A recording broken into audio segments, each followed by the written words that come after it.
Alrighty, alrighty. Hello, hello. How's it going, everyone? How's it going today? Wait, that was a weak clap. No, I need stronger. Whatever. How's it going, everyone? Today is was Tuesday. Tuesday night reacts. Normally it's Mondays, but I wasn't able to stream because of holidays. But it's fine. We're back, and we got Tuesday night reacts. I thought you went goo-goo these days. No, I did not go goo-goo. Posted a screenshot of your gacha. Yeah, I think I seen it. It was the Ballroom Seiyun Sky. Mr. Skullz Light Bulbs is on the X now. Oh, is he?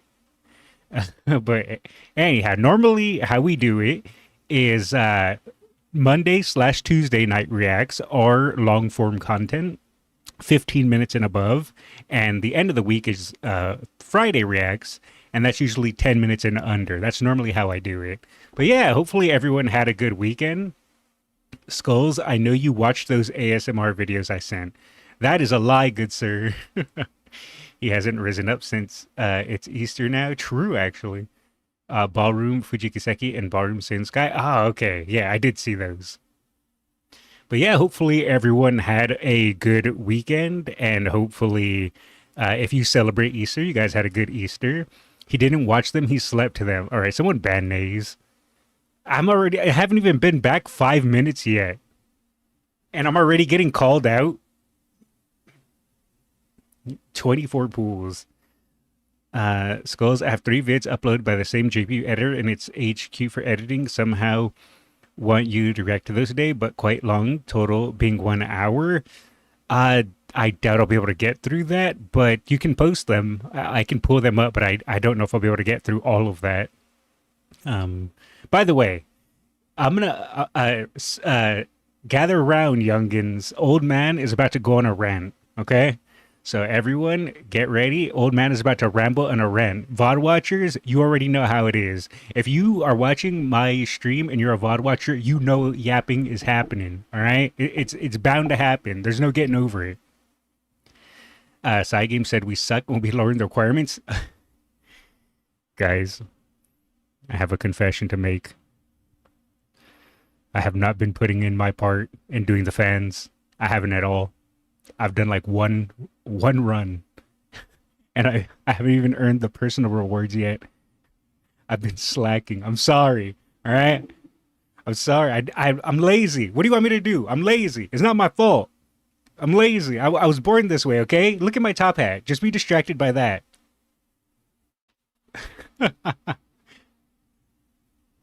Anyway, back to my old man rant. The Pisces Cup. The Pisces Cup. That was probably one of the unluckiest days, or unluckiest, runs I've had in a while. 900, over 900 wit on Kita-san. I got rushed.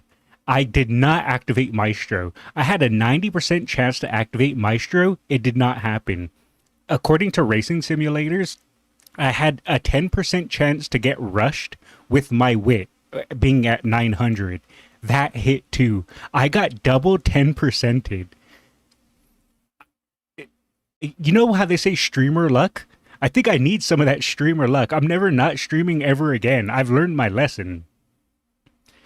Today in America, it's the birthday of CB, and yesterday for Asia. Oh, a happy birthday to CB then. Post the vids, HQ. Maybe cost the editor was half a year to post only one vid. Oh, okay. Let me pull it up real quick before I keep yapping and forget. All right. Like I said, I don't know if I'll be able to get to these, so I don't want to make any promises, but I'll open them up.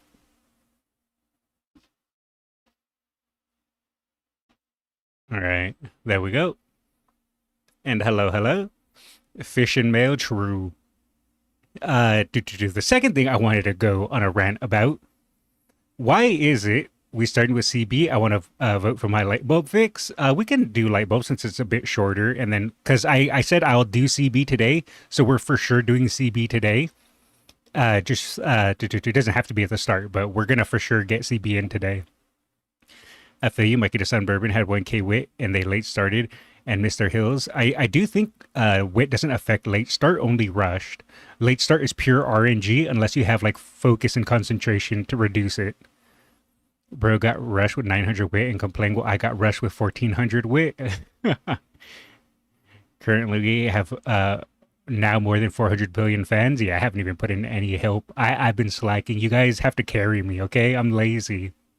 So you guys make sure to farm so that way I can get the rewards. I'm sorry, chat. I'm lazy. All right. Second thing I wanted to do a small rant about. You guys know over when is the old man rant? It's happening right now. Over Easter. Over Easter, right? I was spending time with the family, and I was talking to my mom. And I tell her, oh, yeah, you know, I've been streaming, stuff like that. And she was just asking me questions about it. And she goes, well, what do you stream? And I said, oh, you know, just me yapping, video games, whatever I kind of feel like, watching stuff. And you know what she told me? She said, who would watch you? And I said, what do you mean? I'm hilarious. And she said, when? She said, when? Bruh, I get roasted off stream by family and I get roasted on stream. Why is it that I can never catch a break? I'm just a poor guy trying to do my best in this world. Off stream, I get called who megalol, and then on stream, I get called a goo goo babyer. Man, there ain't no winning. I 1,000,000,000% agree with your mother that, all right. All right, I see how it is. Chat, you guys are supposed to be on my side. All right, you guys are supposed to say, "What? No, Skullz, you're hilarious. We watch you because you give me a ha ha or two. You're not supposed to agree." And a bottom. You know what? Let's get to reacting. I'm done. I'm done yapping with you guys. I'm done. It's over. Let's see. So we have a few videos you guys sent in. We're going to get in a licking light bulbs because I do love me some licking light bulbs. And we're going to get the CB video in today because I did say I was going to do it today. So that is being done for sure. And then we have a few other things to get to.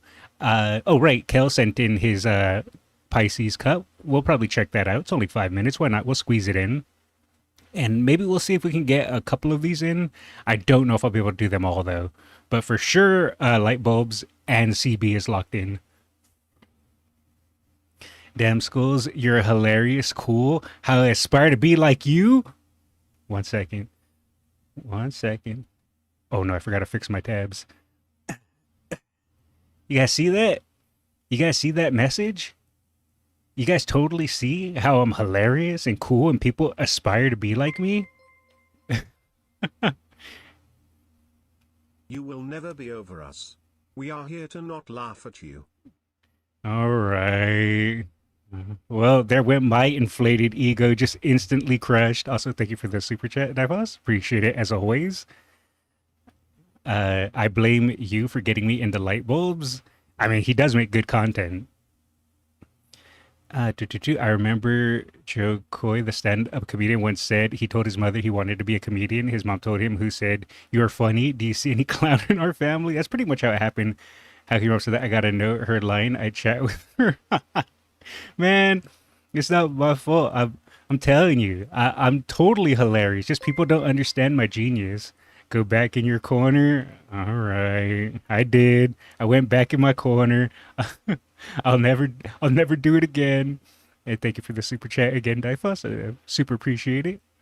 All right, so we can go ahead and start with the light bulb, and then after light bulb, we'll go into CB, and we'll go from there, see how it goes. But for now, we'll get this light bulb video in because I've been meaning to watch it. What got cucked by NTR? Wait, what? You know, I'm not reading descriptions anymore. What is this description? All right, so this is how hard could it be to get an S rank on a new account by licking light bulbs. This video is a little old now, but you know, it's fine. I'm a little old, so we can watch it together. You out of context words are funny though. Made me laugh a lot while listening at work. Well, I'm glad. Pretty much my entire stream is I want to be entertaining. So if you can get a laugh out of me being an idiot, I'm all for it. Because the main purpose of my streams, yeah, I know I do reacts, and yeah, I know I play games, but I'm an old man. I'm not going to be any amazing video game player. And reacts, you know, just I enjoy watching stuff, and I like the stuff you guys send me. But my main focus for streaming is just to be entertaining. And that is my main focus, and that is what I focus on every single stream. How can I be funny? How can I make the next stream funny? So that's kind of what I go for. VOD watchers be hitting that fast forward right now. It is what it is. I had the most wonderful dream. I was headlocked by Mr. CB with her thighs. Best dream ever had. That's a pretty damn good dream. I need one of those in my life instead of reoccurring nightmares. My boss thinks I'm listening to Comedy Central while working. It's fine. You just turn into twin tail skulls and be mad at us. You guys. Oh, true. Actually, I do have my twin tails. I just don't remember where I placed them. Oh, here they are. I found my twin tails. There we go. I got to make sure to put them on right. There we go. That's for later. Don't you guys worry about this. This is for later. Pay no attention to the twin tails. Okay, that's for later. Licking light bulbs, the best strategy is guts. I did see that one. How long is that video? Because he just released that one, right? I don't know if we'll be able to get this. Oh, it's only 2 days, so I have to save this one anyway. So we'll have to save that one. All right. Anyway, let's go ahead and start. How hard could it be to get an S rank on a new account by licking light bulbs? Need to set up a separate avatar with the twin tails so you can hotkey it? Yeah, that would be smarter, Nays. But you know how I roll.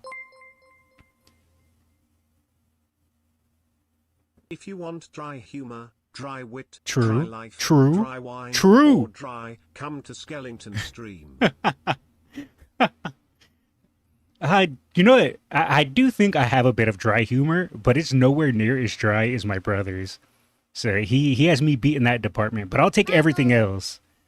But thank you for the super chat, Difos. Thank you for the sub on YouTube. Appreciate it. Anyhow, let's get started before I keep yapping, all right? We've been yapping for 13 minutes. Normally, I only yap for like 5 to 10. I'm breaking records. Though, to be fair, I just got back from, you know, a little time off, so I'm allowed to yap. Anyway, let us continue. I have a gambling problem. Same. Not that I gamble too much. No, the issue is much more severe. I can't gamble enough. See. Monthly limit purchased. I do know it's if you make your account considered, is it underage? They give you a purchasing limit? Or do you have a purchasing limit regardless? Because I've never hit the purchasing limit cap. Still in love, dried me? Lucky man. Skull's back? Yes, I have returned. I was sleeping, and now I'm awake. Wait, light bulbs is below 20? I don't think so. I think he just didn't make his account. He didn't, from my understanding, is he didn't plan on playing Umamusume long term. Same, by the way. And he just made the account and just didn't care. And then all of a sudden, it turned out his videos kind of blew up. I think JP has an underage limit. Below 20-year-old has a limit. Okay, interesting. Well, I guess it pays to be an old man. Enough. See, when I made my Umamusume account, I had no intentions whatsoever of making content on this game, and since I only wanted to play it for the characters and story. Well, there you go. You see, if I would have just not paused and yapped, he would have explained it himself why he has the purchasing limit. Silly me. I set a hard purchasing limit. What is that? You get a warning even as an adult, at like 10 paid pulls. Don't ask why, I know. I did not know that. I have not reached that limit, but that is good to know. Thank you for the super chat, Difus. Appreciate it. Pre-watch? It's not pre-watched. So I maybe it's a rule that they probably have to do now to you have to get warned so that way the company isn't held liable. That's my assumption, I guess. However, now that, you know, I kind of want to make videos on as many new characters as possible, well, that purchasing limit has become an extremely inconvenient obstacle. So True, with the true. release of the new scenario, I decided to make a new account. An account where I could swipe the credit card freely, unhindered by arbitrary concepts such as due bills. And just because I thought it would be interesting, Oh no, I wanted to see not due how hard it would bills. be to get an S rank on that freshly made account. Poor chunky I just cat. created the account, which I didn't record because it took me an embarrassing amount of time to figure out how to make one. Oh no. I swear me and Lightbulbs are the same person. This was me when I made my JP account. I'm just like, how? How do you make accounts? I don't know what I'm doing, and it took me way longer than it should have. But then again, I can at least always use the excuse that I'm an old man. Skullz, what Uma would you marry, kiss, or exterminate? All of them. I'll let you guess in which order. Skullz' light bulbs confirmed? Maybe. Secretly. Who knows? Dun dun dun. And immediately, we can do 7 free 10 pulls. Ooh. That'll apparently expire imminently, so let's just do that. Okay, skip. Nice, we got Admire Vega, yippee. I wanted MLB Admire Vega. I did not get her, though. No, there we go, okay. Okay, what are we getting? Airshiker. Oh my god. That's pretty Fuck good. Yeah. Okay, nice. Yes, Marvelous Sunday. Fuck yeah. Admire Vega again, Man. I fucking take that, you know? No, that's He's already at the same amount of Admire Vegas as I got. the last free 10 pull Bakshin again. King Halo, that's very nice. Okay. Hey, that Yeah. was Too bad really King good. Halo doesn't have any What the fuck race is all of bonus. this? That's, Oh my wait, god. 30,000 carats. What the fuck? 1 3-star voucher, 4 SSR voucher. That's how they hook you. They go, oh, you joined and made a new account? Here's some freebies. Roll. Roll for the gotcha. Skullz, bad news. My little brother deleted my Umamusume account. Aw, that sucks. Hopefully you didn't lose too much. If you backed up your account, I think you can get it back, but I don't know for sure. I've never deleted an account. You'll marry first Super Creek to start Goo Goo babying. No. Good evening, bottom Skullz. Good evening, and I'm not a bottom, okay? Look, guys, I've been back for under 20 minutes, okay? I'm not a bottom. I'm not a Goo Goo babyer, and I forget the other ones. I'm just a cool dude in a top hat, okay? We gotta start making that a thing. Skullz equals cool dude, top hat. There we go. Let's start it. Okay, so I forgot to start recording. I'm a fucking moron. But we are doing pulls. Right now, I'm just clearing out the starter I know he said that he forgot to start recording, but I was the opposite. When I had to record my video of my Pisces Cup run, I, for some reason, was like, this is weird. How do I record? I was talking to chat. Okay, there was no one there, and I was talking to chat when I was recording my video. I might just be insane, guys. 10 pulls that guarantee you an SSR or 3-star. Who will we get? Or good cap. I'll take that. Thank you very much. Very cool. And we get nice nature as well. Nice. Go for this one as well. Nice for the nature. SSR card. 2 even. Silence. Holy. Okay, I'll take that. That's good for front runners. And then we've got one more. What else? I'm not more cross. I don't even Okay. know what she does. We don't She's get adorable, any and she special screams a lot, and it makes me laugh. though, so she's kind of not great, apparently. Okay, well, whatever. It's fine. Then we can go for these right here. Oh, wait. Oh. What? No way. Okay, rest shower. I'll take that. Okay. And then talk, I'd say. Or then finally go for the last SSR one here. Yes, Manhattan Cafe. That's big. Okay. And much kind of Ooh. freaky though again. Fuck yeah. Dude, that's so good. Also, I did do... Man, what do I gotta do to get an MLB Fuku-chan? What she does, being Goo Goo Baby? True, actually. Bro finally realized he's a schizo and we're only his imaginary chat. Wait, guys, if you're a real person in chat right now, press 1. If you're a figment of my imagination, press 2. I gotta know who's real and who is just me being insane. Okay, I see 3. I see some 2s. I see another 3. Oh, wait, you guys are all a figment of my imagination? Okay, I see a 7. 1. Okay, I see. Wait, is a 1 and a 1 a 2? Or is a 1 and a 1 mean you're double real? Okay, you're gonna drop the 6-7. Chat scolded me last time I made a 6-7 meme. And now we got more 6-7. Okay. You know what? I'm done talking to you, chat. That's it. It's over. I'm no longer speaking to chat again. Don't make me. All right. That was just a warning. Look what you guys did. You guys made Naze drop a weird champ face. I can't believe you guys would do that to Naze. Look at that. All right. It's okay when we do it. Okay, so it's all right when you guys do, but I can't drop a 6-7. I see how it is. What is this double standard we live in? Check the Discord. Okay, I'm checking. Checking the Discord. Yeah, you guys don't want this to exist, do you? Is that what you guys want? Look at that. You guys think... Oh, crap. All right. You guys think I want to don the twin tails? You guys think I want to wear this right here? I don't want to. You guys force me. All right, I'm going to go back to my corner now. Let's continue light bulbs. One more free 10 pull on this banner. I didn't record it because I'm a dingus, but we did get one more at Maya Vega, so that's also really nice. And also, I've got a couple more tickets here, so let's use these. Simply Rudolph, okay. And then I think much more importantly... Bring back skinned Krakskullz. I think I actually still have that loaded up. Don't pay attention to my program happening right now. There we go. Is that what you guys want? You guys want me in human form? Alright, you guys asked for it. I didn't want to bring back human skulls. Is this what you guys wanted? Scuff skulls, kinda. Now add the twin tails? Alright. Man, now we're really doing some testing. What's going on? Alright, let's test this.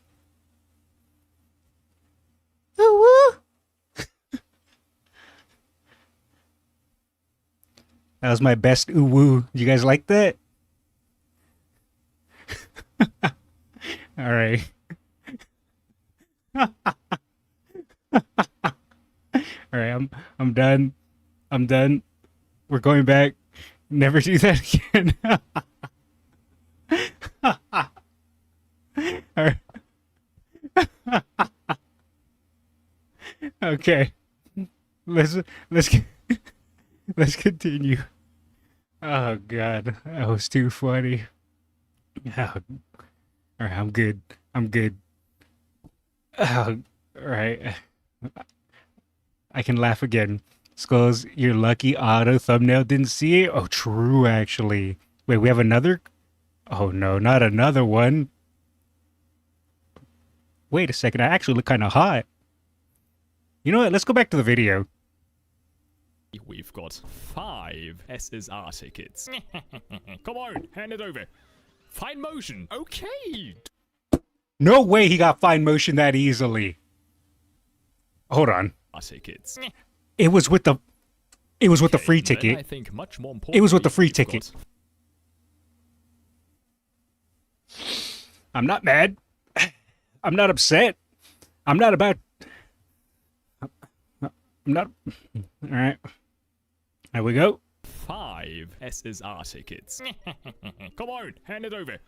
Fine motion. Okay, dude. Hell not yeah. okay. Saiyan Sky. Not okay. Fucking take. Oh, that's so good. Okay, Biko Pegasus. I think it's that's that also easy. Not too bad. He got a Biko too? Man. Well, I do have a 0LB Biko, but man.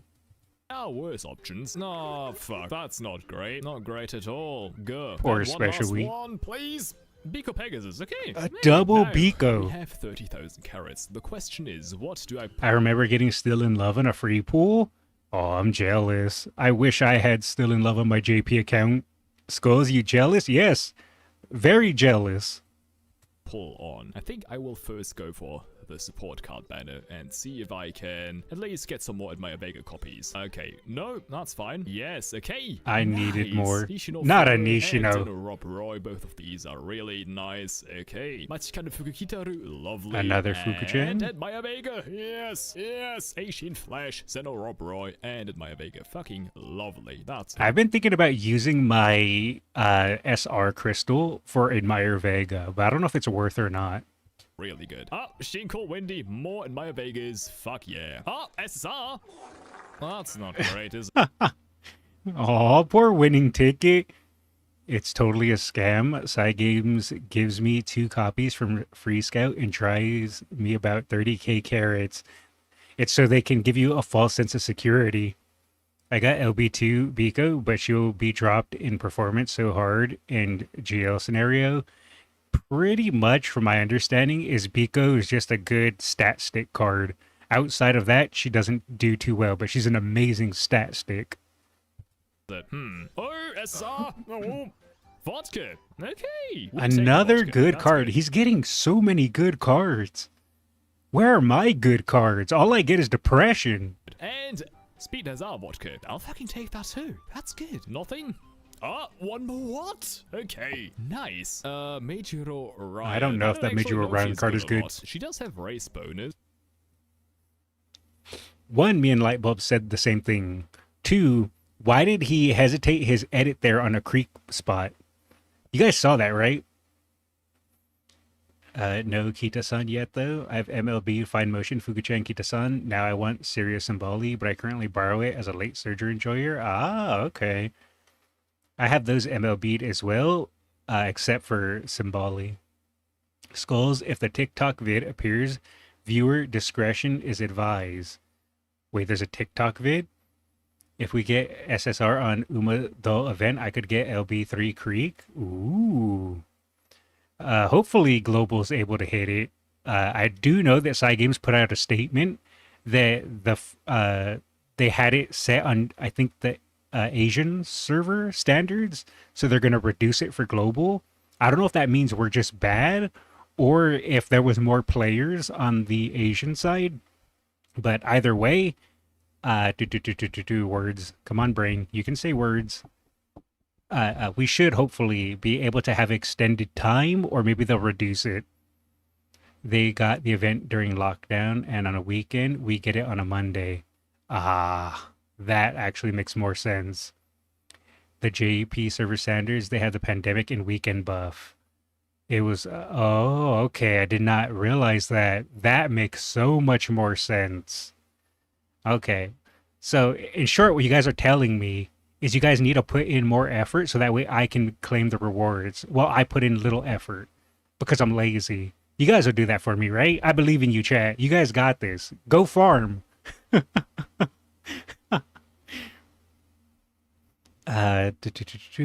Skullz, I sent it the React submissions last Thursday. Okay, if it's a short form content, then that means I probably have it saved for short form. You need to do 2 mil at least for your own rewards. Yeah, that's true. Skullz with the slacker debuff, for real, for real. Look, to be fair, how long have I said that I'm lazy? I've warned you guys, okay? I've been warning you guys for... Well, actually, I've been streaming for about a year now, since I've returned to streaming. So for about a year, unless you're new to watching me, then however long you've been watching me. But I know there's some people that have been around for a while. All right, let's continue before I keep... Oh, how am I... Guys, this is bad. I just realized I'm only 4 minutes into this 26-minute video, and I've already been live for 30 minutes. How am I going to watch 4 minutes in 30 minutes of a live stream? I know people tell me that I yap too much, but I think it might be real, guys. I think it might be a fact. I yap too much. Oh, no. Are all those angry comments right? Oh, well. So maybe she is. Maybe she is pretty good. Shinko Wendy, that's lovely. There's the SSR, lovely.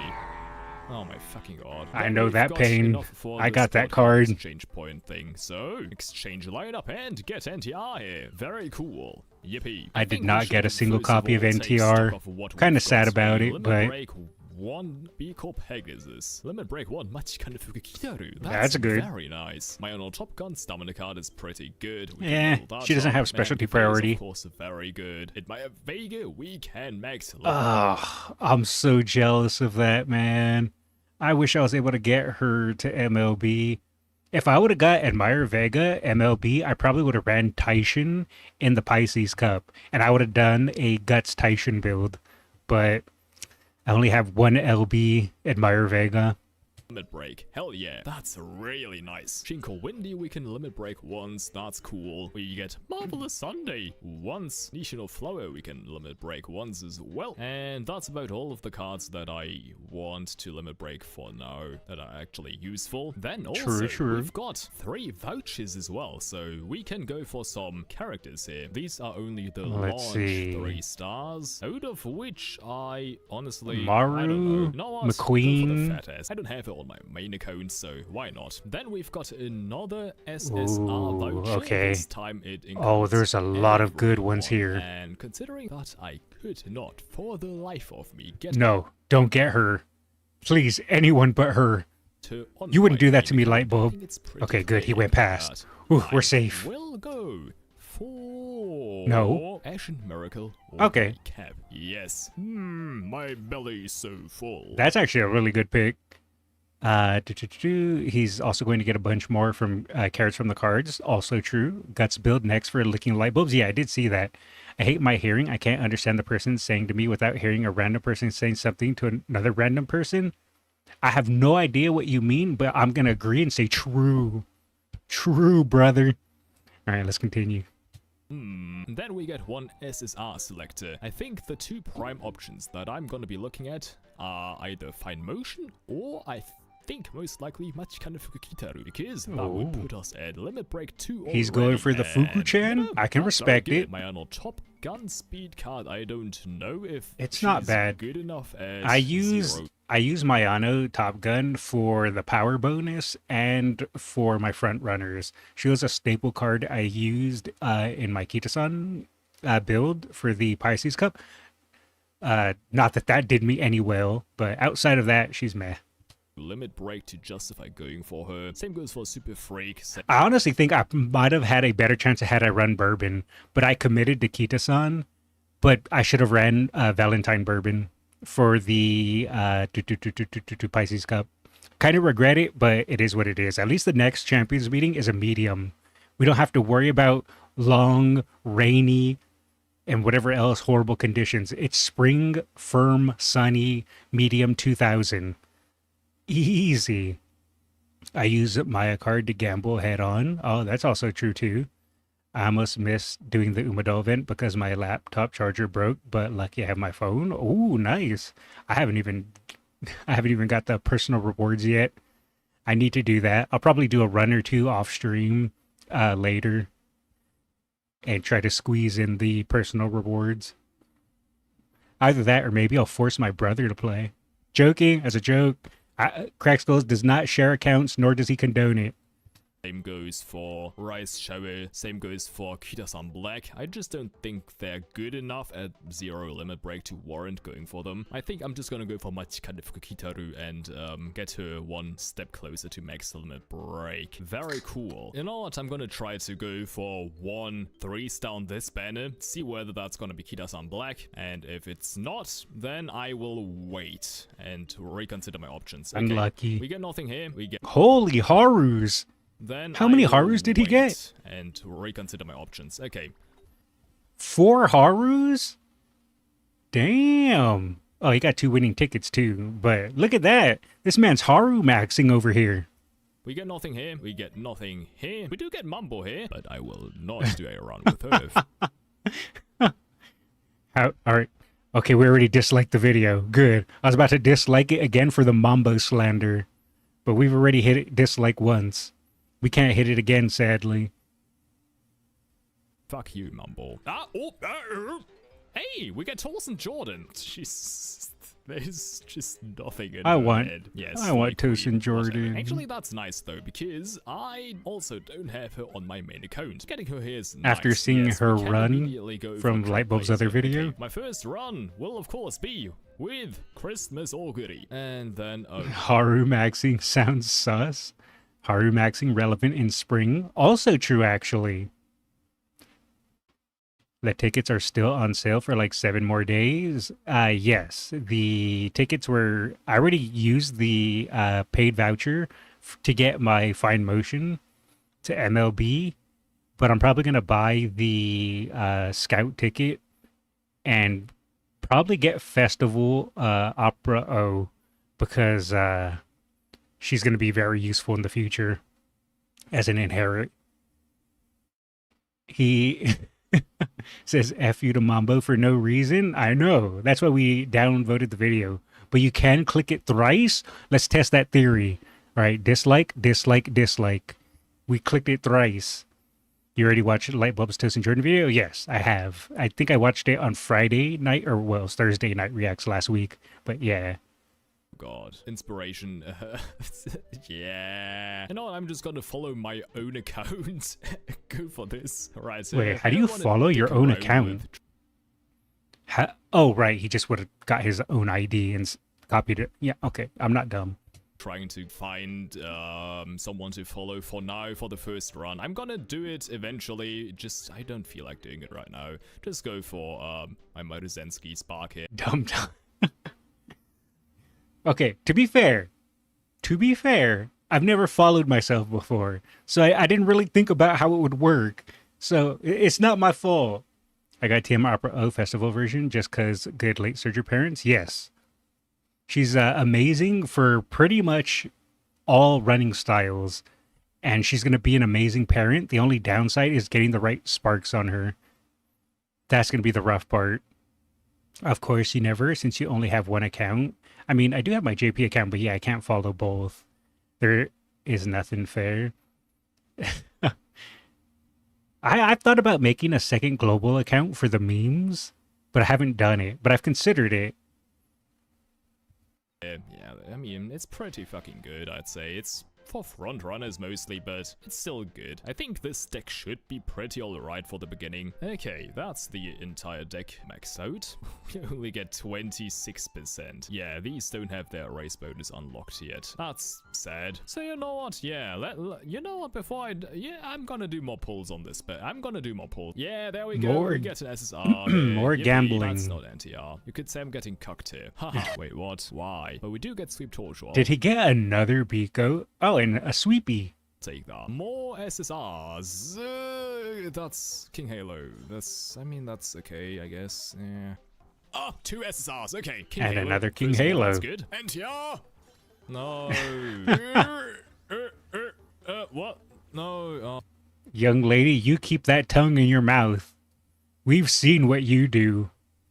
Oh no, not the. Oh, God. Why? Why would you bring it? Why do you keep it on the screen for so long? We don't have to... Why are you? Lightbulbs, why do you do this to me, Lightbulbs? You didn't have to keep it there for so long, Lightbulbs. I just got back from Easter break, Lightbulbs, okay? I just got back. I wasn't mentally prepared for that. Cucking me, please. Wait. Stop cucking me, please, with that armpit gif. So something, please, NTR. Okay, rice shower. Ooh, rice shower. Okay, so She came to heal our soul.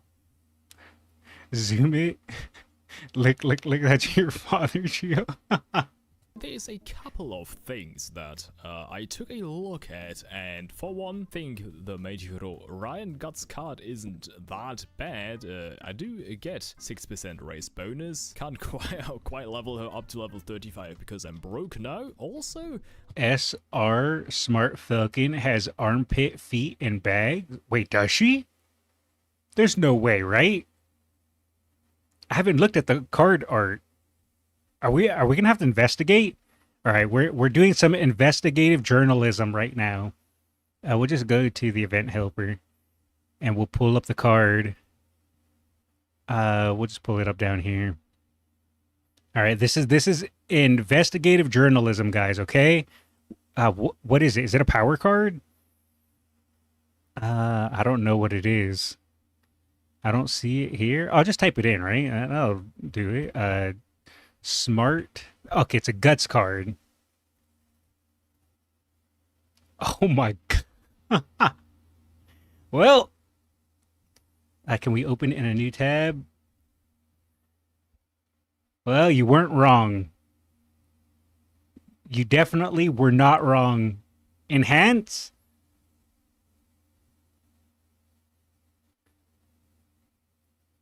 You know what? I'm taking this off the screen before it becomes my auto thumbnail by YouTube. What am I doing? Take it off. Delete. Delete. Belly button also. I had to make sure to remove it before YouTube auto thumbnails me. Can we get the licking sound effects? No. Skullz, I accidentally have a yaoi relationship. Nice.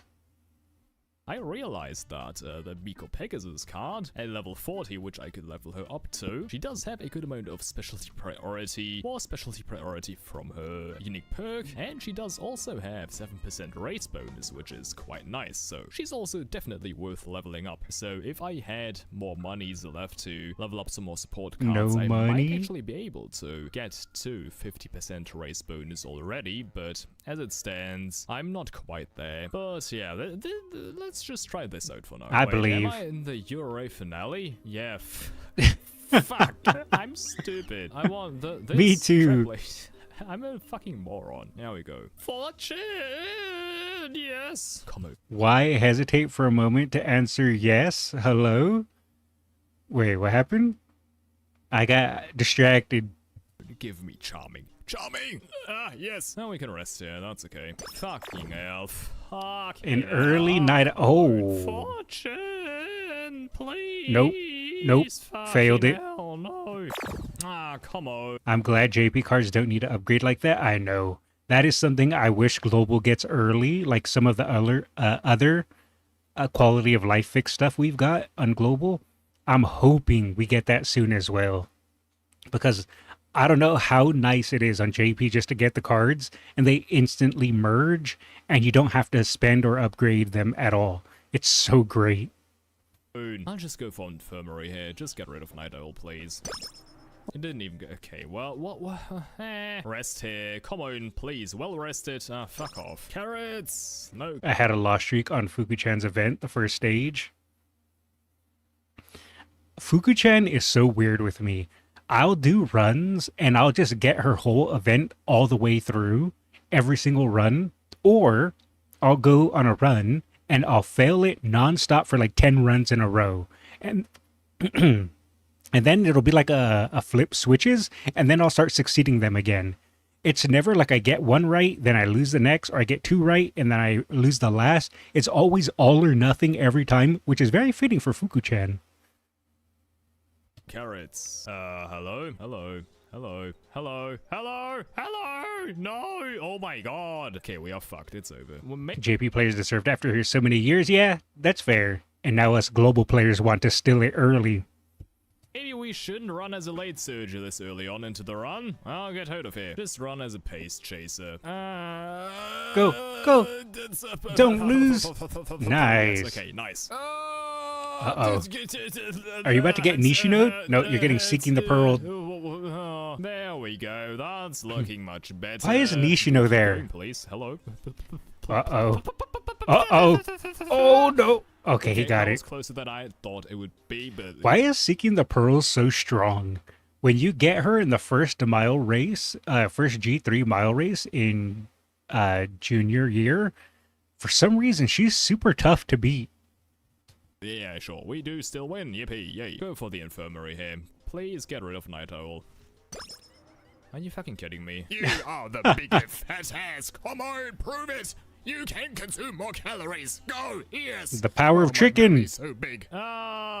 Oh god, we Oh, don't have the speed. it's Oh, over. God, oh, Oh, we it's don't have the so speed. over. We don't have the speed. Oh god, oh god. Meijiro. Fuck. Oh, wait, special good. week? That's not great. And also, I think her ult needs stamina skills, so we can't even proc that. Do we retry here? Honestly, no.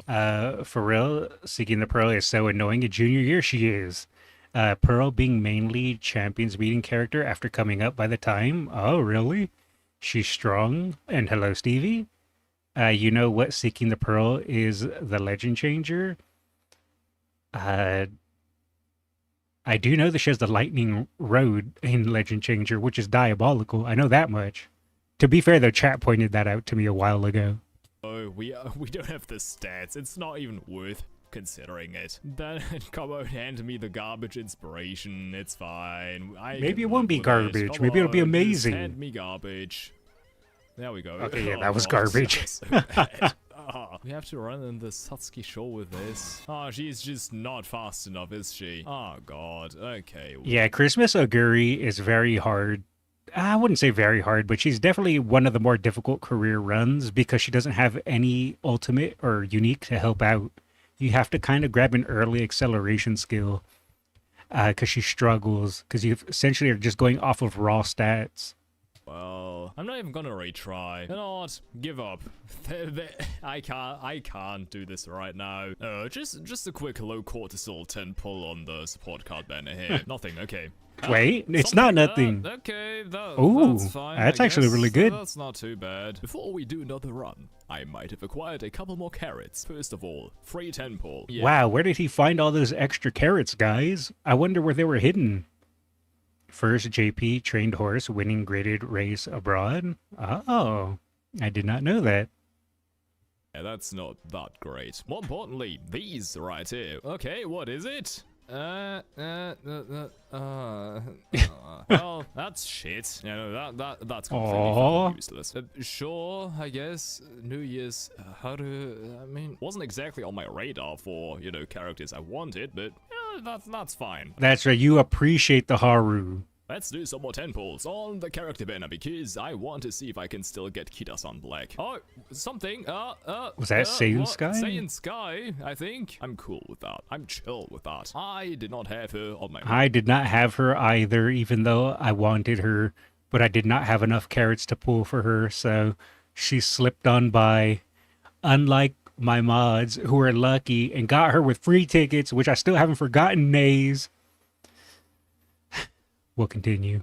In a cone, so that's good. That's one more career we can do. Yippee. But more importantly, let's fucking do this, okay? I can feel it. This will be the S rank. Wait, this is the Euro finale again. Dude, I'm fucking stupid. Also, why does it default to that? Let me do this.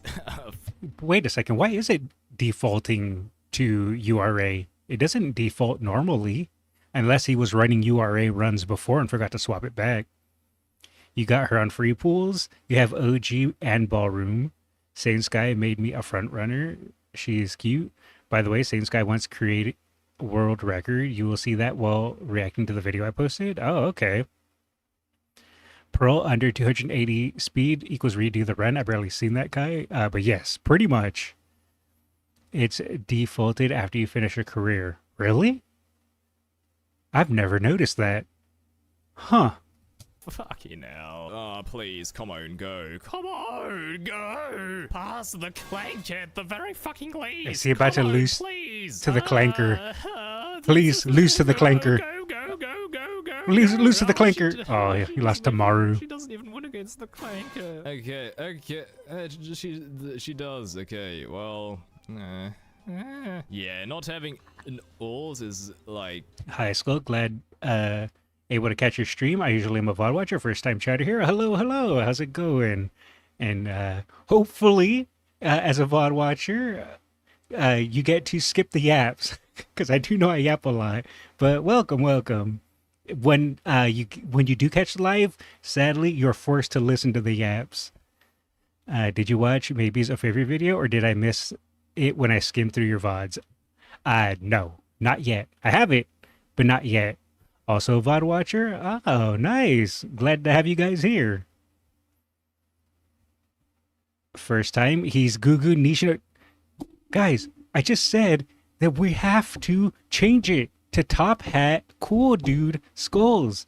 We have to drop the other stuff, all right? Let's all be a team, and let's all work together to improve my image of Cool Dude, Top Hat, Skullz, okay? No more Gugus, no more Nishinos.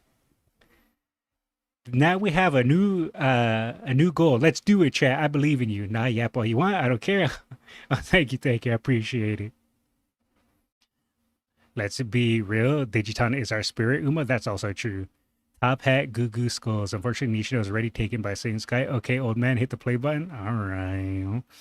Hit the play button. Hit the play button. So good. Yeah.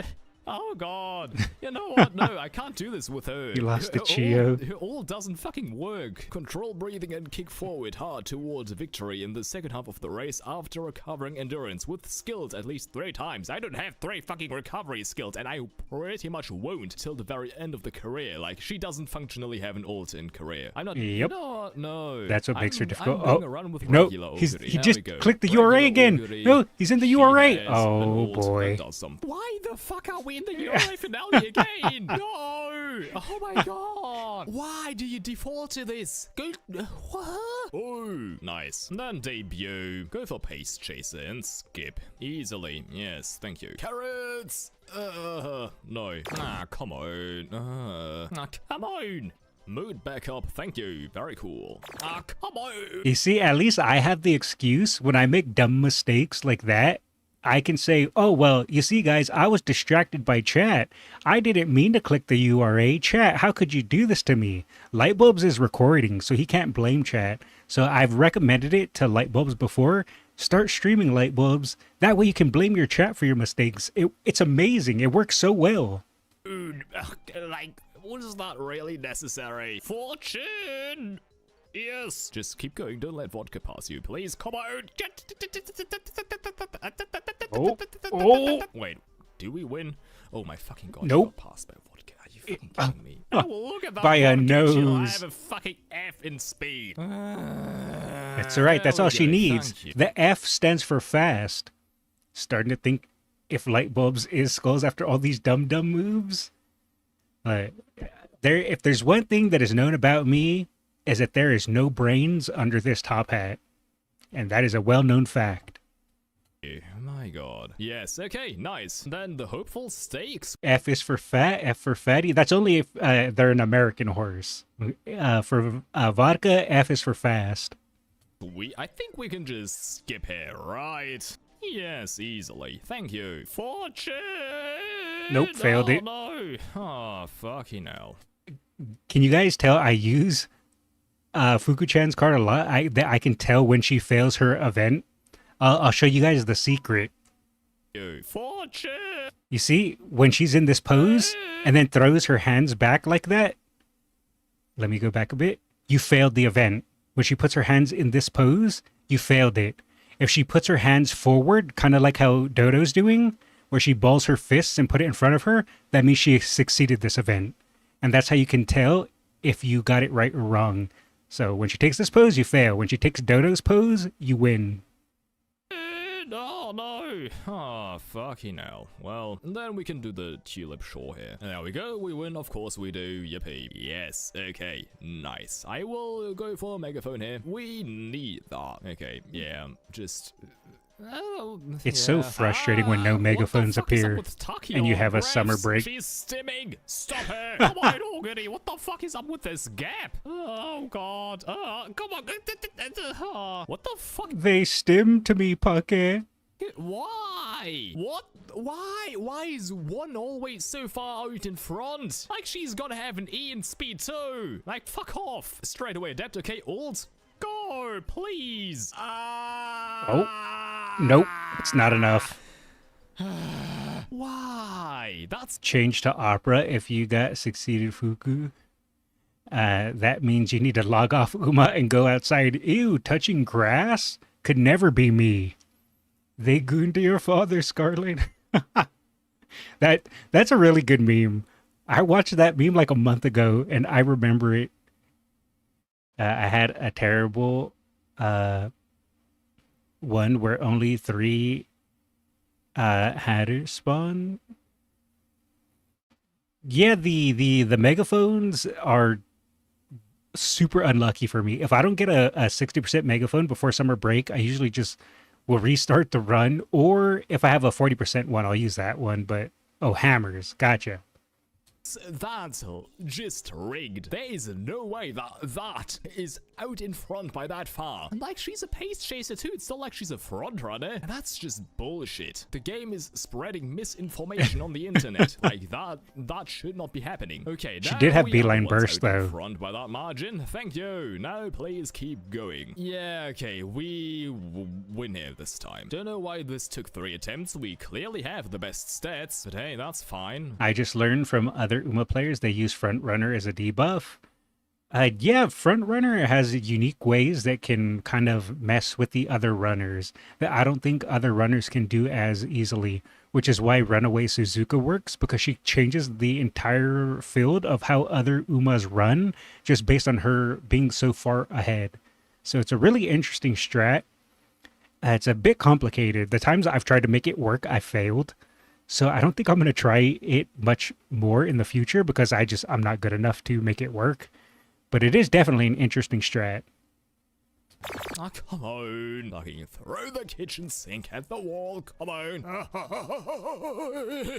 Pass the clanker. Yes. Okay, yeah. Alright, that's a pretty easy win. Fine here. Yes. Nice, okay. She is so hungry. Okay, do we Feed do her. the Yasudakinen Feed and her. also the Takarazu-Nakinen and go into summer camp with potentially race fatigue and no fucking energy? Or do we just rest here? I will just rest here. Smart man. Fuck. Never mind. There we go. Come on. No. Hold. Or just don't. Or just don't. That's fine too, as long as you pass her. Thank you. Yeah, this has been going much better than any of my previous attempts at doing this. Yeah, I've heard that Christmas Oguri is going to be really good in the next couple of CMs. I don't know if I'm going to run her. Probably I might, but I probably will. I just don't know. Gasp, it's the react I requested. And hello. Yeah, they said either Rudolph, Suzuka, or Twin Turbo. There's Twin Turbo as a debuffer. True. That's another one, because I believe she also has Runaway. Because right now in Global, Suzuka, I believe, is the only one with Runaway. But yeah, I know Turbo has it as well. With Christmas Oguri. -10. Come on.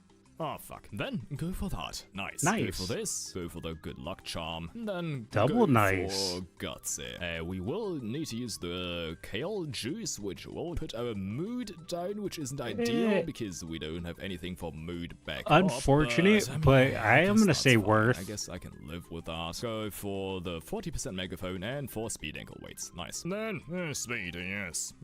Honestly, not bad. One last turn of speed, yes. Pass Nice Nature. There we go. But hey, she'll still get in 2nd place. And that's good, Nice Nature. Yippee. Go for that. She's upgrading. Nice. My heart craves to go for that. No, we can't. Do the... Why is her Fuku-chan, or why is his Fuku-chan going on speed so much? My Fuku-chan does not believe in landing on speed. But I mean, she does give energy reduction where she does sit, so it's not that bad. But mine never sits on speed. Palms is the next runaway. Oh, right, I always forget about Palms also being a runaway. Kikuka Shaw here, though we have a D+ in stamina. Are there any summoner skills? Not really. I think I'd just rather do the Tenno Shaw Autumn here. I don't think with a D+ in stamina, I mean, we could probably do the Kikuka Shaw, but we would have to retry a couple of times, and like, I just don't want to do that. Tenno Shaw Autumn is good enough, and yes, we will win here, of course. Yippee. Then go for that Queen Elizabeth Cup, do that. Pass the clanker. Spare-chan now has 6 skills in JP. So OP, all right, because you can get them to potential 7 now. That's crazy. I learned that a lot of players don't save their agenda, so they spend 15 minutes at the start of the runs to plan their races. That's crazy. I could never. You think when Ace comes out, she's also going to be a debuffer? Wait, is Ace a front runner? Ace? I think Ace is pace, but I'm not 100% sure. I don't know, actually. Yes. Fuck you. Come on. Oh, Ace is front. Okay, never mind. I was wrong. Pass Castle Condor Passa, come on. Alt or something. Right now, right here. Come on, emerge, alt. Straight away adept at least. Okay, we should be fine here. Yes, okay. Okay. Nice. Also, by Wait, the way, did he just rival block special Passa? week placing 17th. Good job, fat ass. Phony, fat ass. Augury alone is the overweight one. Race fatigue. Battle of the Largies. Turns out Oguri Cap is #1. That's, I mean, I guess fine. 3 skill hits here though. Ah, yes, nice. Then we've got the Arimakinen. I'll just switch to late surge. It's not as long as the Kikuka show either. First, yes. No, we just need to keep going. Also, we are late surges, so I think, yeah, we should be fine here. Come on, keep going. There we go. Lovely. Yes, she is hungry. She shall be treated to a feast after this. Her belly will be so full. There we go. There we get breath of fresh air. Could have used that earlier, but hey, it's fine. Straight. Ace is a front with Runaway. Oh, okay. I didn't realize Ace was another Runaway. I've never run Queen's Elizabeth Cup when I run Oguri. I take JBC instead for the dirt. Ah, that's smart. Some front runners don't have Runaway. My Super Creek won against Tamamo in rival race. Oh no, that means she caught her. We need to clarify that. Yes, that is true. That some front runners do not have it. Anyway, adept, come on. Alt, right here. You have to. Come on. There we go. Okay, we should be good here. Right, come on, go. Yeah, he Okay, got nice. it. Easy, not even concerned for a singular second there. We'll be. I mean, look at that. First, and we're on the inner rail. There's no chance we'll still get past by Tokai Tail because her legs are too brittle. They will explode at any second. No, not her brittle I mean, bones. we've got a C+ in stamina. It's honestly not that bad if we go for breath of fresh air here. Okay. I think we should be fine. Oh my fucking, what the fuck? What the fuck are you doing? Not Should- enough skills. Wait a second. What was his stamina? Shove those skills up your fucking ass, Tarzan. I'll retry here and we'll place first. He has 500 stamina and he grabbed a golden recovery and still lost? That's kind of unfortunate. I got boxed in. And that's looking Okay, much better. that No, explains it. please, He got come on, boxed. go! You've got the stamina. You have the stamina and the guts and the stamina skills and the skills in general. Come on, alt, straight away adept, something. Yep, Come he on, got go. it. Proc something, please. Wait, okay, there we Yes, go. Okay, breath of fresh air here too. You can proc that if you'd fancy it. There Oh, we you don't need to. go. Lovely. Okay, there we go. Yeah, no, we'll easily win here. Yes, come on, fucking catch up to them, eat them, devour them. Come on, munch away at them. Nom, nom, nom, nom, nom, nom, nom. Consume NPC their horses, my favorite snake. souls. Come on, go. Yeah, there we go. I mean, look at that. Consume. Come on. Oh, fuck. Okay, cupcakes, please. Is it just me or does Lightbulb get extra mood downs? I swear, I don't know if maybe just because he does a lot of runs and edits to showcase them, but I swear this man gets more mood downs than normal. Some late surgers get boxed in. 10-0 show spring is 3200. C+ kind of low though. Yes, it is 3200. And yeah, his stamina was a little low, but the golden recovery skill I think made it a little bit better. But yeah, 400 wit is crazy. That is kind of low. Please, somewhere. Yes. Okay, lovely.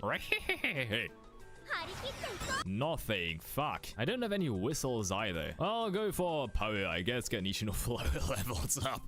That's just so sad. Go for speed. And one last turn of nothing. But honestly, that's ideal. That's perfect. That's not Ooh. perfect, but hey, that's far from the worst thing that could have happened here. So go for that. Sure. Race fatigue. Ah, And skin Fuck, outbreak. we do have hand cream here. Okay. Thank Nice. God. Yes. Okay, we can go for power here. He just has to cream his Oguri to feel better. I mean, the nice thing is we don't even need any energy anymore. We've got 4 good luck charms. We are set for the rest of the run. We'll be fine here, easily. Honestly, Yes, not bad nice. stat And line for please, the cards he's Watanabe, running. Give me mood up. That would be lovely. Come on. Yes. Fuck yeah. More good luck charms and more cleat hammers. Completely useless at this point. We do have 1 whistle. Come on, please. Just Something give me good? Something. Something good? We don't have any Ooh. speed ankle weights. Unfortunate. That's so annoying. But whatever. It's fine. Then cleat hammer, use that. 18 only. Wait, what? Only 18? Why? Go for the 40% megaphone, go for power ankle weights, and go for another good luck charm. Yeah, and then go for power training here. Cool. Use 1 more master cleat hammer. timer. Okay, then, ooh, one last turn of Guts training. That's lovely. Okay, Man. 60% megaphone and Guts ankle weight and good luck charm. Fuck yeah. That's really nice. Okay. That's actually kind of Nice. crazy Okay, stats then one last for time. Glow sticks and his speed timer. cards. 11th. Come on, go. Don't get boxed in there. Uh-oh. Oh my god. She's Oh, so she's boxed. boxed. In. Oh fuck. my That's god. not good. Come on, go. Yeah. Wait, around she McQueen. snuck Come on, through. go. Yes, She got through. Nice. Okay. Good. Wow. Clutch. Alt. Nice. Go. That was so Come on, keep going. Yes, so straight away. good. Perfect. Look at that. for her to Impeccable. squeeze by There we go. McQueen. Yippee. You know what? I'm gonna watch that again. That song is a banger. All right, I'm ready to blow my gale. Yippee! Blow my gale, yes. Also, nice nature got third again. Well, as intended by nature. Also, look at that. Almost max speed. B plus in stamina is probably enough. Max power is nice. B in guts is cool. And C plus in wit is, I mean, it's Yeah, adequate. It's good not enough, bad for the especially cards he was researcher. running. Actually, Honestly, I'm not bad at thinking, all. Do I build her for mile even? Because I got a lot of medium skills. Oh yeah, sure, build her for medium instead. But also, we didn't get any late surge skills. Should I just build her for pace chaser then too? Yes. Sure, build her as a pace chaser. Just Yeah, that's instantly a good swap it skills, up. I'd say. Then, come on, hand it to me. What did he get? I can smell it. S. Ooh, S rank. Nice. Easy. Oh. Oh, those guts. Wait, guts? Sparks. Same thing, right? Usually get one guts. That's why my brain went there. Song is a banger indeed. Yes, it is. What did you say? I don't know. What did I say? I say a lot of things. I wish I could get double S. Double S is a bit frustrating. I still have yet to get a UG though. It'd be cool to get one, but I don't think I'll be able to get one anytime soon. Crazy Sparks, not gonna lie, especially on Trackblazer. Lightbulb is shocked again, like his King Halo run. Mile 3-star is actually really nice. Yeah. The only thing here that is really, really good is the Mile 3-star. Everything else is really bad. Great Sparks. No comments on that. Everything is a G plus rank, and then we put in one S rank. There we go. Easy. That's silly. And we've got 99 plus achievements. What the fuck is that? 140,000 monies. Yes, I need that. I want to pull on some more support card banners here. Zeno Rob Roy and Agnes Takion. That's very nice. Nothing. No S. No. I heard to get UG, you have to really grind those races for more skills, like 36 races in a career, which is insane. I did a... What was it? I did an Oguri Cap run off stream, and I did 45 races, and she was only able just to get double S. No SSR again, oh, but more importantly, Nishino Flow. That's very good. That's very nice. That's not very nice. I don't care about this at all. Actually, it does Aw. have race bonus at level 4. Poor Chio. So, hey, if we get some more limit breaks on that, we could. Nishino Flow, fuck yeah. And we've got enough points to exchange here. Go for Narita Top Road. Thank you. Wait, what was that? Over 400 pools on that banner, and not a single NTR from actual pools is diabolical. I know you're paying light bulbs. That's what happened to me. That's what happened to me for Fine Motion. 400 pools. And on my 400th pool, I got one copy. One copy. I'm not over that. Nishino Skullz. Nishino Skullz doesn't exist. Oh yeah, someone global don't know who has to achieve UF. Yes, I've seen that. Someone sent me a video about that. I did 38 races in your Valentine Bourbon run. Ooh, nice. Normally I do around 34 to 36. Kind of depends, but that's usually what I hover around. That's why you should call her Top Row-san instead. I just got 200 Robux for free, so I made a Obey Your Master avatar. Nice. All right, let's continue. But yeah, no, that's basically all that I wanted to do today. So just set up this account and get an S rank while I'm at it. And as you can see, that was really fucking easy, to be honest. Now, of course, I've spent a lot of money on this account already. So it's not really too useful to most people, probably. It's not too useful to me either. What the fuck am I gonna do with that S rank? I don't care. So yeah, from this point onwards, I think this account I won't well giga hard to like get max limit break every single good support card and whatever. This is mostly just so I can go for the trainees that I can't get or couldn't get on my main account. I've got a couple characters here already that I can do videos on that I don't have on my main account. Spending money on an alt is crazy, not gonna lie. Yeah, because I think he accidentally locked his main account and it has a spending limit. So over time, this will probably end up becoming his main account, would be my assumption. The New Year's version, Tos and Jordan, Saiyan Sky, and... I haven't whaled in Umamusume, but I've dabbled. What's under a whale? Dolphin?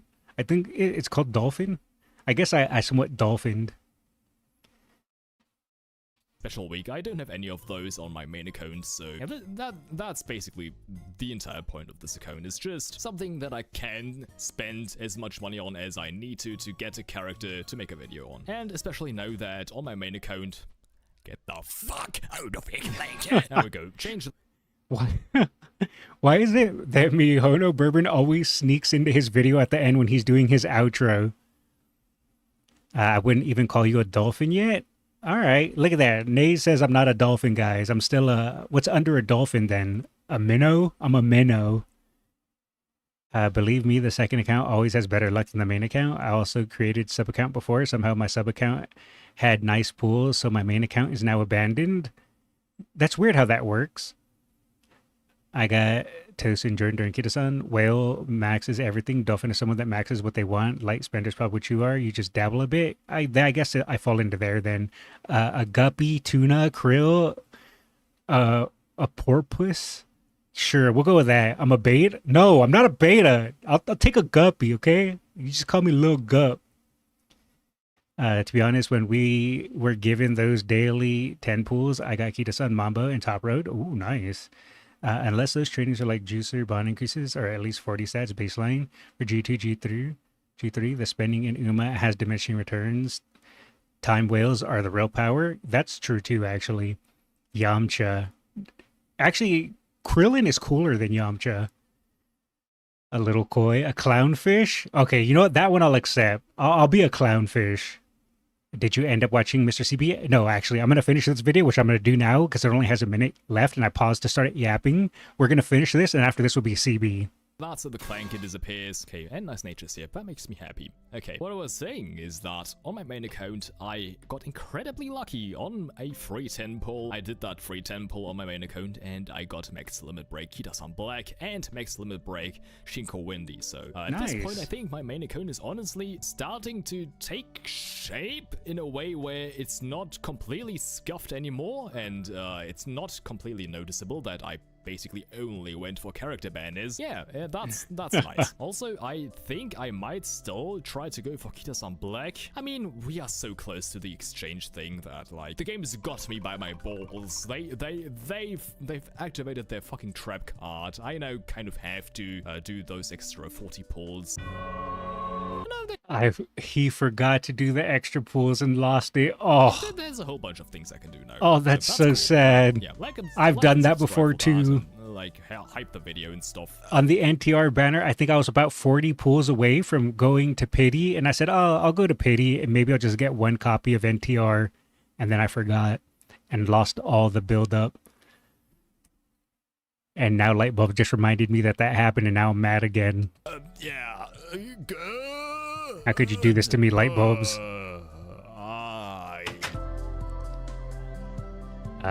Great video. And it only took me an hour to react to it. So, pretty par for the course, actually, now that I think about it.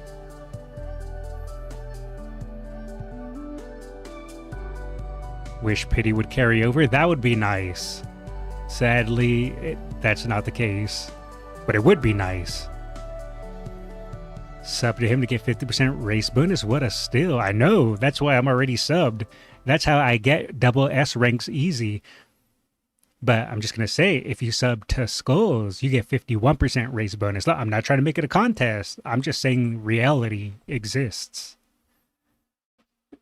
I see we finished Lightbulbs. Yes, we did. Half-hour vid, 1 hour react.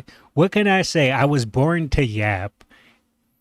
Some say people were put on this earth to better others, Some people were put on this earth to save lives. Some people were put on this earth to achieve advancements in technology. I was put on this earth to be lazy and a yap. Truly, it is a talent that I do possess.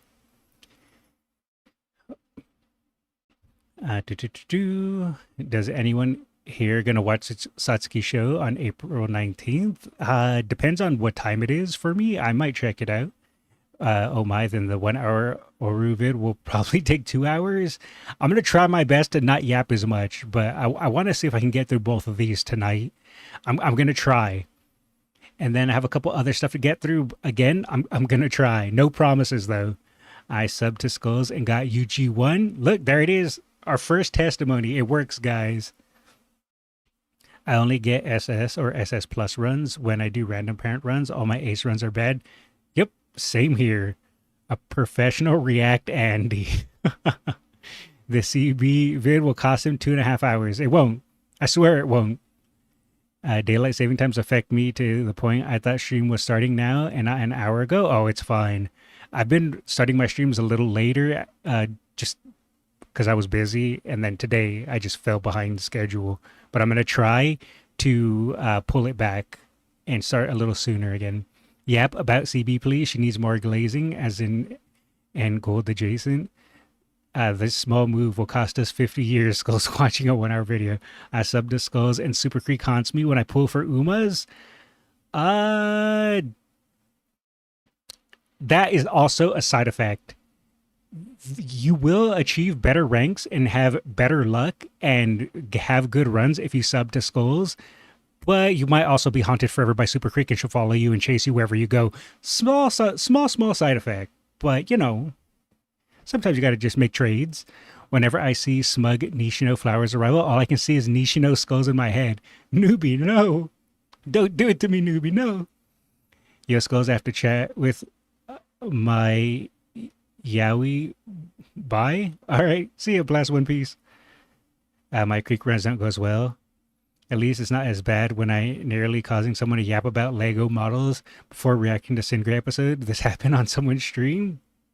All right. Let's go ahead and start Mr. CB before I get distracted. A generational legacy, Mr. CB story part 1 by Pyrrhix. Pyrrhix a couple weeks ago hopped in my chat and let me know that his second CB video was almost done. So I want to make sure to watch the first one before he releases the second. And I did say that I would watch it this time. So if anyone is not subbed to Pyrrhix in my chat, which I'm pretty sure you all are, but if you're not, make sure to check him out. I'm going to drop the video in the chat. So that way, like I said, you guys can check it out. Make sure to drop a like. Make sure to drop him a sub. Do CB first, then Oru? Yes, CB first, then Oru. That's going to be my plan, if I can get to it. But I'm going to try not to yap too much. I think I binged a couple of their videos while drawing before. Oh, nice. All right. So we already dropped a like. We are already subbed. And we're going to check it out. All right. Plans for this. Skullz. I'm talking to you, Skullz. Wait, hold on. I got to talk to myself for a second. Let's see here. We'll do this. And then we'll do this. And then we'll do this. All right, Skullz, I need to have a conversation with you. Okay? You need to not yap so much. All right? You got to just watch the video, be entertaining, but don't yap too much, okay? I'm glad we've come to this understanding. I'm going to yap as much as I want. You can't stop me. No, Skullz. You're supposed to watch it. You're not supposed to yap. Please. This is not what people tune into you for. No one can stop me. I'm going to do what I want. Well, I tried, guys. He didn't want to listen to me.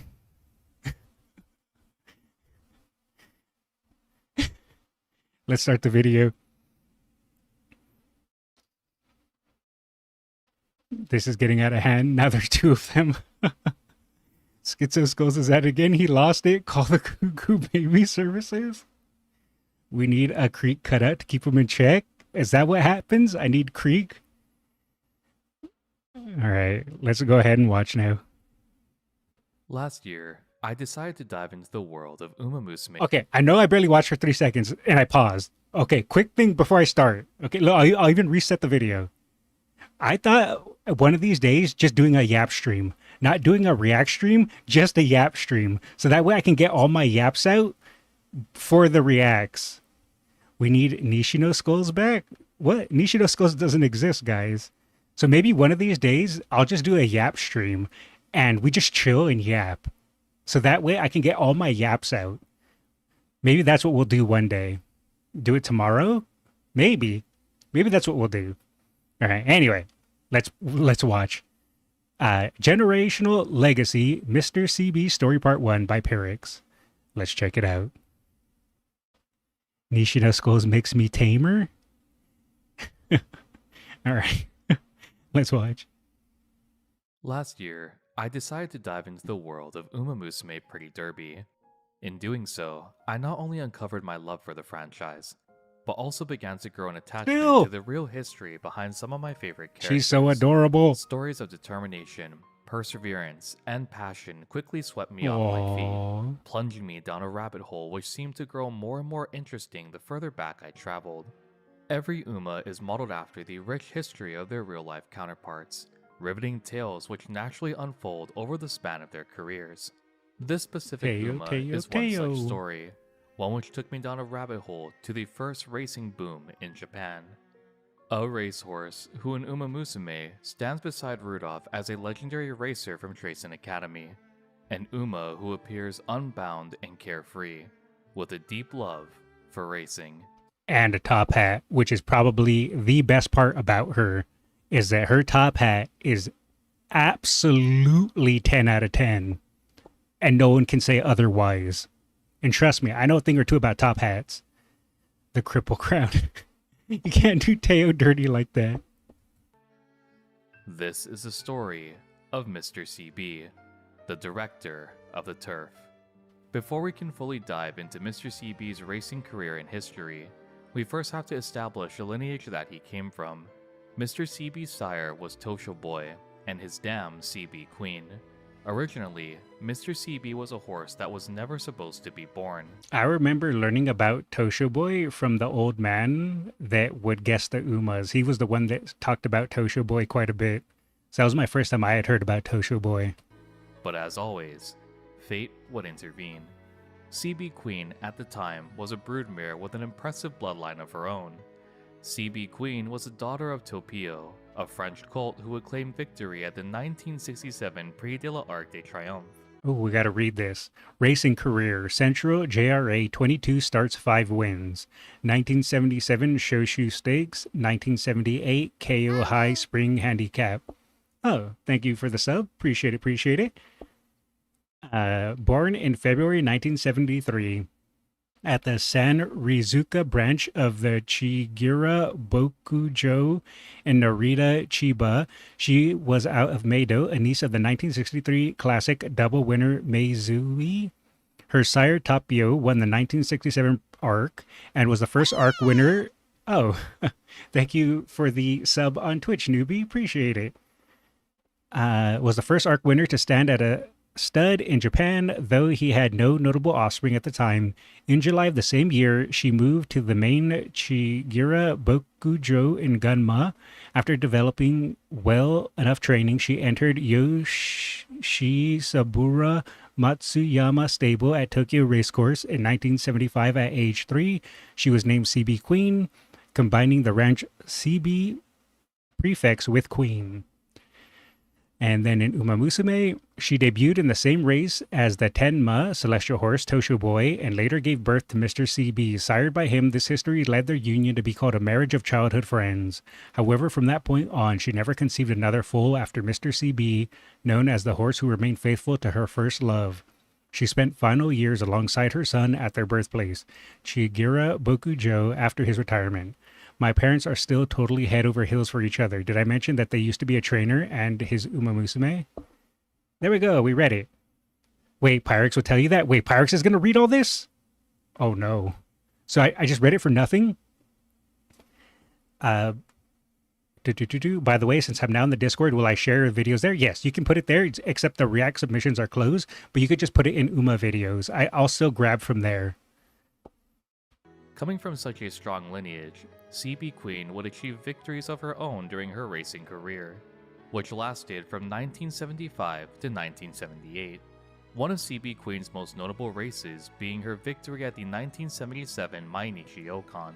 Well, yeah, I wanted to read it because, Pyrrhix put in the effort to put in this little info card. I thought it would be good to read it, so I wanted to make sure that I didn't miss any information. Her victory wasn't only impressive due to her participating against male horses, but also because it would be a record-setting time.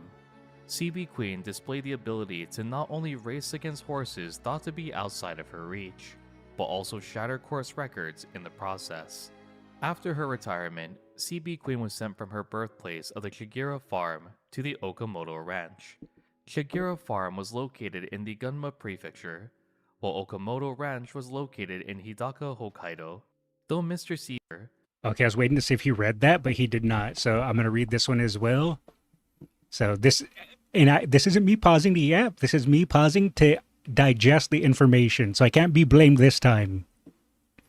Chigira Farm has been deeply involved in thoroughbred breeding and racing since before World War II. Its long history dates back to 1927, when the farm's owner Kenji Chigira first began his breeding operations.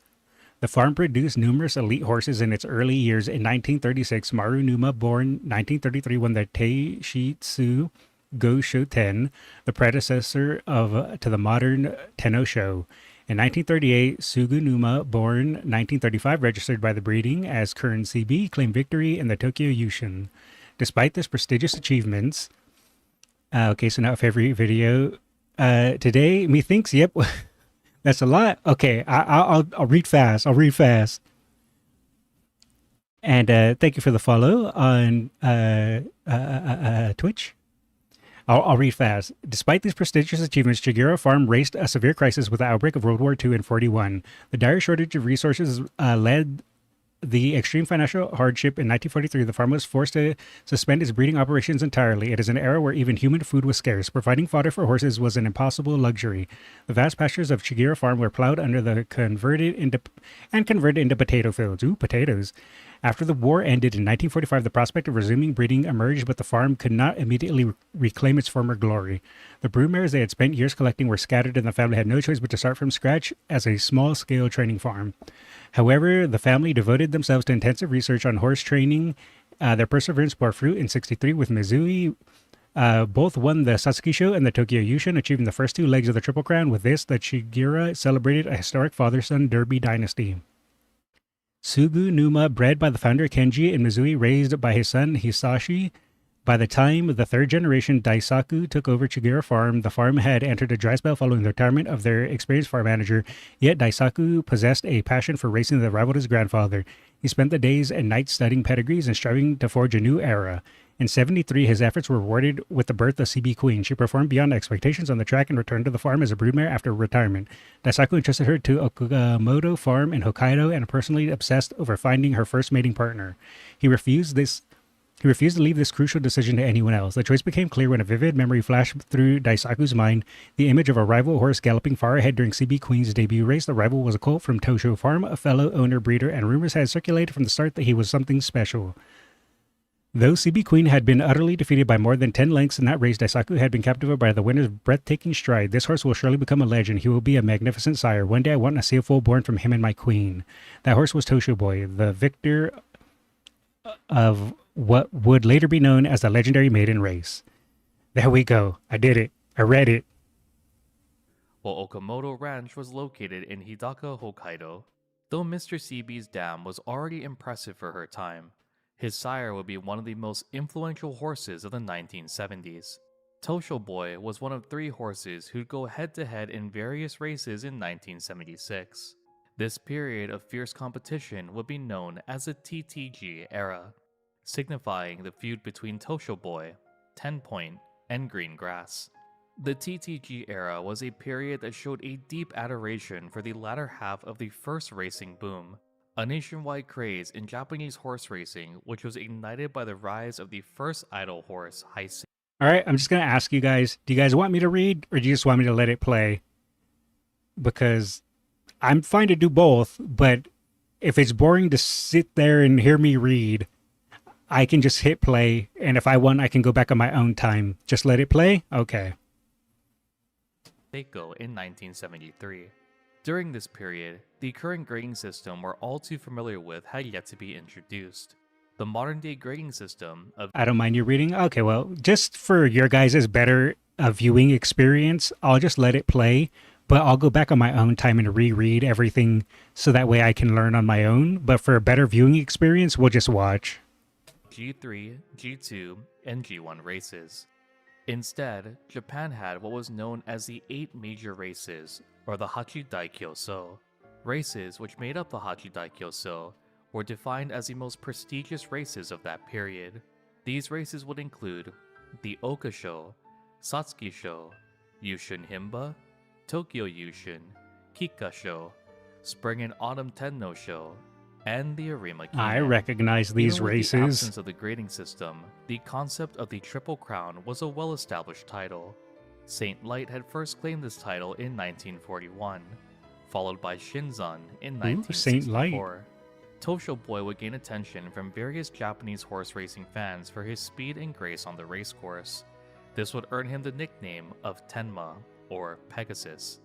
His explosiveness against the strongest horses of his era was described as exciting to witness firsthand. Tosho Boy would also be recognized as Horse of the Year in 1976, and in 1984, he'd be inducted to the JRA Hall of Fame. Of the 15 total starts in Tosho Boy's career, he'd place first in 10, second in 3, third in 1, and have only one race below the top 3 rankings. Sent the video in Umavids. Okay, I'll pull it up after this. In case I forget, remind me, but I should see it. Within the first place finishes in his career, 2 would be within the Hachidaikyoso, these being the 1976 victory in the Satsuki Show and Arima Kinen. In addition, Tosho Boy would claim victory in the 1977 Takarazuka Kinen as Let's well. go, Tosho Boy. Though Tosho Boy wasn't the victor of the 1977 Arima Kinen, the final race in his career, the race itself is considered the climax of the legendary TTG rivalry. Even in modern day, this fierce showdown is still widely regarded as one of the most intense and popular races in Japanese horse racing. You can at him there. Yes, if you want me to see things, make sure to at me, because it makes it so much easier for me to find it if you at me. Thank you, Silva. This race, to many, solidified who was the strongest amidst the 3. The history of TTG is another captivating period in Japan's horse racing history, deserving of an entire video itself, which will be released following our dive into Mr. CB. Ooh, I look forward to that. Mr. CB was born on April 7, 1980 in Hokkaido.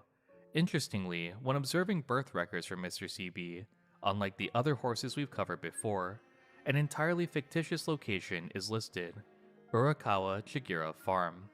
This mere name alone unveils a dramatic story which led to Mr. CB's birth. For this next portion, I like of how the even video, in her we'll training explore outfit, the she still history of wears the top Chigira hat. Farm, which resides in the Gunma Prefecture, the place where Mr. CB's roots lie. The Chigira Ranch has been involved with horse breeding for decades at this point, producing many exceptional horses like Marun Uma, Sugen Uma, Meizui, and CB Queen. During the time of the ranch's establishment till the birth of CB Queen, it is important to note that the ownership became generational over time. In 1927, Kenji Chigira first began producing thoroughbred racehorses. During World War II, Chigira Ranch faced many hardships. Shortage of funds and food resulted in the temporary suspension of breeding operations. Facing insurmountable Okay, so yeah, you guys were right. He is now saying everything that little text bubble that I read earlier said. So he covers the information himself as well. That is good to know. The hat stays in Umapyoi. Nice. hardships, the Chigira family worked tirelessly to rebuild their former foundation of the ranch, and by 1963, their efforts would finally bear fruit. Meizui, a cult born in 1960, would claim victory at both the 1963 Satsuki Show and Tokyo Yushun, a remarkable accomplishment from a ranch that had to rebuild from the ground up. By this point, Kenji had given ownership of his ranch to his son, Yasushi Chigira. Interestingly, Kenji also had a horse who would win the Tokyo Yushun. Sugen Uma would claim victory in the 1938 Tokyo Yushun, making Meizui's victory. That's crazy that we have footage of this race. Sure, it's old footage, but this is what, 60 years ago? And we have footage of horse racing from 60 years ago? I was only like 100 by then. A continued legacy of wins at the Yushun for the ranch. By the time Daisaku Chigira, Yasushi's son, took over, just as his father and grandfather had done, he needed to conduct his own research as well. Daisaku possessed a strong passion for racehorses, spending most of his time studying bloodlines meticulously. Daisaku's goal was simple: to continue the legacy of his father and grandfather, and produce a remarkable horse for the Chigira Ranch. In 1973, his efforts would finally pay off, and CB Queen was born. After an impressive racing career, CB Queen became a broodmare, Daisaku entrusting her to Okamoto Ranch in Hokkaido. His attention would then shift to finding a suitable mate for CB Queen. As his pursuit for a suitable mate continued, a flash of inspiration captivated Daisaku. Someone posted a derby video from the 30s? Oh, I didn't see that. I'm gonna have to look for that after this. Recalling CB Queen's debut race. Although her career was impressive, CB Queen's debut would be a crushing defeat, losing by over 10 lengths. In that moment, Daisaku was focused on only one thing: the beauty of the winning horse's run. Daisaku thought to himself, "This horse will surely become incredible, a magnificent sire. And he One wasn't day, wrong. I want to see the offspring of this horse and queen." As we've witnessed many times before, everything in Japanese horse racing connects at one point or Everything the another. light touches is This yours, instance Oguri. is no exception. The horse which had captivated Daisaku was none other than Tosho Boy, the winner of the later dubbed legendary debut race. With newfound determination, Daisaku would submit an application for CB Queen to be bred with Tosho Boy. Now, you may be thinking, with how accomplished Tosho Boy was, surely he must have been a popular breeding stallion, right? The truth Would make is, sense. he was the exact opposite. Being a domestically bred Japanese horse, Tosho Boy was treated as a third-rate stallion. At the time, Japan simply did not value horses bred domestically as suitable sires. Oh, they wanted overseas horses. That makes sense. During this period, overseas and foreign-bred horses were thought to be the only true sires. Furthermore, Gotcha. Tosho Boy's first crop of foals did not perform well either. With conception rates below 60%, many of his offsprings inherited traits that acted to prevent a good racing career, not enable it. I tagged these goals. Okay, thank you. I appreciate it, guys. This is a reputation that was spread among Japan's horse breeders, only attracting broodmares with little to no accomplishments in their careers, drawn only to Tosho Boy by his low breeding fee. These lackluster offsprings only dampened his legacy further. Harumi Tokunaga, the manager of Tosho Boy, ultimately felt sorrow for such an unfortunate outcome. The arrival of CB Queen's application brought great joy to Harumi, followed by a shattering realization. That's This a could tall be the boy. chance to preserve Tosho Boy's legacy, breeding with such an accomplished mare like CB Queen. There was only one problem. CB Queen was owned by a non-member farm. Following his retirement, Tosho Boy was purchased by Hidaka Thoroughbred Breeders Association. According to the regulations of said association, Tosho Boy was only allowed to breed with mares owned by Hidaka members. Worried for Tosho Boy's future as a stallion, Harumi made a bold decision. Very well, we cannot leave Tosho Boy in this state. I will personally authorize the breeding with CB Queen. With this one choice, the breeding between Tosho Boy and CB Queen became a reality in 1979. Unsurprisingly, with the conception of CB Queen, Harumi's actions would soon be exposed. Becoming aware of this violation to the rules, I was about to say, I wonder if they got in trouble for that because he was only supposed to breed with certain mares, but they broke the rules. And well, I guess he's about to tell me now what happened.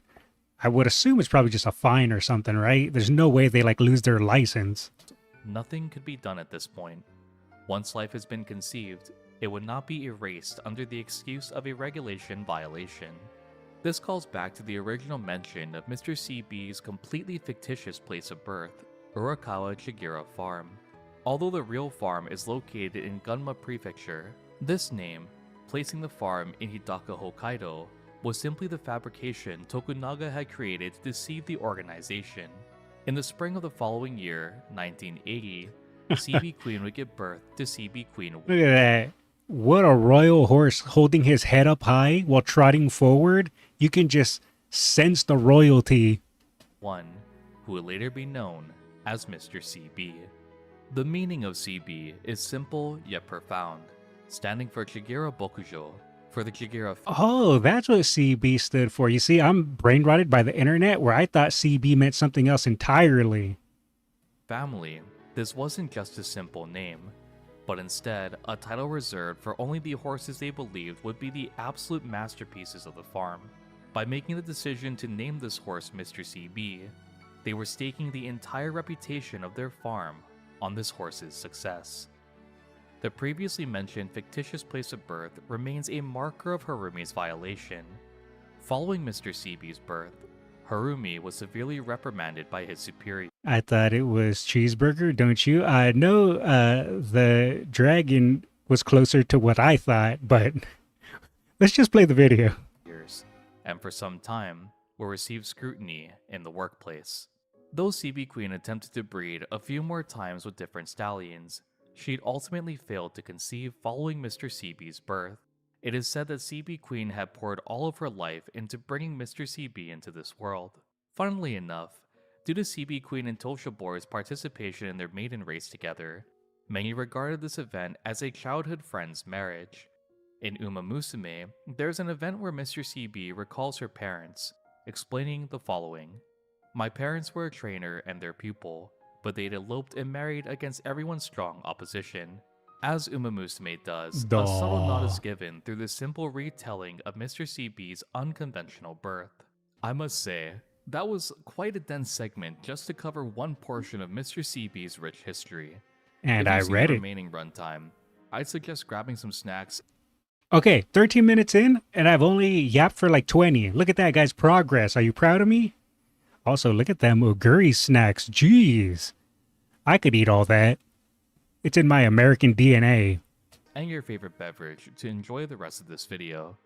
Luckily for me, I have a variety of snacks to choose from, thanks to the sponsor of this video. Hey, Perkins got another sponsor. I remember last time we watched the videos he was also sponsored. Very nice. Both Tokyo Treat and Sakura Co. were Wait, see, kind I enough can to send yap me a during the little size sponsor of segment. Japan I don't and have a to unique set of pause snack since it's just boxes. Tokyo Treat and Sakura Co. are advertisement. both monthly Ooh, snack Kit box Kat. subscriptions where you can get exclusive I have seasonal some Japanese Kit Kat snacks delivered right chocolates to your door. from For March, Easter. The theme for Tokyo Treat is Sakura We Springs. could skip it. You guys want to skip the ad? I mean, I can. But usually I don't do it too much. What is that? Let him get his yap out. Seems like this sponsor really likes him. All right, you know what? If you guys want, we'll skip it. But just because I skipped it, I'll go ahead and give it a shout out. I'm not sponsored, but if anyone is interested in Pyrrhix sponsorship, you can use code Pyrrhix for Tokyo Treat and Sakura Co box. Again, I'm not sponsored, but if you're interested in it, you guys can check out Pyrrhix's links and all that stuff. So there we go. Dive into Since I Umamusume skipped the ad. history together. Huge thanks to Tokyo Treat and Sakura Co. for sponsoring this video. And let's get right back into Mr. CB's history. When Mr. CB was born, he was fairly small for a colt, almost as small as a filly would be. Despite his small frame, CB had great posture, was perfectly balanced, and used his entire body to jump and prance about. Among Tosha Boy's offspring, Mr. CB showed the most potential. Instead of inheriting detrimental traits as previous offspring had, Mr. CB seemed to have only inherited good qualities from his sire. In his first year, I wish that would have been the case when I was playing horsey game. All my horses that I bred were all kind of dum-dums or stubby-legged or kind of, horrible at running and fell over. small as a filly, the Primordial Gold, Daitaku Helios, and Daiichi Ruby were also offspring of Tosha Boy? Oh, I did not know that. Mr. CB proved to be easy to work with. He was usually calm and very obedient. With this calmness did come a fierce stubbornness if his mood was dampened. Skill issue? I guess I'm just not good at breeding.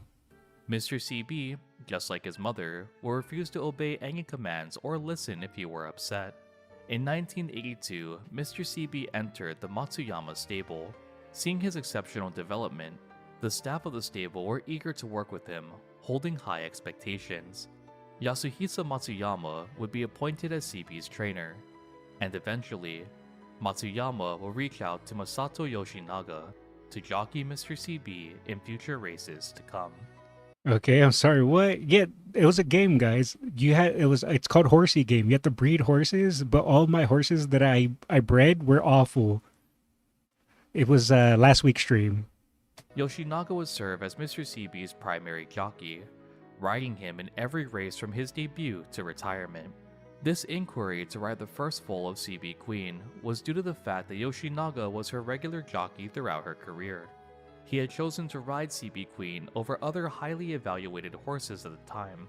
Cuck is in MVP. Yeah, I bred Cuck with another horse, and I think, what was her name? Son of a Cuck? Something like that? I don't remember. But they were actually kind of crazy. They were really good. I'll probably play that game again at some point, but I remember I had one that was pretty good.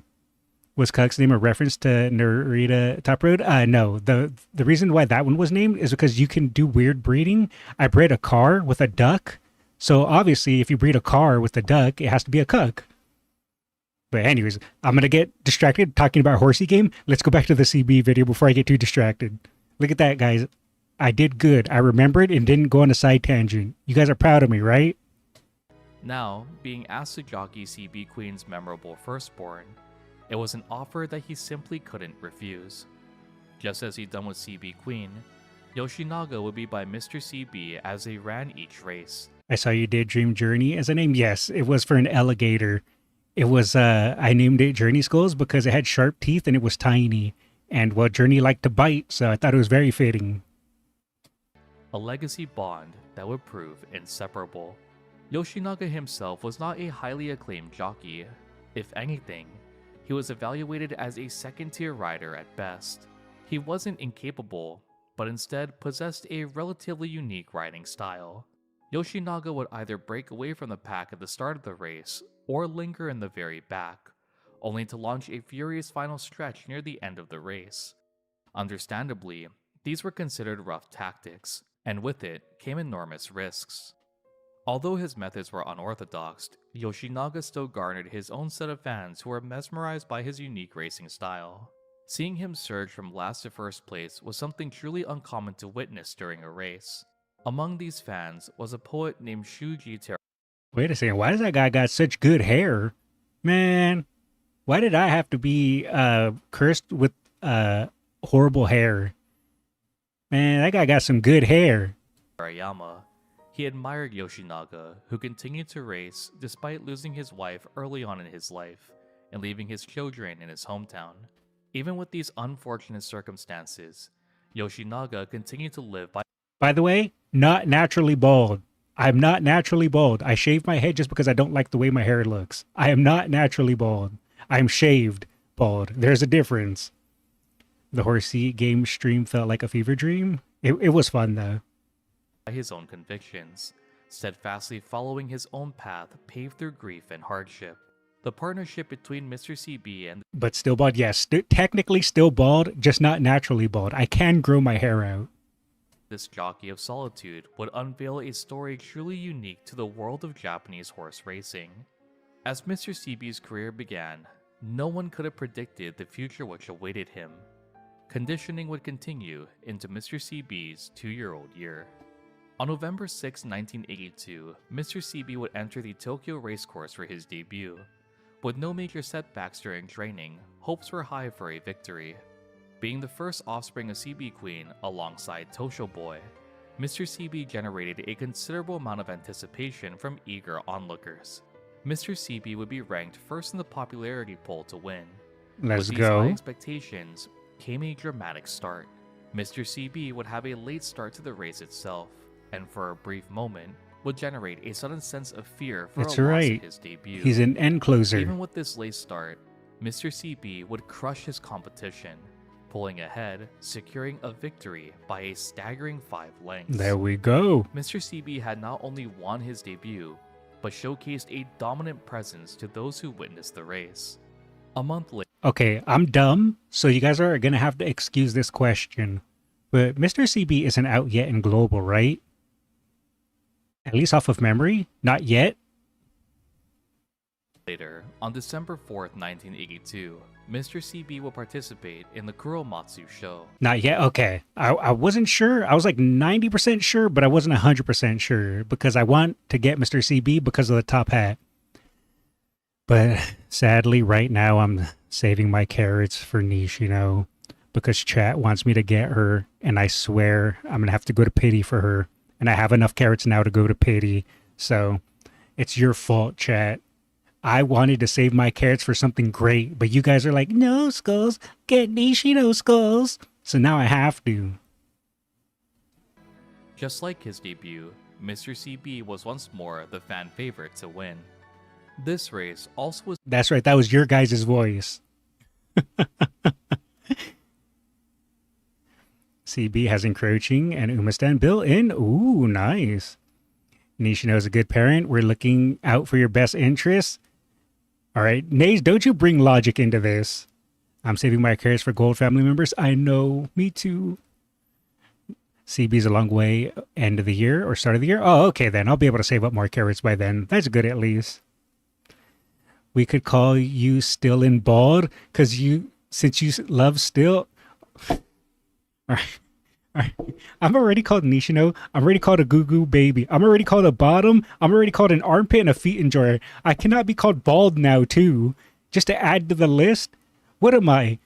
Bottom, feet enjoying, bald, armpit, and everything else now? Okay, chat. I apologize. Actually, no, I'll take it back. You guys are like, get Nishino, Skullz. Nishino is amazing, and we're all handsome and attractive. That's what you guys sound like, okay? I take it back. Just don't add bald to the list.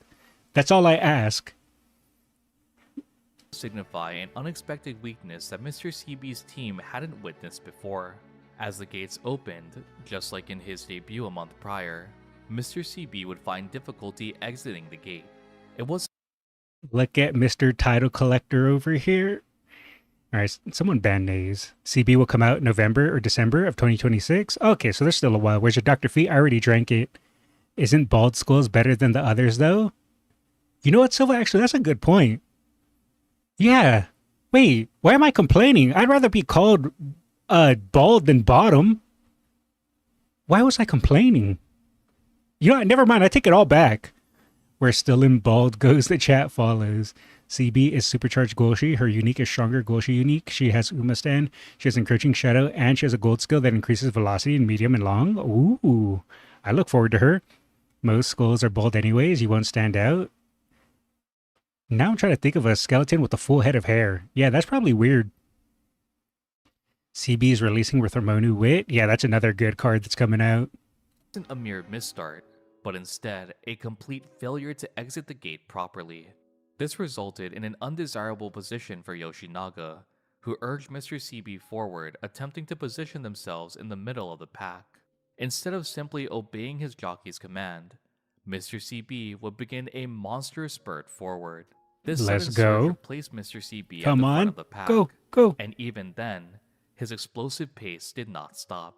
From a position which was less than ideal for his jockey, to a display of fierce speed to claim first place.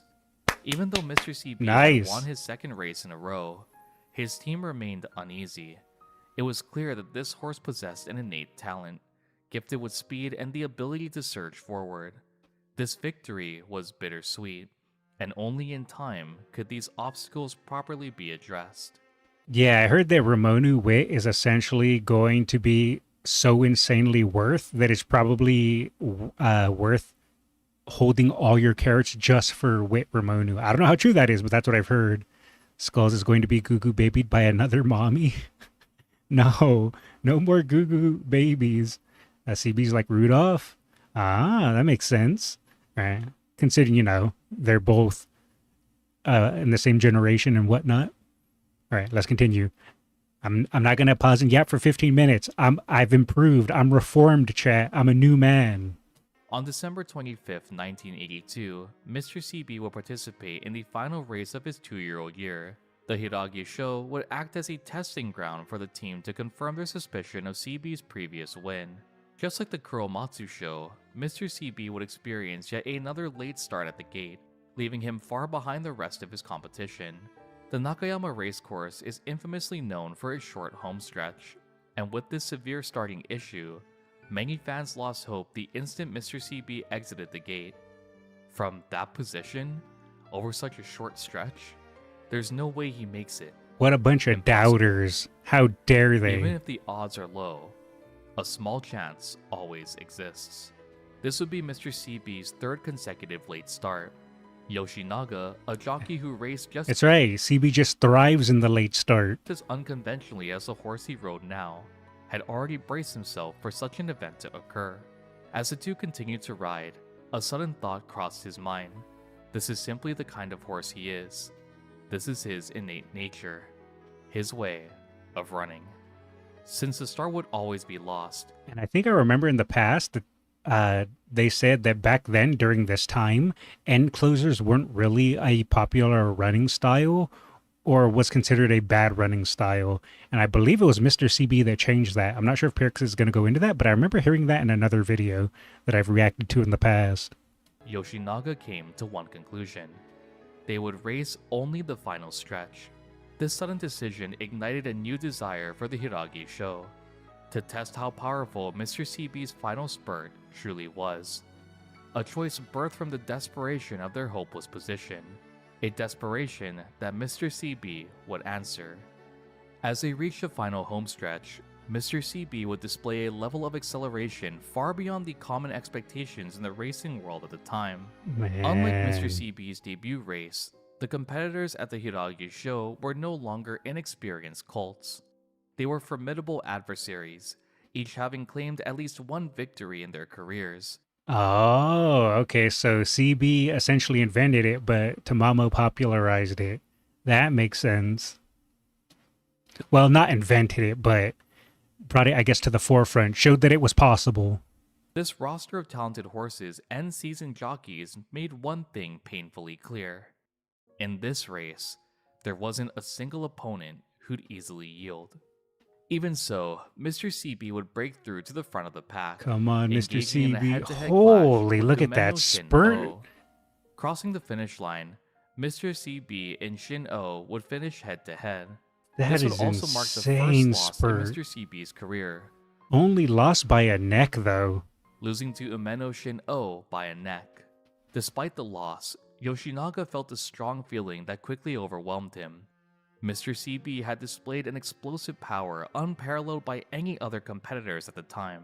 He was convinced that even with these late starts, Mr. CB's acceleration could serve as their ace in the hole for future races to come.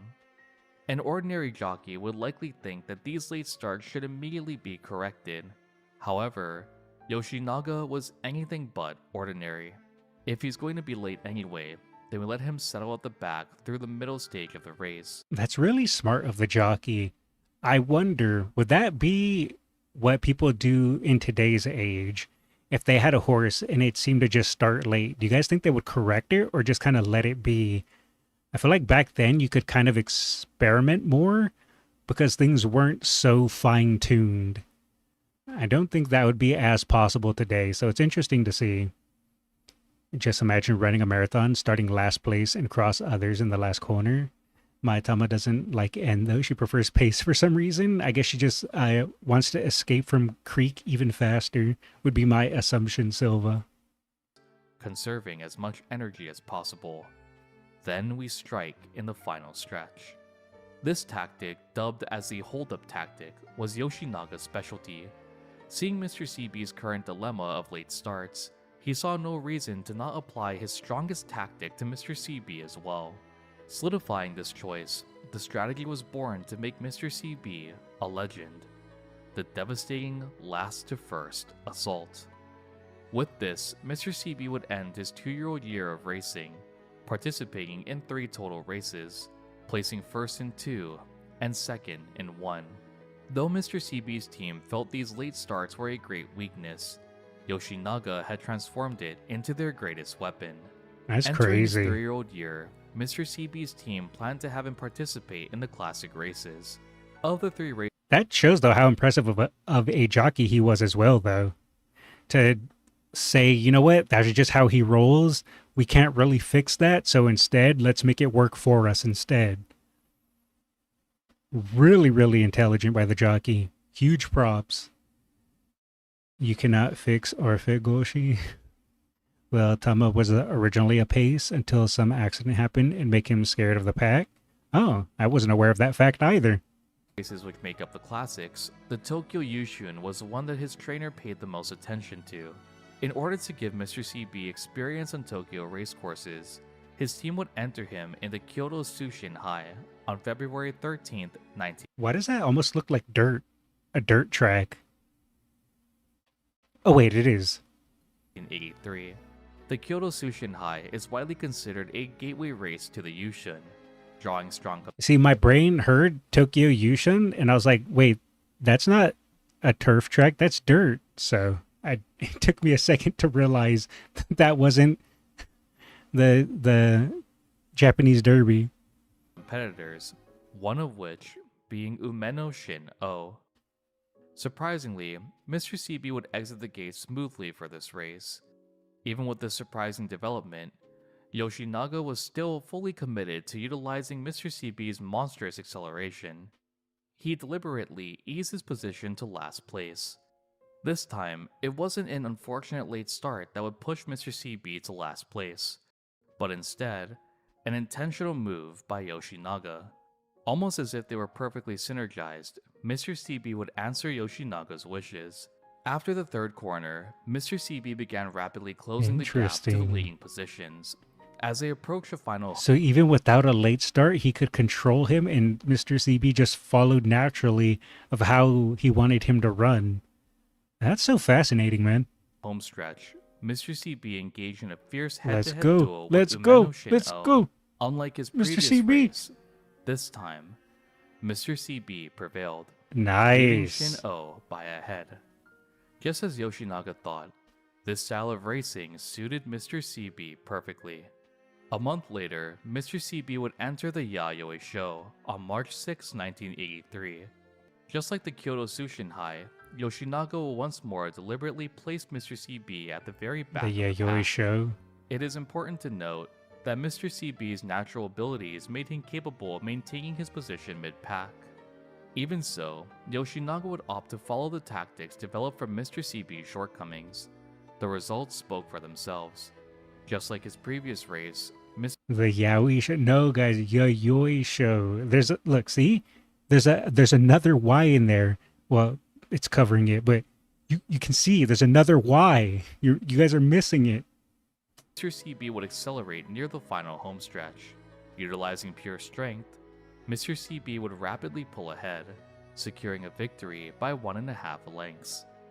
This only acted to strengthen Yoshinaga's resolve. This strategy, he thought, will work regardless of the battlefield. All the training Mr. CB experienced had finally led to the development of a fierce racing strategy. What was once seen as a crutch swiftly became his greatest strength. On April 17th, Yahweh. Look, I can only speak American. It's not my fault.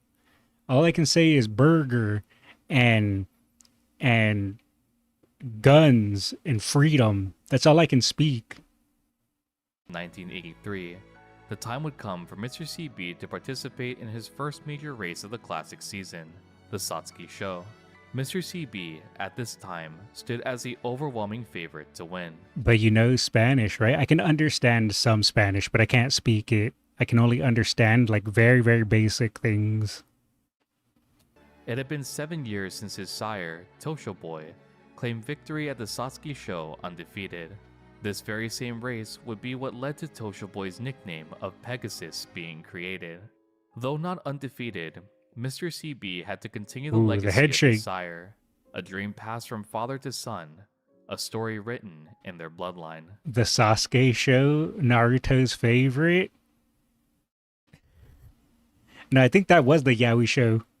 If we're talking about Naruto, this month Satsuki show will be on the 19th. Yeah, if depending on what time it is, because I know the time zones kind of mess things up, I might check it out. Unless it's like super, super early in the morning, then probably not.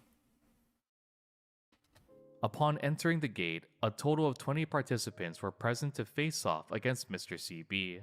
With this large roster, rose several notable rivals for Mr. CB to overcome.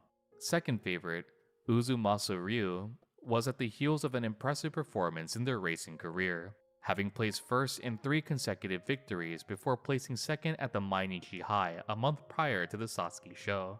Third favorite was Blue Durban, jockeyed by Masato Shibata.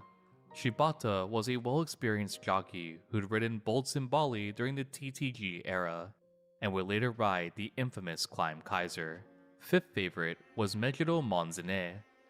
I've never heard of this Meijiro before. Meijiro Monsinus. Sine. How did he say it? The infamous climax. Fifth favorite was Mejiro Monzane. Oh, Monsine. Okay, it's not Monsinus. Good to know. Crack, everything hurts. It's been non-stop building today. We're already at 150 vans. Oh, that sucks. Hopefully you feel better soon. Have you seen the Osaka High race?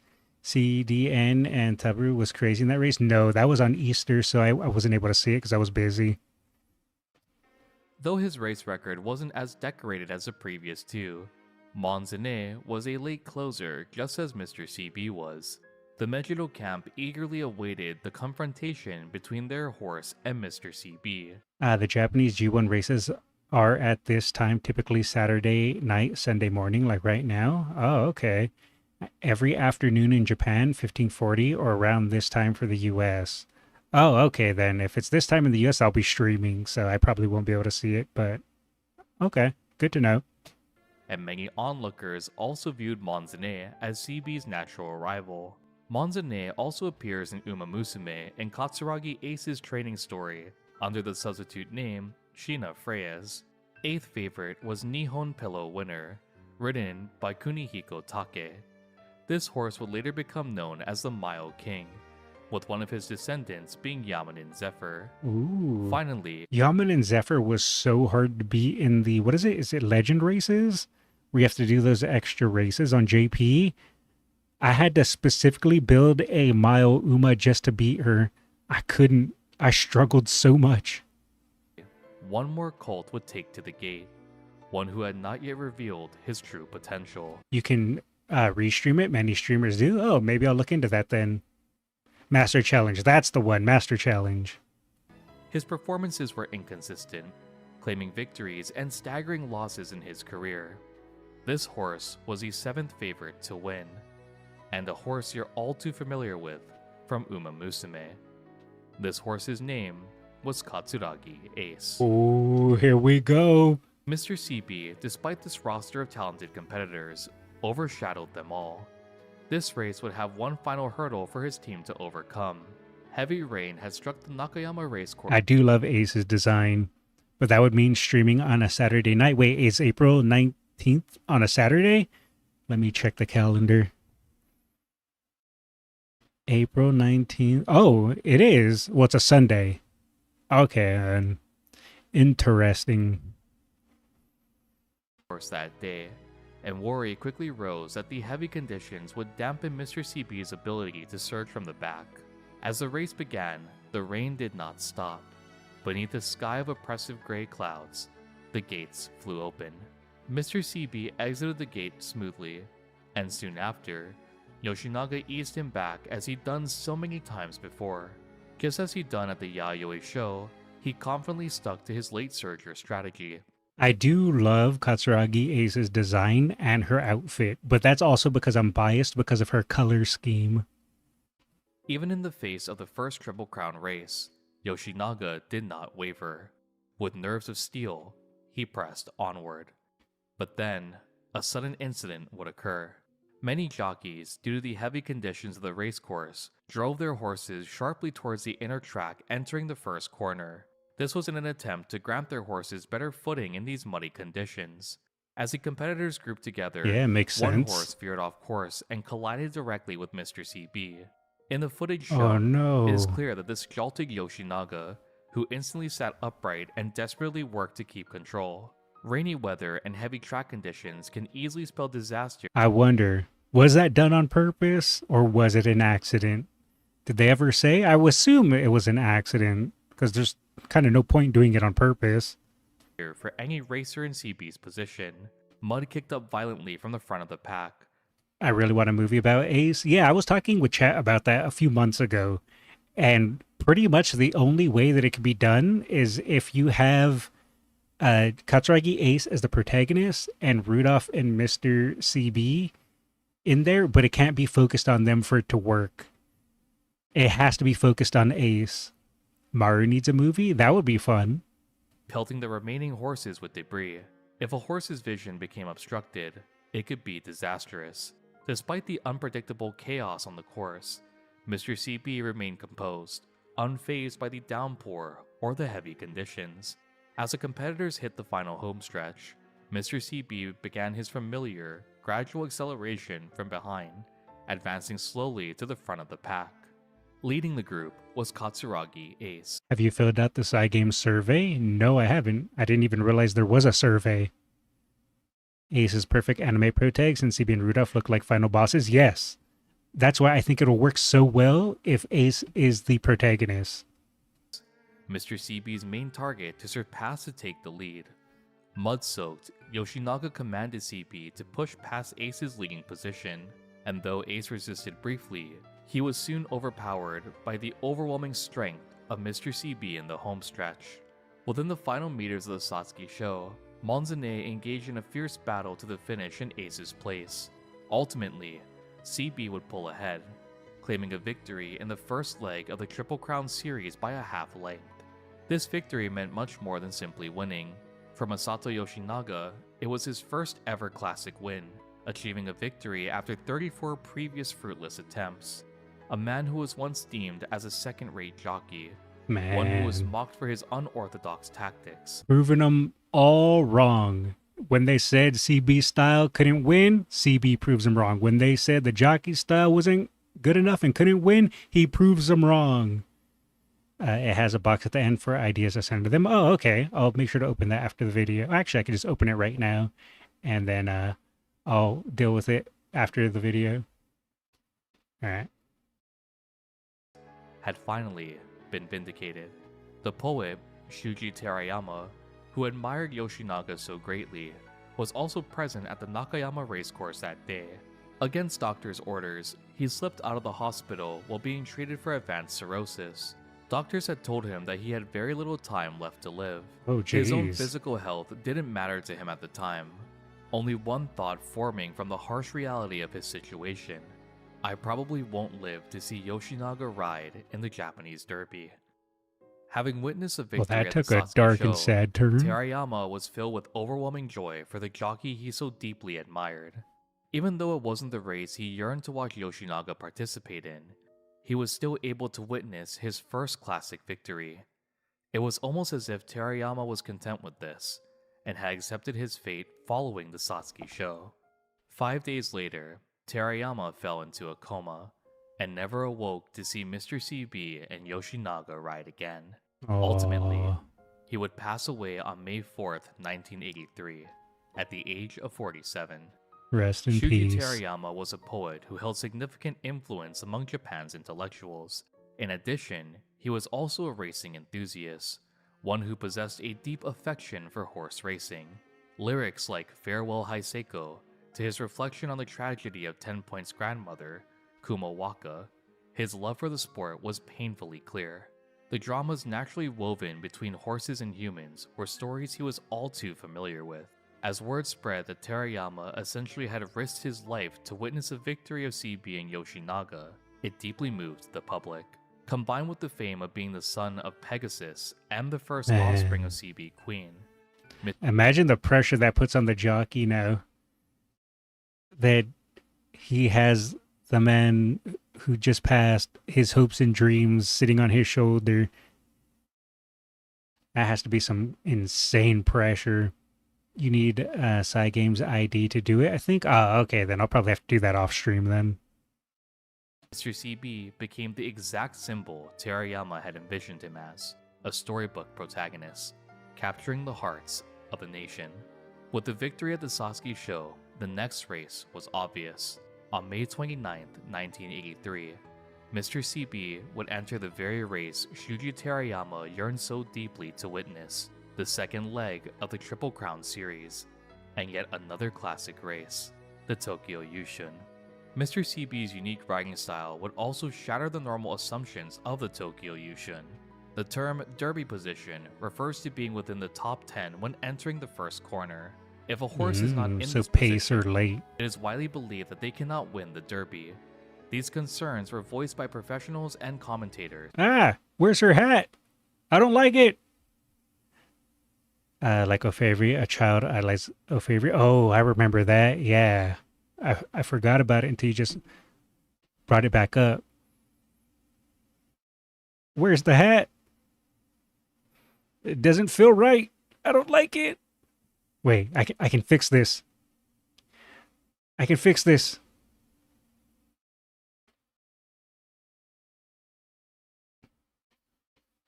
We're gonna solve it. We're gonna solve it.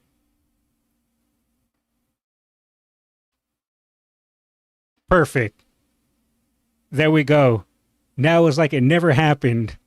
Now she looks great. Fantastic even. All right, let me go back to my corner. What a gentleman. We try our best. Worse? All right. Let me go back to my corner and hit play. You're reacting too fast. Where's the yap? Get away from her, you hat fetish old man. Not with your ugly hat. The hat stays on. Hatless CB is cute. All right. I try to do my best and help out poor CB by giving her my hat, and I get roasted by chat that I'm not yapping enough and that my hat is not good enough for CB. Just gonna hit play. Hat, feet, armpit, belly button, fetish old man.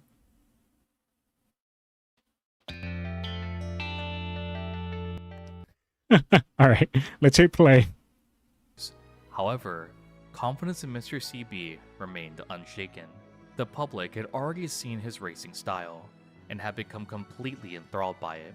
To witness a horse charge from last place all the way to the front was unheard of at this time. Even if skeptics and critics believed that a tactic as brash as this brought disadvantages, the public believed, or perhaps wished, that Mr. CB could emerge victorious with this unorthodox running style. They'd seen it happen too many times before, and hoped to Never see doubt Yoshinaga Mr. once CB. more perform something extraordinary. You fools. If the public's expectation wasn't enough pressure, there was Ooh, look how excited that horse was. something extraordinary. If the Look at this guy. public's expectation No, this guy. wasn't enough pressure, there was another possibility should CB emerge victorious in this race. The Tokyo Yushun was the very same race his sire, Tosho Boy, had lost. If CB emerged victorious here, it would be seen as an accomplishment at a race where Tosho Boy had faltered. The members of Mr. CB's He team, has to win well for his aware of the papa. expectations and roster of competitors, did not take the Tokyo Yushun lightly. Mr. CB's late surger tactics were a direct contrast to the front-running tactics used by most contenders. This made it impossible to control the pace of the race. In addition, based on his previous race history, it was obvious that he would be heavily marked by his competitors. The risk of being blocked or getting boxed in would be higher than ever before. All of these concerns began to eclipse the hope the team once held for a victory. This worry would turn to clear concern as Mr. CB entered the paddock before his race. While circling the paddock, CB's cheekpiece strap would suddenly snap. Though this could just be seen as a mere coincidence by any onlookers, Or is it a for those who omen? live by racing intuition, it was an omen of Oh, misfortunes no. to come. It Witnessing was. this, a vague sense of dread fell upon both Yoshinaga and Matsuyama. As Mr. CB stepped onto the course, he was greeted by a thunderous applause. He wasn't just the favorite, but was a favorite by an overwhelming margin. Yeah, look at those odds. That's kind of crazy. And then the one person that bet on Suzuka Koban, and if they won, holy payout.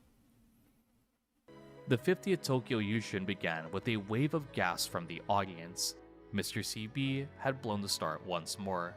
Though this wasn't anything new, the It's lingering just, thought that's of how he the derby rolls. position caused many to view this as a major blunder, one that could be fatal in achieving victory. In his current Bunch of position, it was doubters. impossible for Mr. CB to enter the top 10 within the first corner. As the race continued, the jockeys surrounding Yoshinaga grew more anxious.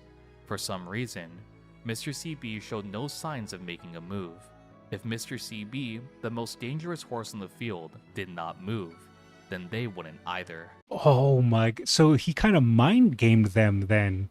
Because they're just like, no, we have to have the 10th position because that's the derby position. But he was like, nah, we're going to just run our own style and go at our own pace. So the other jockeys are like, wait a minute, he isn't rushing forward. So does that mean we also not rush forward? But wouldn't that not put us in the right spot? But, and then they got confused. Genius plays. If they maintained this position, only the front running group would be able to pull away. This positioning will remain after the third corner, and if Mr. CB remained motionless, the field would fan out in the final corner, completely blocking his path. Of course, this was something Yoshinaga had factored into his plan. Every action by every competitor present had played right into the palm of his hands. There He we waited go. from the time exiting the gate till the last possible moment to make his move. This tactic This would be guy different was a from what the audience genius. was used to seeing before. A forceful tactic that Yoshinaga believed only CB could execute. A direct charge through the center of the pack. Up until this point, Yoshinaga always kept CB far away from the pack, having him run in isolation. He would swing wide to avoid contact when surging from behind. That would not be the case this time. Gray depicts the mind games of the races brilliantly when we watch it. Well, I put it to a vote in chat. I'm going to start with season 1 and work my way up, so it's going to be a while till I get there. But the other thing that delayed it as well was that whole freaking Crunchyroll getting hacked. Because now I don't want to give them my personal information, so now I'm trying to find a way to be able to get the series and watch it and stream it and all that without having to give my personal information to Crunchyroll. So that's kind of what delayed me watching the series a bit longer than I would have liked.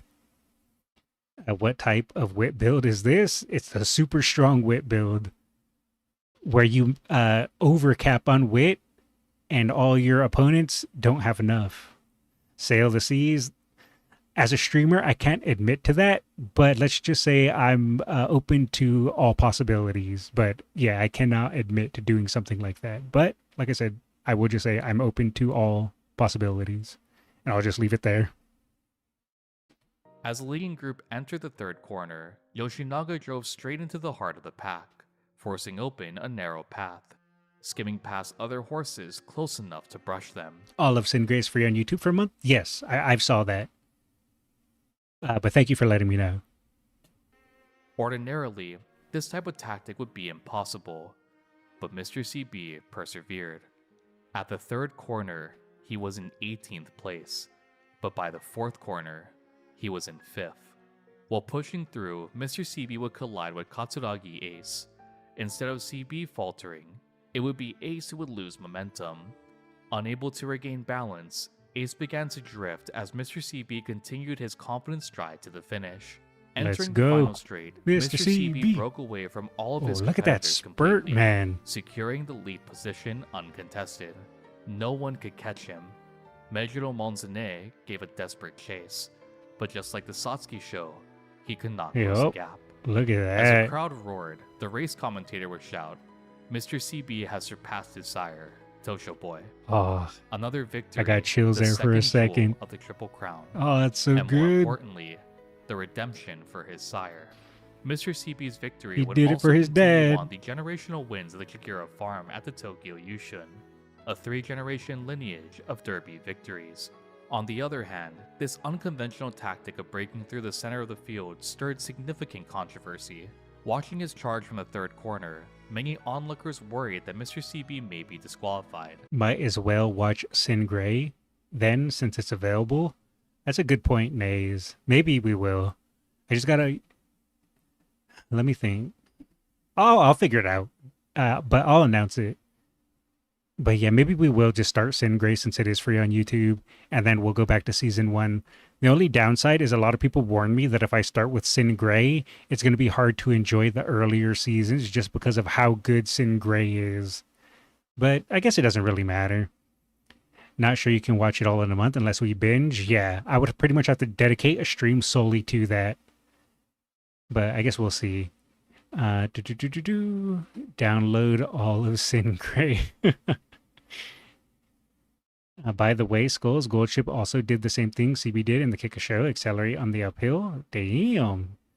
No wonder Goshi's my Oshi. Fatty's the GOAT. Alright. Let's hit play. The contact with Katsuragi Ace near the end of the final corner was, by all sense of definition, a bad collision. Despite these worries, the race was not called for inquiry, and Mr. CB's victory remained unchallenged. Nice. Though the Yushin victory was secured, Yoshinaga was held responsible for interfering with the other horses during his bold charge through the center of the pack. As punishment, he received a riding suspension, and in addition, no mementos from the Tokyo Yushin can be found at Yoshinaga's home. All he did, though, was kind of just push forward. I guess bumping other riders is considered bad, but I don't know. You have to get to the front somehow, right? If you want to win, how are you supposed to win if you don't, like, try to squeeze your way through? I doubt he bumped intentionally, but, you know, if you're trying to win, sometimes you got to just do what you got to do. Now, obviously, I'm not saying, like, actually cheat and try to harm other people or anything, but it's kind of not his fault if he was trying to push to the front and kind of, you know, just bumped into his fellow racers. No trophy? Yeah, that's sad. I can't lose the run now. Fast learner. Ooh, good luck. You're too deep in Uma, so I think you can still enjoy Pretty Derby after Sin Gray. That's also true. I'm pretty sure I will. Still the CB vid. I was busy cosplaying as a Apple in a Discord server. Oh, nice. Yes. I'm trying not to yap too much. Same reason you can't poke eyes in football. I mean, you could. Goshi and CB did the same. However, people say it looks different while CB did it with grace and clear talent. Goshi did it with a show of force.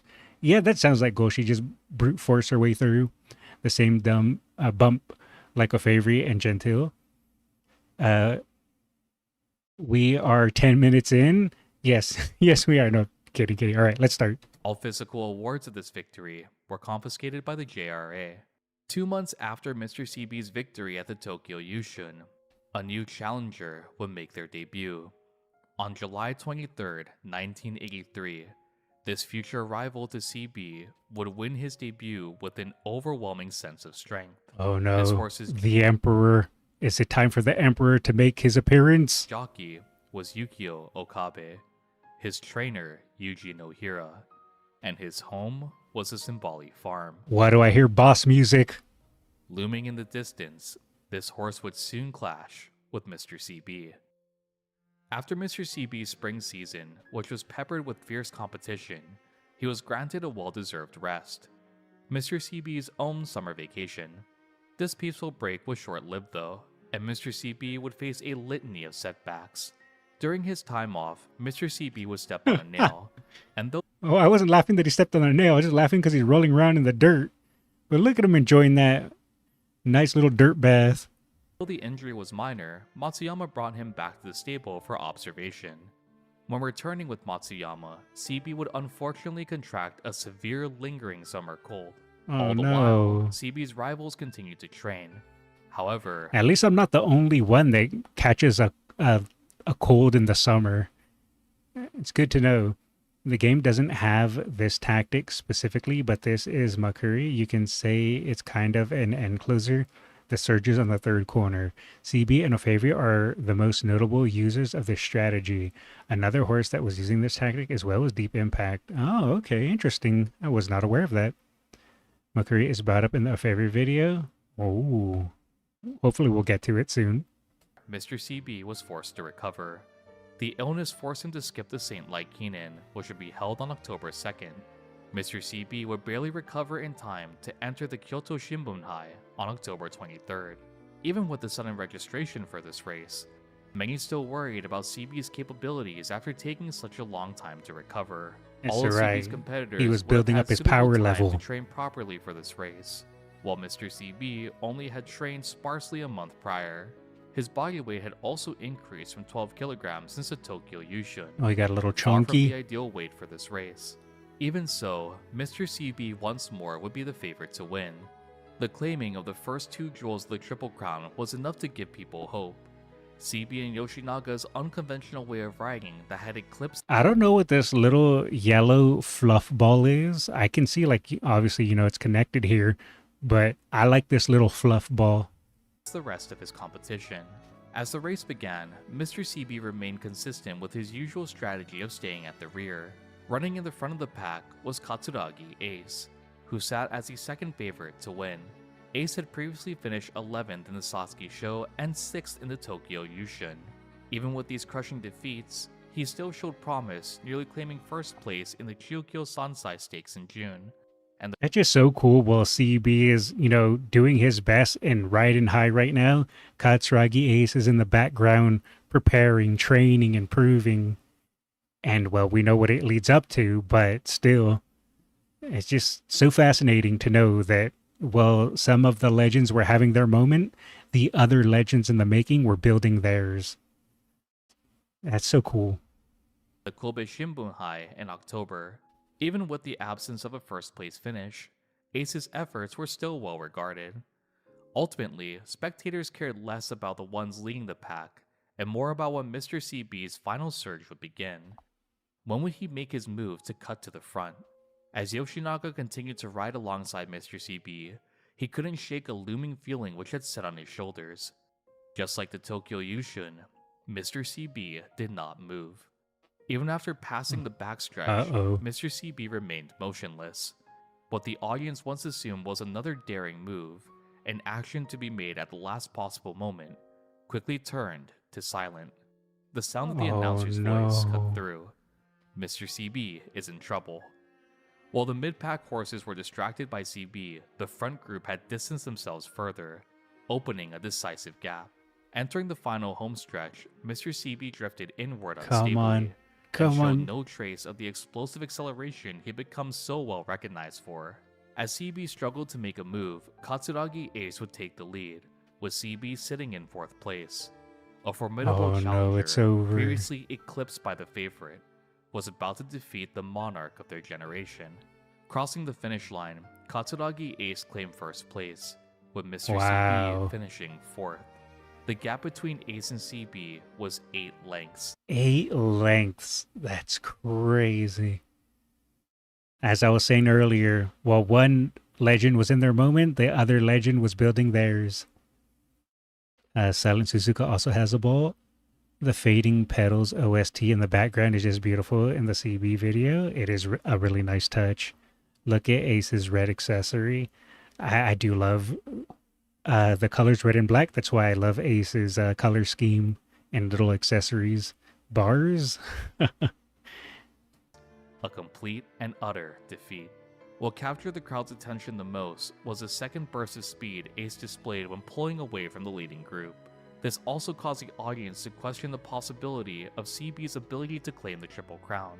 Can he really win the Kika show after this? It's alright, it was just one bad race. It's fine. You just shrug it off and keep going. The last Triple Crown recipient was nearly 20 years earlier, with Shinzan claiming the title in 1964. In the 2 decades that followed, many formidable horses had risen to the challenge, only to fall short of claiming the Triple Crown. With each failed attempt, doubt quickly spread that another Triple Crown horse might never appear again. Mr. CB had initially given many the hope of seeing a 3rd recipient crowned, but now that hope began to sour. Regardless of what the public believed, Matsuyama devoted himself entirely to preparing CB for the Kika show. That everyone started CB's doubting again. Even recovering from illness, reminding skeptics that his condition at the time was far from perfect. Yeah, CB he still was showed sick. a willingness to run, and was still He had a able to fever. finish in the front of the pack. Matsuyama intended to train CB as much as he could to restore his competitive instinct. Seeing this determination, everyone in the CB camp dedicated themselves as well, fully committed to achieving the Triple Crown. Of course, the media, as they always do, stir up the juiciest stories that they can find. They'd all report on Mr. CB's poor condition and raise the question of his ability to win the final leg of the Triple Crown. Of course, the media goes in and stirs trouble, so that way they can report on the news to make it more exciting. That's where the Menko comes in for Ace in Japan Cup. Reporters, eager to outdo their rival media outlets, sought to interview the people closest to Mr. CB, these people being trainer Matsuyama and jockey Yoshinaga. The relentless interviews of these two could only be described as extraordinary. The utter bombardment by the media was never ending. I think they should be left alone for a while. They are carrying a tremendous responsibility. It is stated that even other jockeys and stable personnel sympathize with CB's trainer and jockey. Even with the excessive media coverage, Mr. CB still shot to the top of the favorites for the Kika show. This utter outpour of support could only be described as the public's outcry for Mr. CB's story itself. Yeah. Looming overhead, just like the Tokyo Yushun, was a Come on. prospect of avenging his sire once more. Tosho He did Boy it had been once. defeated in the 1976 Kika He could do it show, again. finishing third behind his contemporaries in the TTG generation, Greengrass and 10 Point. When competing in the 1977 Autumn Tenno show, Tosho Boy would run out of stamina, placing 7th overall. The Kika show isn't only the final leg of the Triple Crown races, but also is the longest. I never realized, and unless I'm reading this right, that the Kika show has quite a bit of a downhill. Huh. amidst the three, clocking in at 3,000 meters. It is said that the fastest horse wins the Sasuke show, the luckiest the Tokyo Yushun, and the strongest the Kika show. This would be the final test of CB's capabilities. Could Mr. CB conquer what his sire could not? No, that's an uphill. Oh, was it an uphill? Then never mind. I was reading it wrong. Swinging Maestro failed the proc. Oh boy, just like my Pisces Cup finals. The team behind Mr. CB remained confident. In the weeks following the Shimbunhai, CB's condition would improve steadily.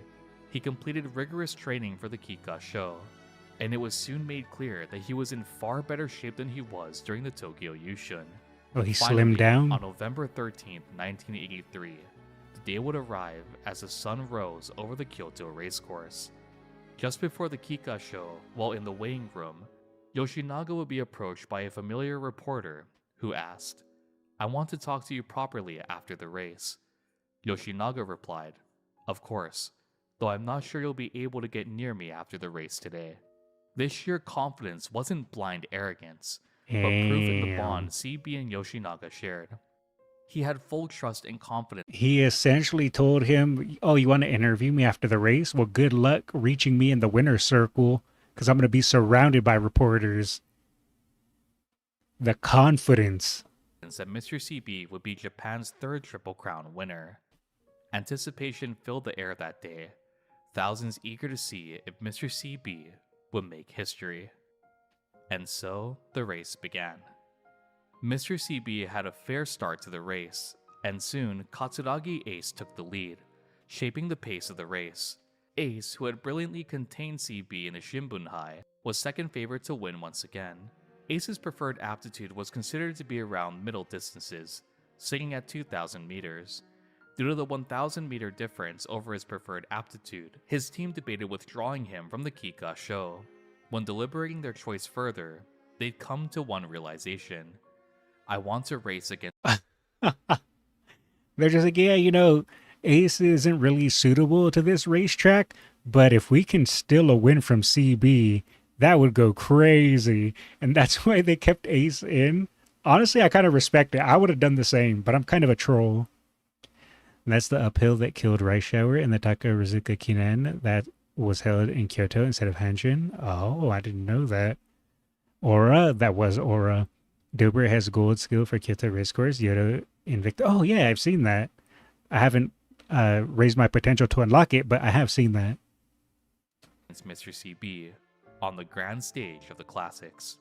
Mr. CB, who reigned as the champion of his era, came from a strong bloodline, while Katsuragi Ace was an ordinary cult with an ordinary pedigree, born and raised on a small family-run farm.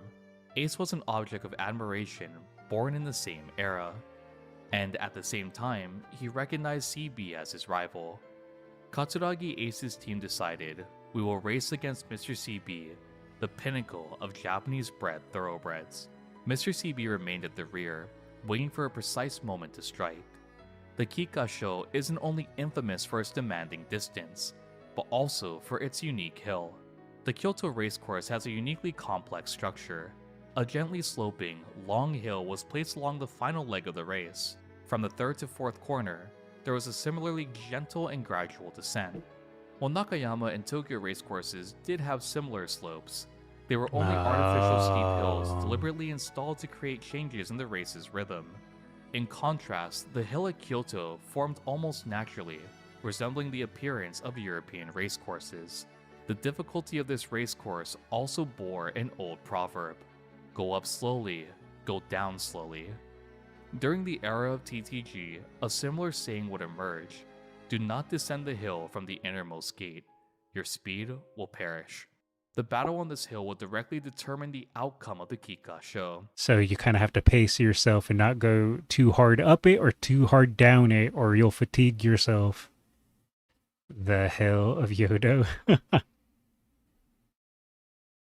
Horses who used their stamina on the uphill climb would burn out rapidly, while horses who accelerated on the downhill would swing widely outside by the final homestretch. How to ultimately overcome these issues, Not pre-watched, by the way. Just, it made sense. lay entirely on the judgment of the jockey. How would Yoshinaga tackle the Kikasho? This question burned in people's minds as Mr. CB approached that dreadful climb. What would happen next would defy any warning given on the consequences of rushing up that hill. As soon as Mr. CB reached that wretched climb, he began to advance. This was a long-distance acceleration while climbing the hill, meaning to catch the leading positions from the rear. Mr. CB was rushing in at full speed.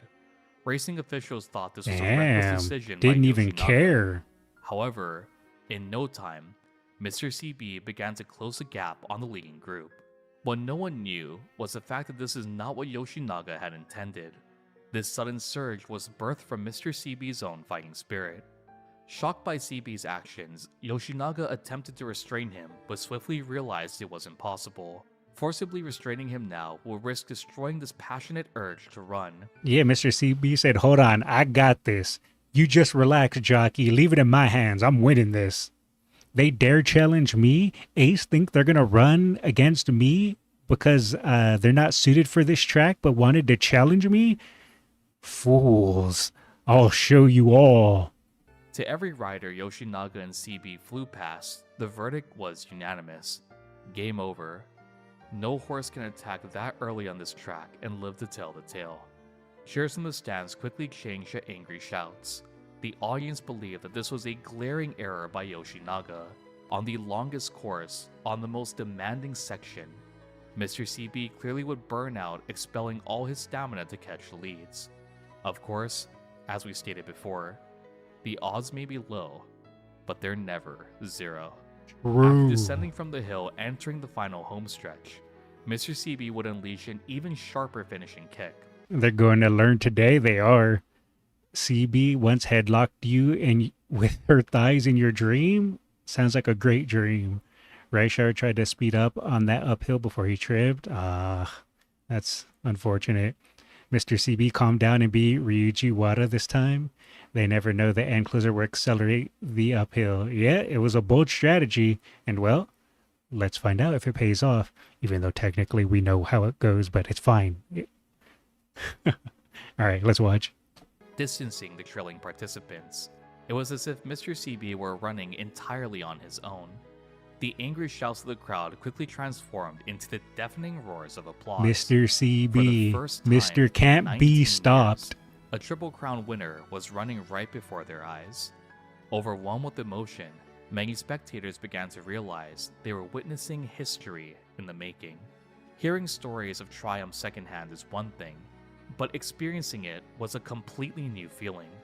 For the first time in nearly 20 years, another Triple Crown title would be claimed. Go, As go. CB continued to defy all belief, Kiyoshi Sugimoto would shout, "The earth is bouncing for Mr. CB." Welcomed by this tremendous applause, Mr. CB crossed the finish line, 3 lengths ahead of second place. The race Let's course was go. drowned out by thunderous applause of the audience. For the first Man, that was so good. Daring strike indeed. Did you understand the reference? No. Good morning. Ace faded to 20th. Wait, was there even 20 racers? That's rough. first time in 19 years, a new Triple Crown winner was realized. Mr. CB had become Japan's 3rd Triple Crown recipient. Interestingly, the unique skill of Mr. CB in Umamusume Encroaching is Shadow. named Approaching Shadow. This ability then evolves into Bouncing Earth, which is based on this historic That's a nice commentary touch. from the Kika show. With the classic year only described as legendary, Because Wada was called Opera's backpack? Okay. Mr. CB would end 1983 with 5 total starts, claiming the prestigious Triple Crown title.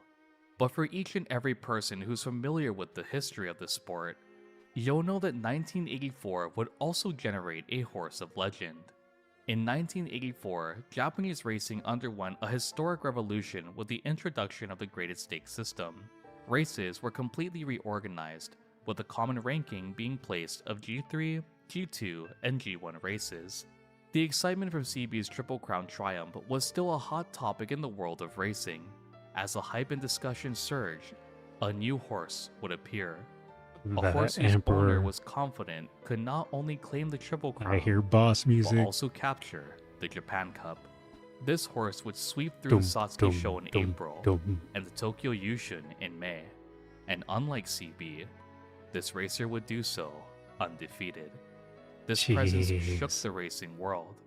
Wasn't a Triple Crown That winner must have only been supposed so to appear amazing to once every watch in 20 person. years? This was the common shocked comment when witnessing this horse race. Until Mr. CB, many doubted another Triple Crown could ever happen again. Yet not even a year later, the prospect of a back-to-back Triple Crown suddenly became real. The lingering urge slowly grew to see this horse clash against Mr. CB in future races. A horse who, just like CB, would defy all expectations. The Emperor, Simbali Rudolph. There she goes. Did you enjoy this video? Yes, and I are you did. looking forward to part 2? I am. Be sure to let me know in the comment section down below. Mr. CB's history has proven to be far more extensive than I originally thought, and I'm having a blast learning more as I go along. Me too. Thank you all for joining me, and as always, I will see you all in the next one. We did it, boys. We did it. Finally got through the video. A long vid, yes. It was a bit of a longer one, but we managed to do it. And how long did it take me? The first Licking Light Bulbs video took me an hour to react to a 25-minute video. This one was what? Like, it's almost an hour-long video, and it only took me about an hour and a half? Look at that. I improved. Someone in chat say they're proud of me. Let's see. It's sad how CB was treated in his later years. Ace mature when the graded system implemented. 1 hour and 14 minutes. Okay, that's not too bad. Look at that, guys. I'm improving. All right. So let's go ahead and proud tears. Let's break it up a little bit, and we'll watch this 7-minute video, and then we'll watch Kel, if you're still here. We'll watch Kel's Pisces Cup run because he recorded it for us. And then after that, we'll watch Orfvre. Since we just watched a documentary type video, we'll break it up and then go into another documentary type video. Oh, you're still here? Okay, just wasn't sure. Yappin. I try not to too much if it's a longer video, but you know, I can't fight my nature. I'm just like Mr. CB, you know, it's my nature to yap. I can't be corrected. I need to farm fans later. Yeah, me too. I'll be back in an hour. All right. Makes sense. Time to add another 1.5 hours. All right. Before I start these two, though, I'm going to take a quick 1 minute bathroom break. So I will BRB 1 minute. Nays, are you there? Entertain my chat for me, Nays. So I'll BRB 1 minute while Nays entertains you guys. So BRB 1 minute.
All right, I have returned. I usually reset runs, but need to farm those fans. Yeah, same here. Count on Nays again while he still want to ban Nays. That's crazy. Well, someone has to threaten to ban Nays. Did you do bottom skulls time? I mean, no. Actually, no bottom skulls. Have an almond eye event? What's an almond eye event? Oh wait, hold on. I gotta copy this. I gotta copy the link. All right, what is this? We'll just steal this for now. No, not that. Whatever. You know what? Just click this then. That works.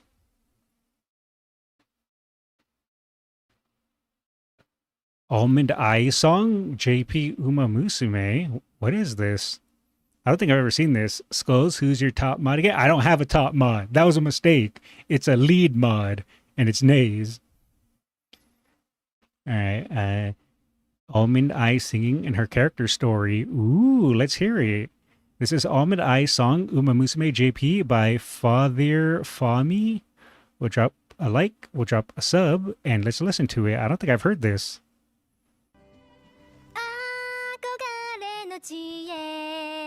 Ooh, fancy.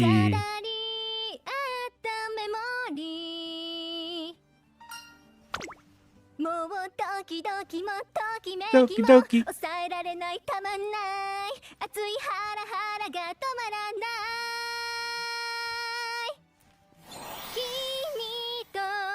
Aw, I was getting down. Now I'm sad. Angry bird crying gif. Alright. Not Almond Eye song, just singing? Ah, okay. Alright, so now this is... We got to use our translation tool. Do you have the Meijiro song? I have heard the Meijiro song. The Meijiro anthem or whatever it's called. Umamusume Stable by Stable Team Roundup 3.5 Anniversary Edition.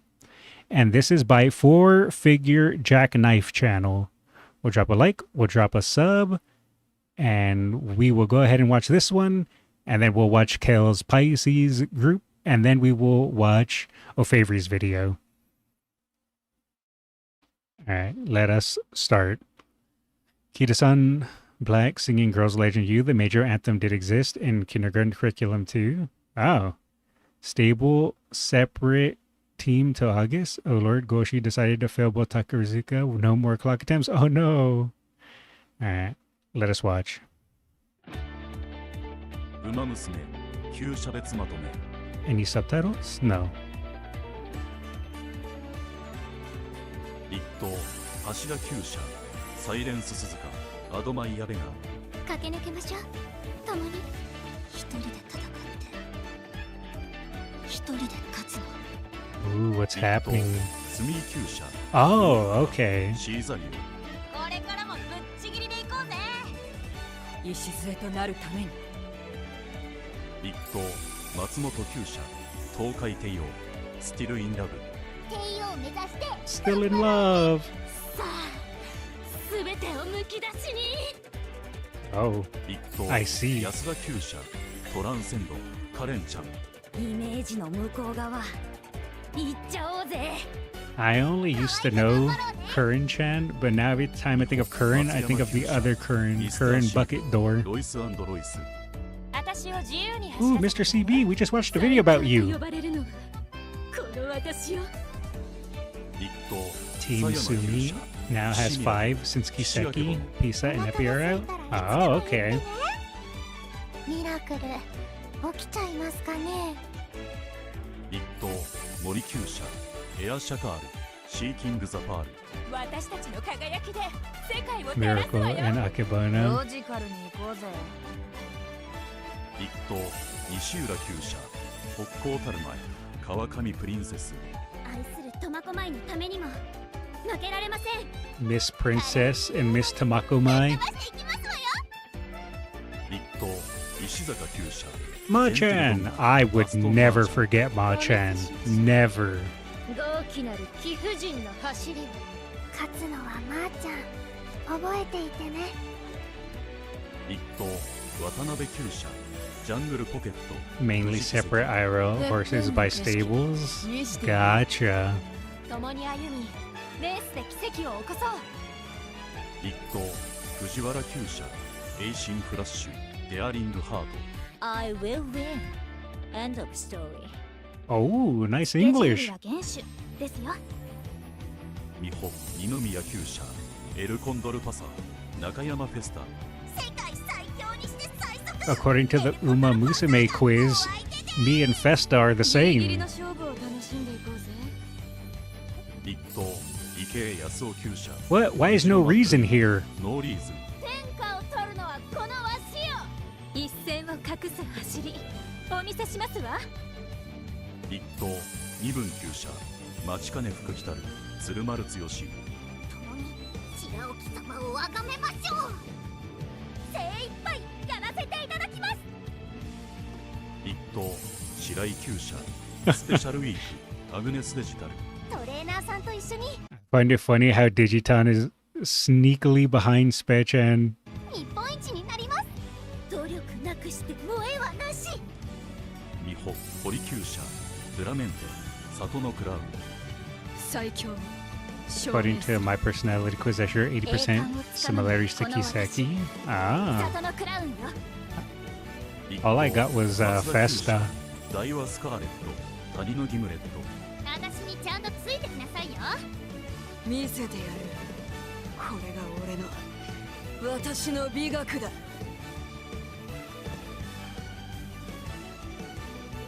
美穂奥平9社 What is she doing behind Spechan? It's best not to ask 完 questions. 璧な勝利こそが The 至上の愛 Meijiros. の証明。 Meijiro, 最高の Meijiro. 今を共に勝利を目指して一緒に仕上げていきましょう。美穂酒井9社桜ローレル You keep those arms down and you keep away. 学級委員長がついていますよ。夢にたお付き合いを。勝利の桜、私が満開にしてみせます。 I can't believe Haru would steal Chiono's eyes like that. と坂口厩舎マヤのトップガンデュランガルキングヘイロー。マヤをキラキラにしてね。Chio, 我が聖 Chio. 剣の切れ味ご覧に入れましょう。キングと共に高みを目指す剣 Chitose O, also Sakura, by the way. 瀬戸口厩舎小栗キャップネオユニバースラインクラフト。トレーナー頼りにしているぞ。ネオユニバース走る、そして Universe is adorable. 勝つよ。勝ちます。 You mean the armpit licker? 一等大久保厩舎。 That's why Baksha needs to keep her arms down. 成田大臣。戦いの準備はできているんだけど、来ないの置いてくか。 Palms. 気楽にやってこいよ。一等友道厩舎。 Ah, the three ベル sisters. シーナビブロス。僕はなる。勝って偉大な馬娘に頂点以外いらないわ。ここは絶対勝っちゃうよ。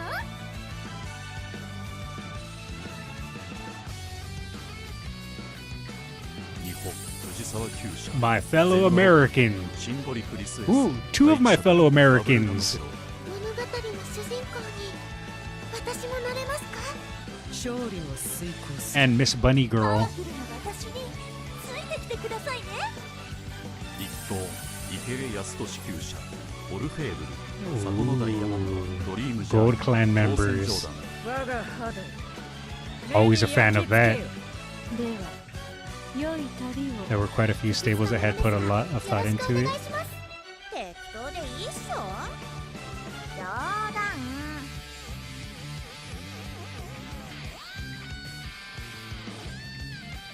一等伊藤厩舎エアグルー Mambo. マチカネタンホイザーファインモーション第一ルビーウィニングチケットエアメサイア。いかなる時も気を引き I 締めて still have a love-hate relationship with Fine Motion. She hated me on Global, but she didn't mind me too bad on シン JP. クの好機、ご承覧あれ。 And we love Mambo. 思いの胸に栄光へと。頑張るぞ。えいえい。 Moon.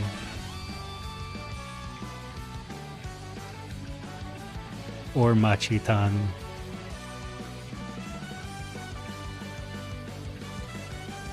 And finally, he shows those only one Umamusume stable together.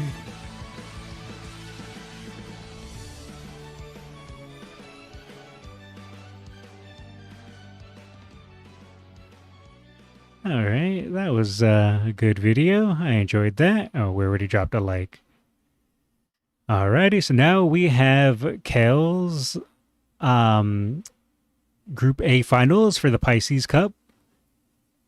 Kel recorded it and sent it in, and since I wasn't able to stream my finals, normally people send me their finals to watch. So since Kel sent me his, we're going to check it out, and then after that we will watch maybe's video about Orfvre.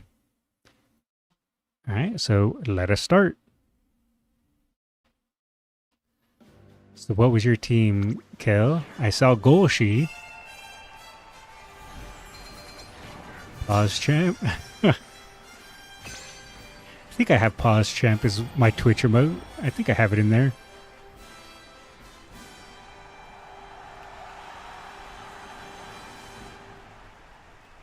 優春の中での最強を決めるピスケス杯決勝。さあ、一番人気の紹介です。ここまで無敗、秋の三冠馬 Local alcoholic. 娘5番ゴールドシップ。実力は負けていません。 That's quite the name. ここまで無敗、三冠馬娘3番北三ブラック。注目の三冠馬娘9番ゴールドシップ。 Kita, Aguri, and Golshi. 気合十分いい顔してますね。 各馬娘ゲートに入って Let's go. 態勢整いました。 Let's go. Come on. 各馬娘 No late starts. Lucky. And I saw that inner gate on one of your Umas. サイレンス鈴鹿3番北三ブラック。5番 Ooh, Russian Aguri. That's a little unfortunate, but she runs a ton of recovery, so that's not too bad. これはきっと作戦でしょう。彼女には爆発的な末脚があります That Kita-san holding second over your Kita-san and then Bourbon. Your Kita-san needs to start moving a bit forward. 先頭はサイレンス鈴鹿 You preferably, yeah, I would say third or second for your Kita-san is ideal. Ooh, she fell back and forth. Let's see here. Yeah, it's not looking too good for your Kita-san at the moment. Stamina Eater, nice. Your Guri's not in too bad of a position. Your Gold Chip needs to start moving up. She still has time, but the sooner the better.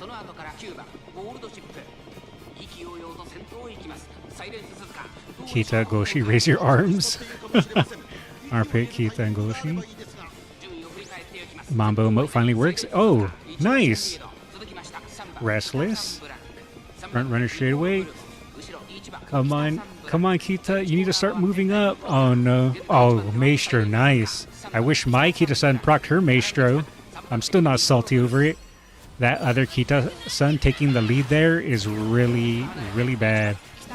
Your end closers might have to close it in because that other Kita is in such a good position by her coming to the final corner with that Suzuka falling off.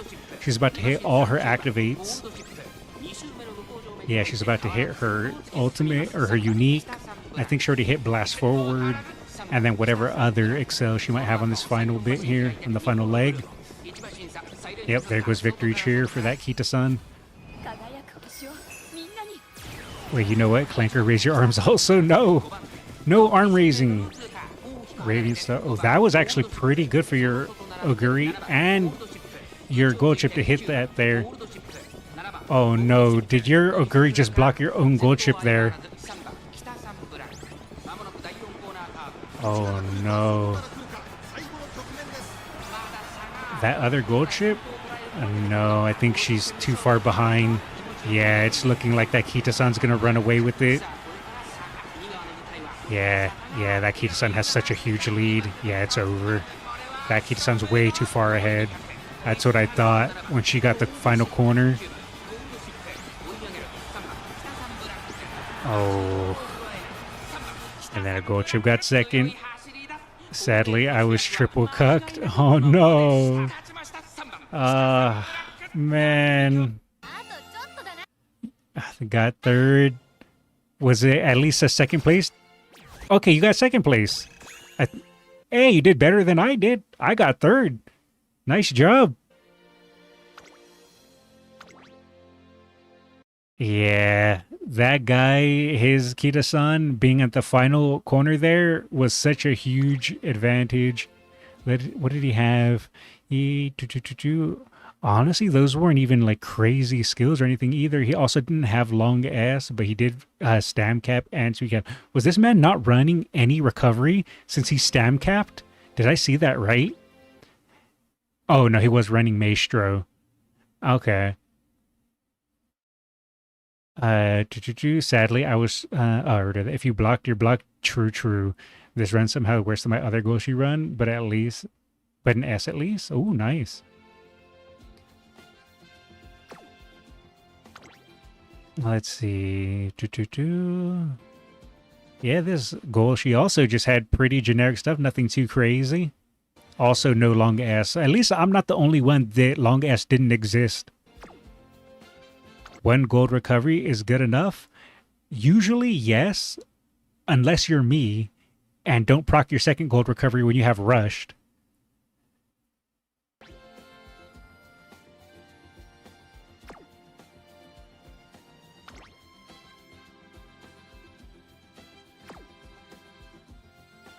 Your poor Oguri also didn't activate. Oh, no, she did activate her ult.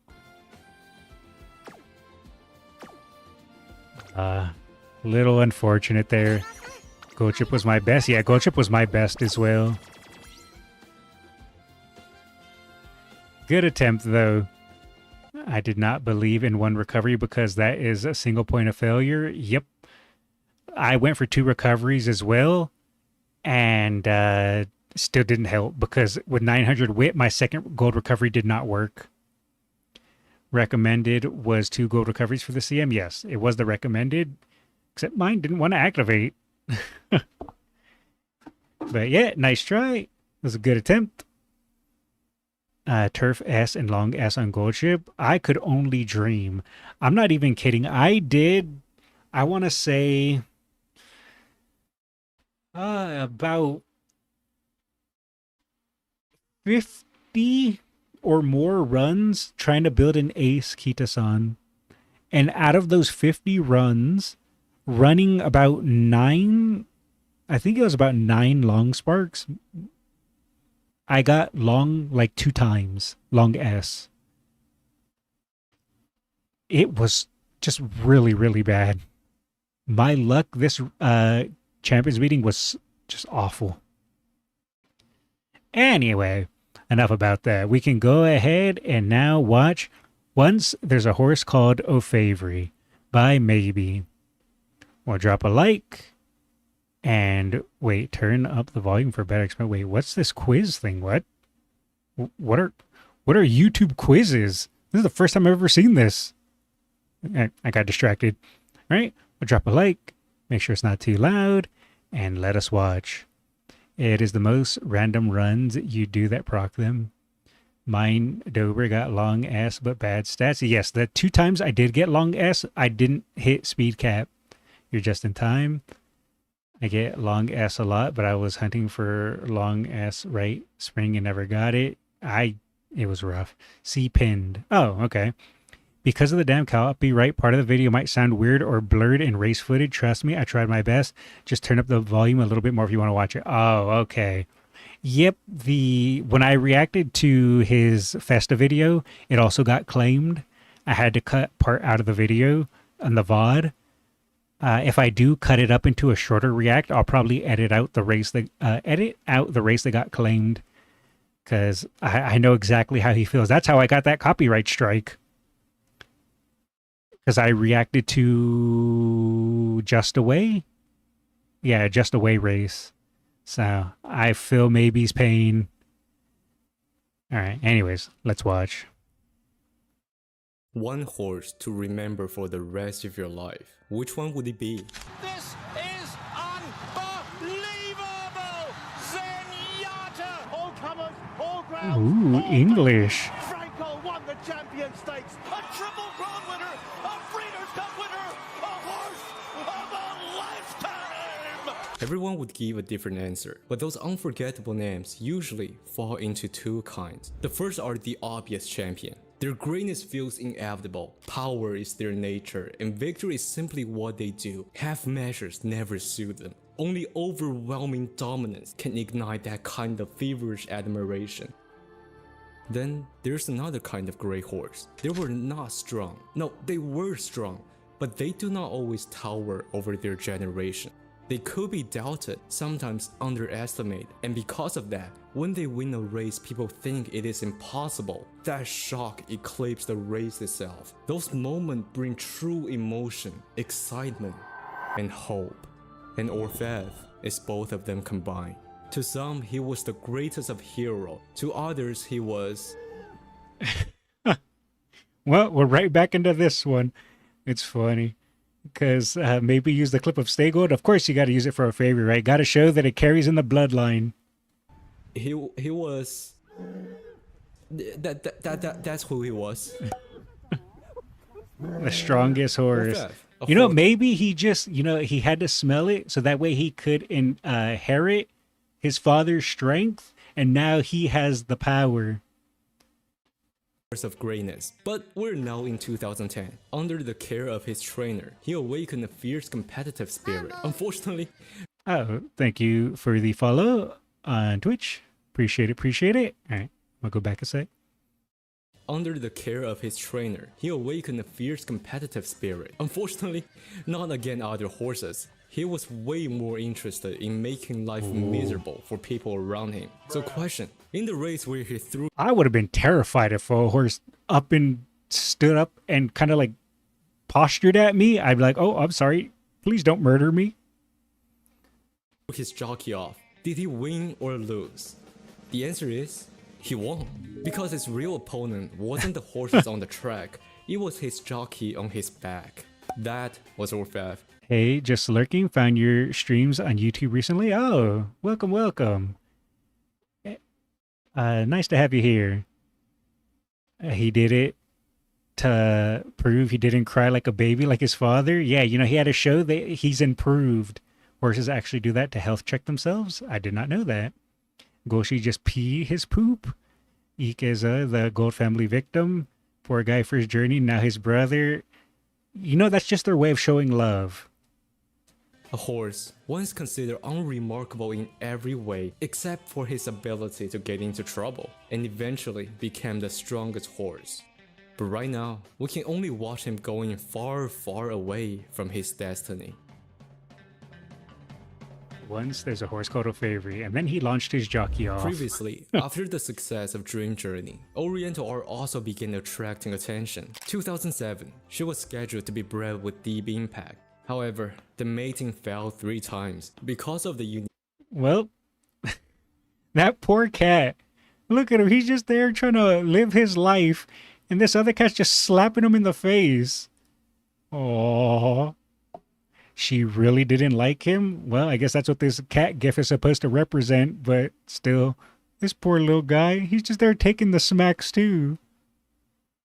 Breeding cycle in horse racing. If a mare failed to conceive by mid-year, she had to remain empty until the next season. This is to prevent foals from being born too late that they actually have physical disadvantage. To avoid losing an entire year, the farm decided to send Oriental Art back to State Gold. And just as usual, one shot pregnant. But because it took 4 times for the pregnancy, the foal would be born much later. Not only that, in order to catch up the birth window, he was delivered by cesarean section, making him much weaker than other horses. His father was also changed from Deep Impact to Stay Gold. As a result, this tiny chestnut was not really favored. Compared to his brother, this foal seemed to inherit more from his mother. Of course, because his brother was Dream Journey, expectations still exist. But to be honest, few believed he would become extraordinary. And how wrong they were. So this chestnut inherited a name that took parts of both his parents, Oriental Art, combined with Stay Gold. Orfvre it is, the word goldsmith in French. Now, I won't hide the fact that I'm bad at French, so sometimes I'm just gonna call him Orfvre. It's not that I have anything against French, it's just... I do. Jokes, jokes. I also like curry croissant. Qu'est-ce que c'est que cette merde? Qu'est-ce que c'est que cette merde? Pourquoi toute cette question? C'est ma recette spéciale de croissant. Croissants and curry? Sounds delicious. I'd eat it. Came in, mogged on his younger brother, got his masterpiece full and legend. Eh vas-y, les Japonais, je vais leur déclarer la guerre. I'm doing. Well, the French, yeah, I can't be too mad at the French. Many people know all of... Other Europeans can make fun of the French, but as an American, I'm not allowed. They were our bros and helped us get our independence from England. So you know what? I don't have the right to mock them. This American didn't forget. As the Golden Tyrant. Golden is easy to understand.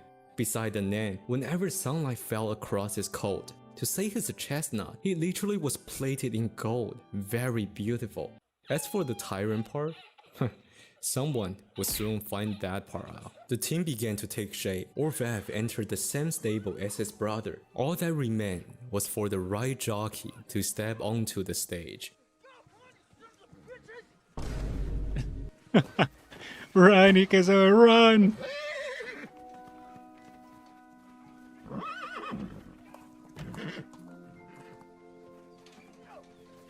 Why is it poor Ikezoa's destiny to be bullied by the Gold Clan? That poor man. We paid them back in World War I. Yeah, to be fair, true. They're making fun of themselves enough. They don't need our help. Also true. Poor French.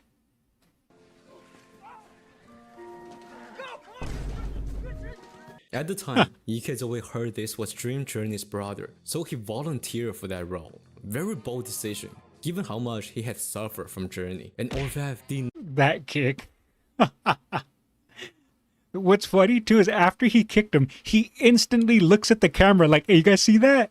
And he goes, bam, kicks him, and then looks right at the camera. Orfvre did not... Yeah, you guys see that? That was good, huh? ...disappoint us from the very beginning. At the time, people were curious about this Dream Journey's brother, and after it began, like Journey, this horse was unsurprisingly small. Every time the other made a stride, he needed to make 1.5 to catch up. That said, he was very fast. When he accelerated, it looked at someone flip on a speed boost. He opened a commanding leap at the final straight, so Ikezoe raised the whip to urge him, and that single strike completely launched Orfvre into an even faster speed that made the younger audience go, "Wow." Yeah. Why is he not running straight? And then the older fan said, "First time, huh?" Of course, the real highlight did not begin yet. Despite winning the debut, all of That was impressive, that super speed just after the one bit of spurt there. But yes, as soon as he started spurting fast, he started drifting to the left.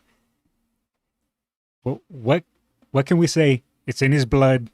Orfvre's behavior was something else, throwing a tantrum in the paddock, drifting across the track in the race, and after crossing the line, he threw Ikezoe off his back, stepped onto him that left a scar remain to this day. Oh jeez, I didn't know it scarred him. Series of incidents forced the post-race photo to be cancelled. The tyrant appeared, even with the family. Oh, thank you for the sub on YouTube. Appreciate it. Go back a sec. Forced the post-race photo to be cancelled. The tyrant appeared, even with the family tradition. That's my proud son. I don't know why, but that picture of Stegold walking just looks so smug. It is after watching this video, I understand why Aru's all is like that. Yeah, it makes sense. Just the first race, he became a problem child, and so this problematic horse and his poor jockey, their destiny was forever intertwined from the very beginning. As Ikezoe once said, "Whatever doesn't kill me only makes me stranger." Surely, after such hardship, this horse would begin to win, or at least would not do it again, right? However, Orfvre was in a painful losing streak afterward. He is too childish. At this rate, it would be hard for him to win anything. Yeah, he just had to mature a little bit, that's all. Imagine eating spaghetti with sweet chocolate sauce. I would try it. Thanks to his golden heritage, this kind of result was expected. But if you really dig deep into the reasoning, all racehorses born in the Northern Hemisphere share an official birthday of January the 1st. Orfvre, who was born in May, was nearly half a year younger than others. Oh, so he actually was more immature. I was kind of joking, but that turns out it was actually kind of true. Only was he noticeably smaller than his peers, but also mentally, he wasn't ready to compete. In one of the races, he was even humored by the announcer. Will he leave the gate? If you had told anyone back then that this horse would one day become a triple crown and accomplish greatness, everyone probably would have laughed away. And this is where I have so much respect for the jockey Ikezoe. If you have watched the Journey video, you probably know this is a jockey with character. I wouldn't call. I mean, you have to have character if you're going to be riding Gold Clan members and all the other horses that gave him such trouble. Brave man. You serious, bro? Yeah, I try it.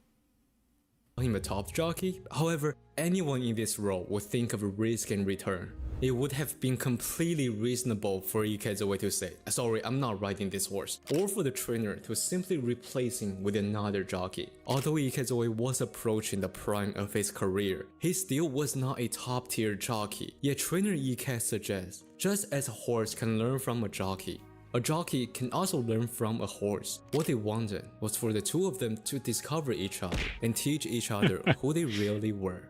A horse. You know what's even funnier about that kick too, is that it was just a kick of annoyance. He didn't put any power or anything like that. It wasn't meant to hurt. He literally just did it to mess with him. Just like, hey, whack. Haha. I did that to you. Which makes it even funnier.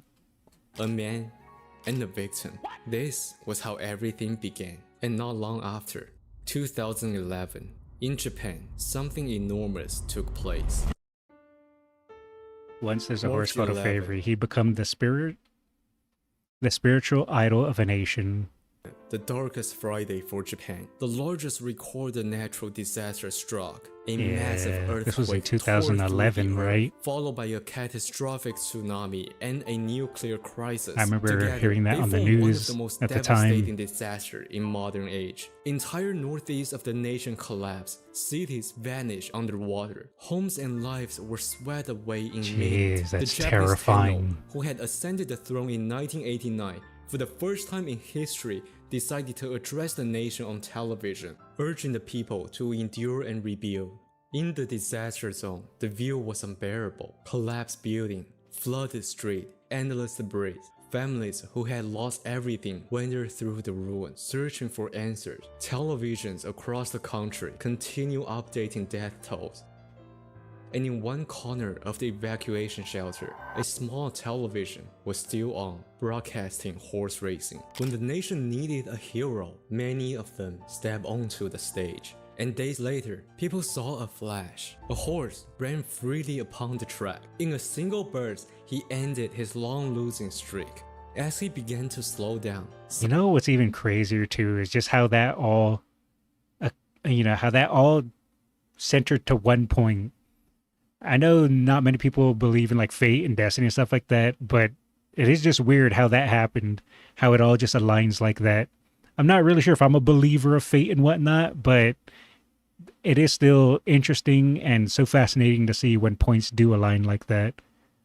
How he was on a losing streak, how Japan just went through that horrible tragedy, and then for people to look at the race as just some form of comfort, and for a favorite to break that losing streak and to become that just beacon of hope. Just really, really inspiring. sunlight pours down upon him, casting a golden glow across his body. Divinely gorgeous. At that moment, the entire nation didn't know what this tiny chestnut would come to mean in a year filled with tragedy. First crown. Just like his father winning only his final race. Yes, exactly. Fate or not, it's a great story. It is like the Saints with Katrina. Yeah, pretty much. It's just, like I said, really fascinating. The first leg of the Triple Crown, Satsuki-sho. Because of the earthquake, the race had to be moved from Nakayama to Tokyo Racecourse. This generation is the first gem of Deep Impact and Heart's Cry offspring. On top of that, King Kame and Stay Gold was also firing up with their children. With all of these champion sire active, 2011 became an extremely rare two Hall of Fame generation. So arriving at the Classic, Orfvre was far from the favorite. His brother Dream Journey had never performed well in Tokyo.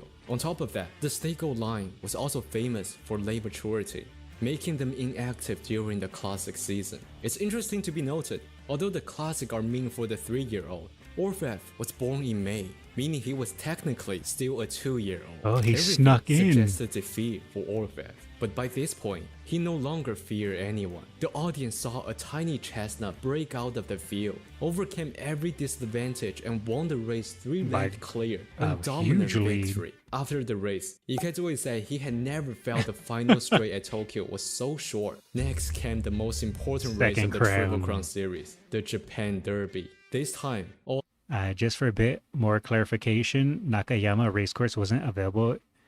It's because it has organized every race that was supposed to be in the affected Tohoku area. His spring stakes was in Hanshin as well. Oh, okay. I wasn't aware of that. Thank you. Orfvre entered as the favorite, but on race day, a typhoon swept across Japan, making the track into one of the softest surfaces in Derby history. Part of the course quite literally was down to dirt, and what followed would become another iconic race for Orfvre. 中山ライトいいスタート、サダムパテックもスタートを決めています。さあまずはサダムパテック、 Let's go, Orfvre. ノーザンリバーとニコラピンが行くか。 As usual, he settled near the back, but when the race turned for home, he was in a world of pain. Not only was he heavily marked by other rivals, but also at the final straight, he was completely boxed in the front, outside, and inside. When he tried to force an opening, he was then bumped hard.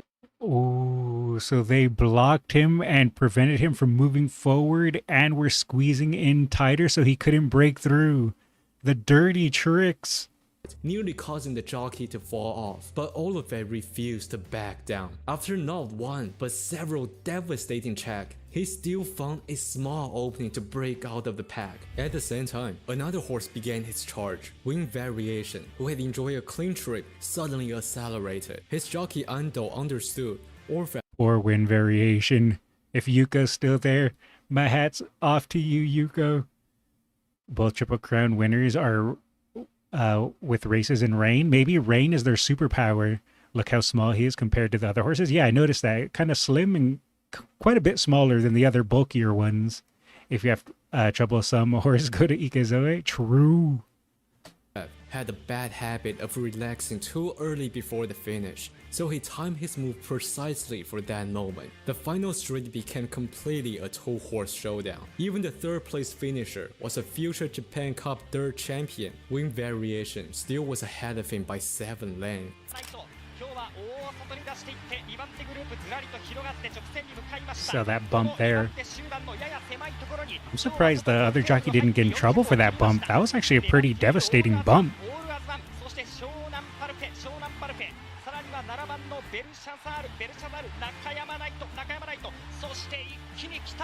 Go. Go. Go.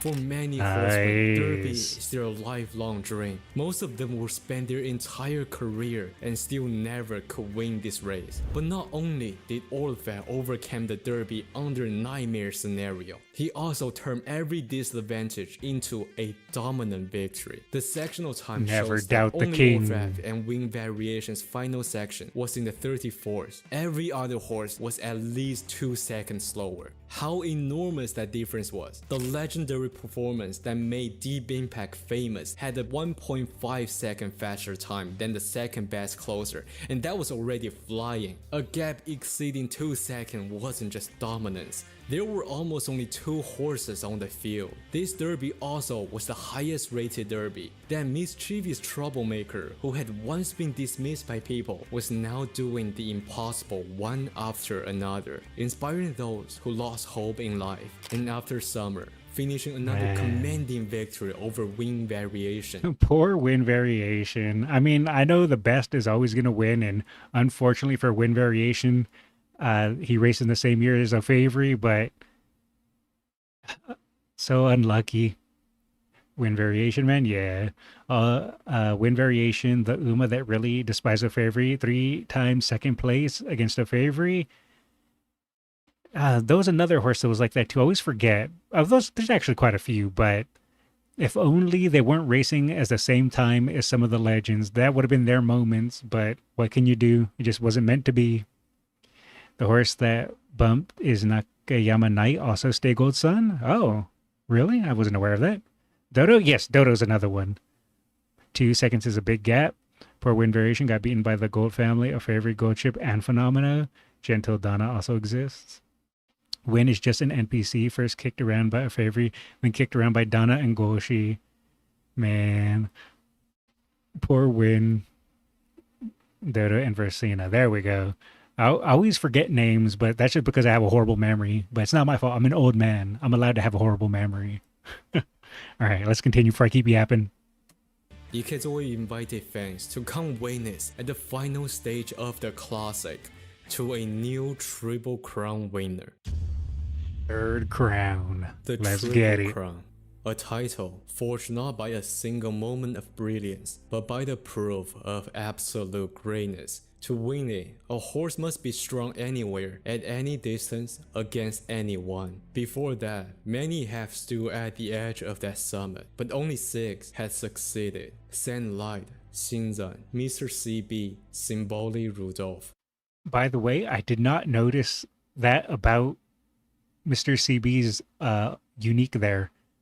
I barely caught that reference.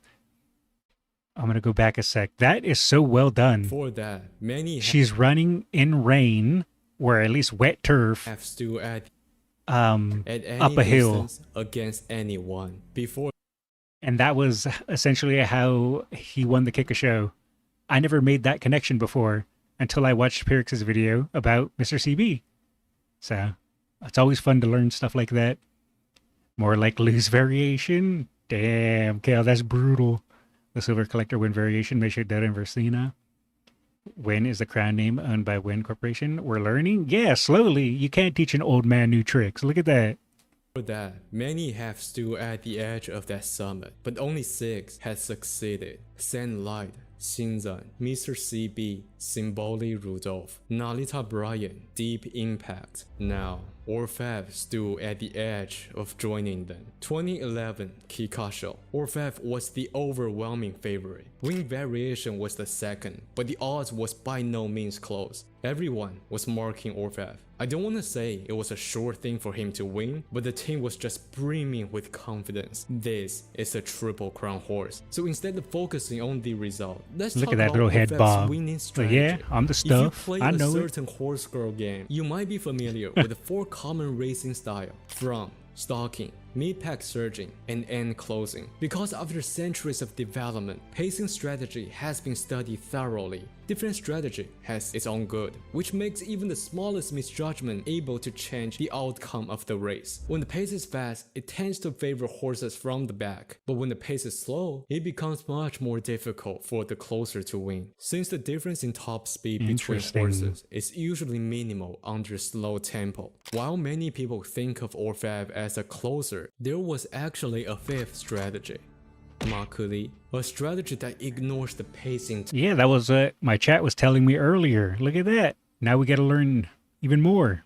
Entirely. It means launching an aggressive move as early as the 3rd turn, swinging wide and accelerating way early. By the time the field reaches home, the horse is already at the front. Just the idea of that is difficult enough. Traditionally, a thoroughbred can usually sustain maximum speed for about 400 meters, but Makuri demands far more than just that. A horse must run a longer distance than everyone else, accelerate through a wider turn at greater speed, and initiate a move so early that it disrupted the rhythm of every other horses. In wrestling terms, that's like Alexander Karelin picking up his opponent. Unless the horse was overwhelmingly better than its rivals, you simply rarely That's see it. crazy. And Orfvre was... So it's essentially a risky, super aggressive move that if it pays off, not only does it mess up your opponents, but it gives you such a lead that you just win through sheer power.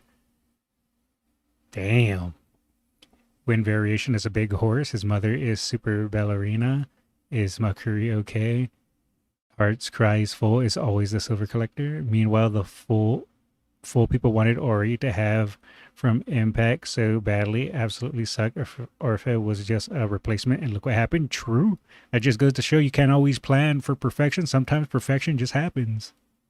Definitely better than everyone else. By the final turn, he already charged to the front. The entire straight became a solitary run, the gap growing larger and larger. Even if Kazuo began easing early, the final time still came 0.1 second of the record. Just like the call from Okaya-san, the golden horse is flying down the track. Yep. Huge win.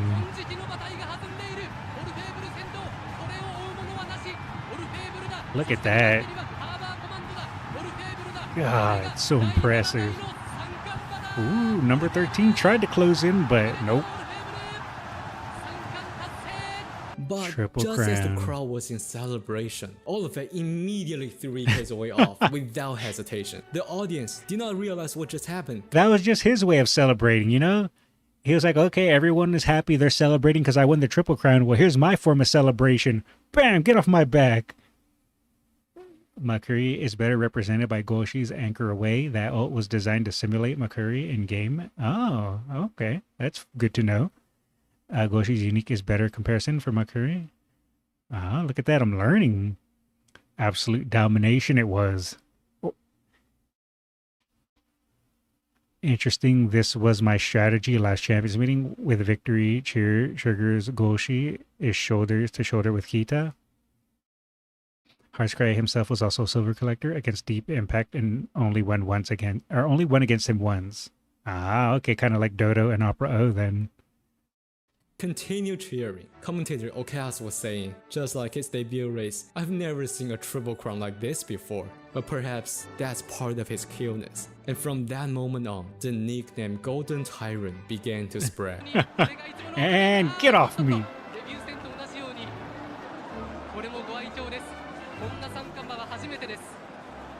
Not long before, Orfvre had just been a horse trapped in a losing streak, but now, he had not only claimed the Triple Crown, every victory along the way was a one-horse performance. This mischievous yet powerful horse was about to ignite a new racing fever. Whether it was his ferocious racing style or his mischievous personality, he was a well-loved champion.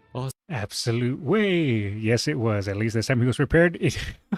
You know, the funny thing is he was prepared. He was like, oh, I know this move. And then afterwards, yeah, like Noir said, he looked tired. He was just like, oh, it's over. Whew. So, a symbol of hope. The older fans were sending congrats to Stay Gold as well. After Mr. CB, not a single Triple Crown was born out of a Japanese sire. So for that troublemaker to give birth to a Triple Crown, it's like Rudolph telling a funny joke. Nearly impossible. Oh, you angered Rudolph. However, for a Triple Crown champion, there was still one final hill to climb. At the time, although Orfvre had defeated every rival, people considered him the obvious horse of the year. Some believed he would lose his next race, Arima Kine. This prediction wasn't baseless. First, because of the earthquake, the Nakayama racecourse had not been part of his Triple Crown campaign. No one knew how well he would perform on this track that is more punishing for the closer. Second, up to that point, Orfvre had won entirely through raw physical superiority, but just little sheer on power. refined tactic. And the biggest challenge was that even for the All-Star Grand Prix, which assembled the best horses to compete, the 2011 field was the most competitive field in Arima history. Legends such as Buena Vista, Rose Kingdom, Victory Pizza, Acing Flash, Tosen Jordan, and Rulership were all present. Genuinely everyone who could have quite the come lineup. had come. Although Orfvre was the biggest favorite, it should surprise no one if any other horses won. With the greatest field, many believe no way Orfvre could dominate the race the way as usual. No, Orfvre is the only Triple Crown with both Japanese bred trained sire and dam sire. Ah. More fun knowledge for me. Skullz, you watched Hearts Cry and Arima Kinen when Lemaire became a prominent jockey. That sounds familiar. Victory Pizza. Time for Buena to get kicked around by another one of her gold cousins. Poor Buena.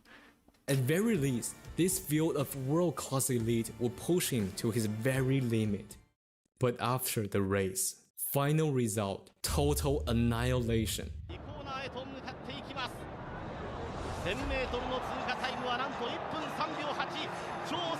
Super slow pace.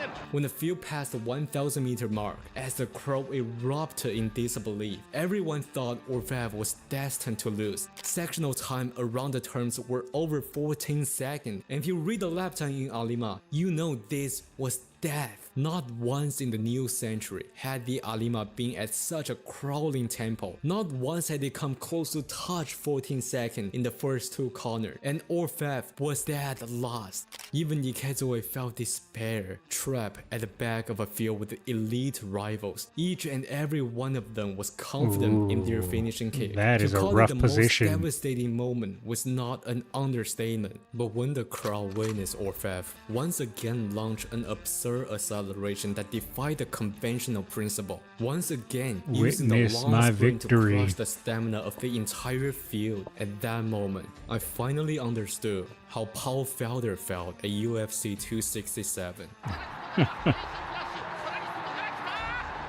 And there he goes.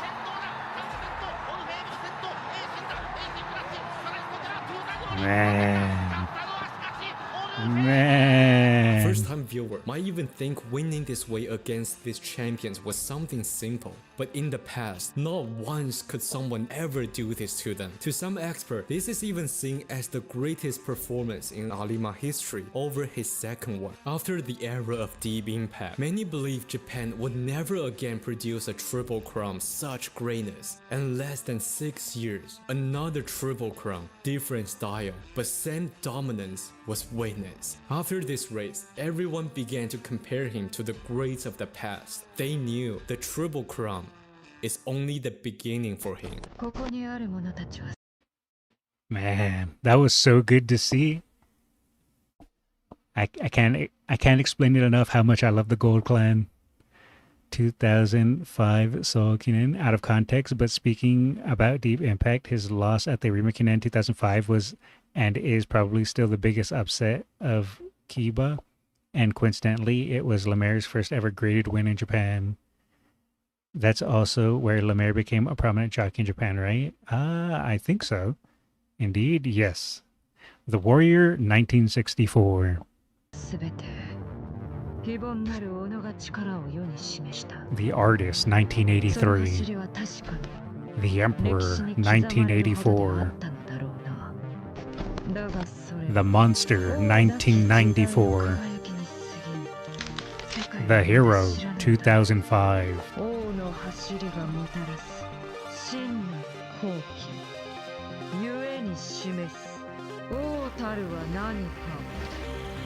The True King.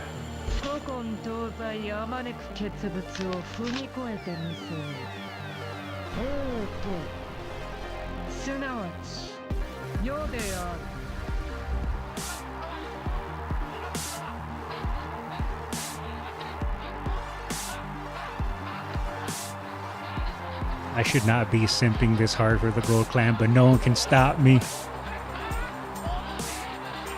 I'm a simple man. I see Gold Clan. I simp. You can hear the crunch of copyright. Yeah, that's essentially what's happening. I'm assuming this music was overplayed over the racing footage because it was probably the audio of the racing footage that was claimed, would be my assumption.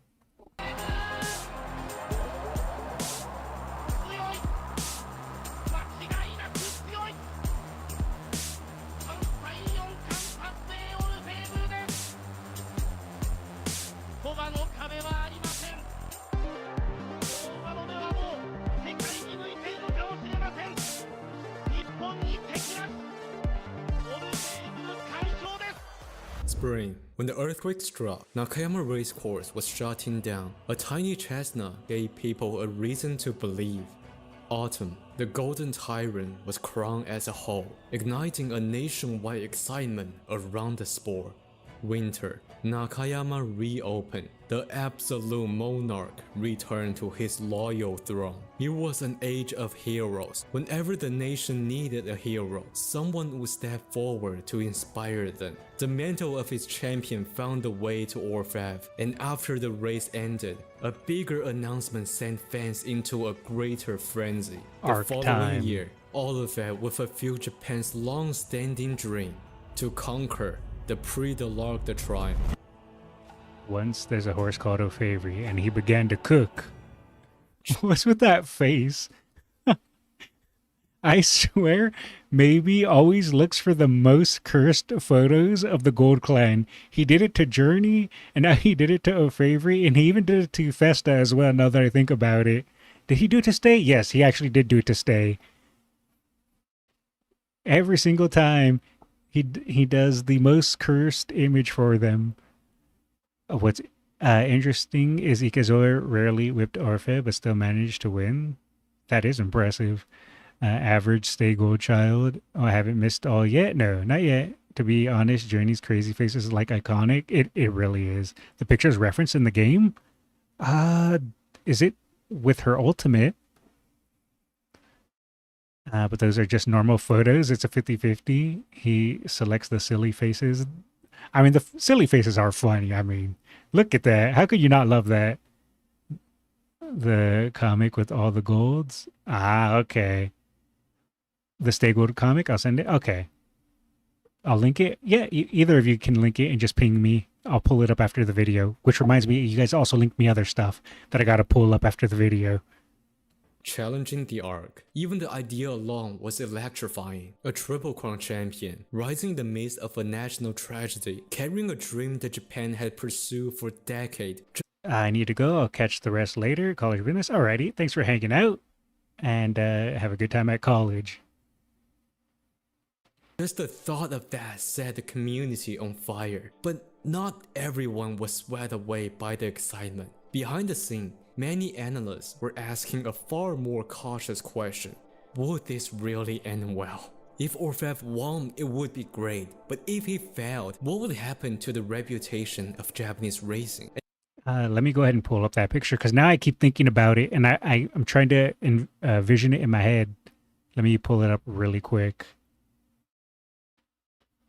Oh, I guess I can also pull up the things that you guys were also sending. That way I can just have that.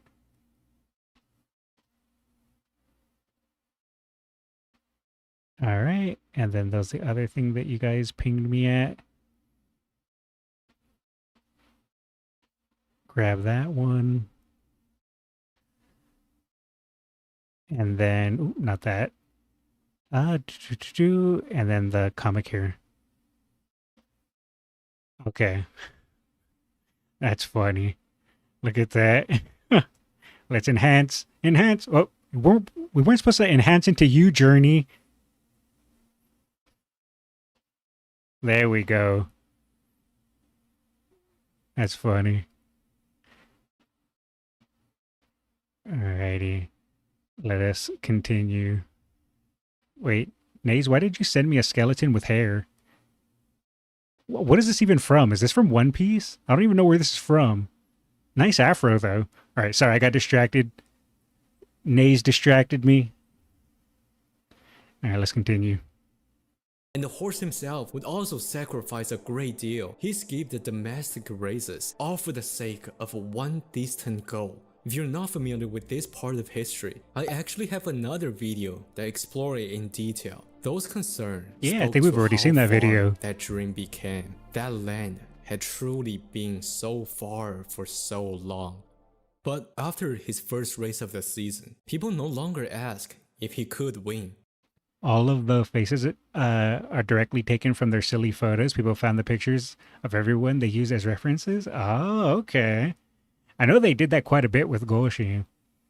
And you said you wanted to see a skeleton with a full head of hair? Oh, okay. That means only Goship can run straight. All of them came from their IRL counterparts. Look how normal Fenno is. Really good kid. Yeah, Phenomena's the only quote-unquote normal one. Skullz, I saw the auto thumbnail. Just how they interact with their poop. Wait, what was the auto thumbnail? The auto thumbnail should be fine, right? I haven't looked at any Super Creek today. Oh, okay, that's pretty funny. The auto thumbnail was Orfvre's silly face. I'm alright with that. They began asking when.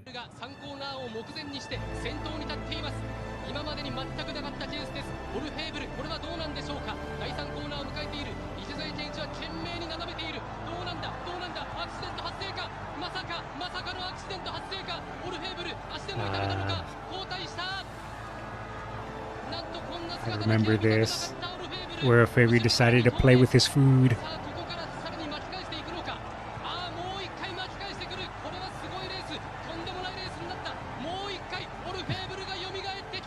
During the race, Orfvre surged to the very front, but as the pack approached the final turn, without warning, he suddenly lost momentum and stopped entirely. The rest of the field seized the opportunity immediately, raising the tempo and launching their moves. Within seconds, Orfvre had fallen far behind. At that moment, he had effectively given 15 or so land, forcing to run over 100 extra meters. People would surely think the race was over, but then he chose to wake up and devour the ground with terrifying speed. Had he not been forced at the worst part of the track, he might very well have won. Following the race, JRA placed Orfvre under what was a training re-examination. The outcome of this evaluation would determine whether he would compete again. So it became the first and probably the only time in history that a Triple Crown had been subjected to this examination. Today, this race is often remembered as a comedic moment in his career, but at the time, it shattered people's understanding of racing logic. This view essentially, Orfvre just felt like trolling. That's pretty much what I can only assume this is. He just wanted to let others get a taste of victory for a moment. Yeah, he kind of just played with his food for a bit. He went front runner, slow to be an end closer. The classic golden cook, that is what happened. Bro thought he can front run. You know, he just wanted to give the others a fighting chance. I respect it. Had the defending champion and 2 Tenno-sho winners, and Orfvre at his top was just doing things to other elites that confuses people. Fortunately, under enormous pressure, Orfvre passed the test. It's worth mentioning, the test was conducted on dirt, and Orfvre produced time so impressive that many thought he might excel on dirt. So with him being allowed back to the track. Oh, is that why Orfvre, I think, has a C in dirt on JP? That's a fun fact that I wasn't aware of. The team said, last time we embarrassed everyone, so in the Tenno-sho, I will repay you with victory. At the time, fans were like, man, I'm not gonna watch it. Did you not see his Kikasho in his previous race? In terms of raw ability, this horse might be the strongest in history. In fact, many were not just expecting victory. Horse might— Hey, you dropped this. Oh, is that where I left that? Oh, thank you. Just go ahead and shove it back in there. Go ahead. All right, there we go. My brain is now back in. Be the strongest in history. In fact, many were not just expecting victory. They were there to see if he could break Deep Impact's 2-mile world record. Life savings were betting on him. Houses were betting on him. April 29th. Oh, D is the rating, dirt rating on JP. That's the homage to it. Okay. Because I know that I made a dirt Orfvre before, but very interesting. His daughters are all great dirt runners. Interesting, interesting. All right, let's continue.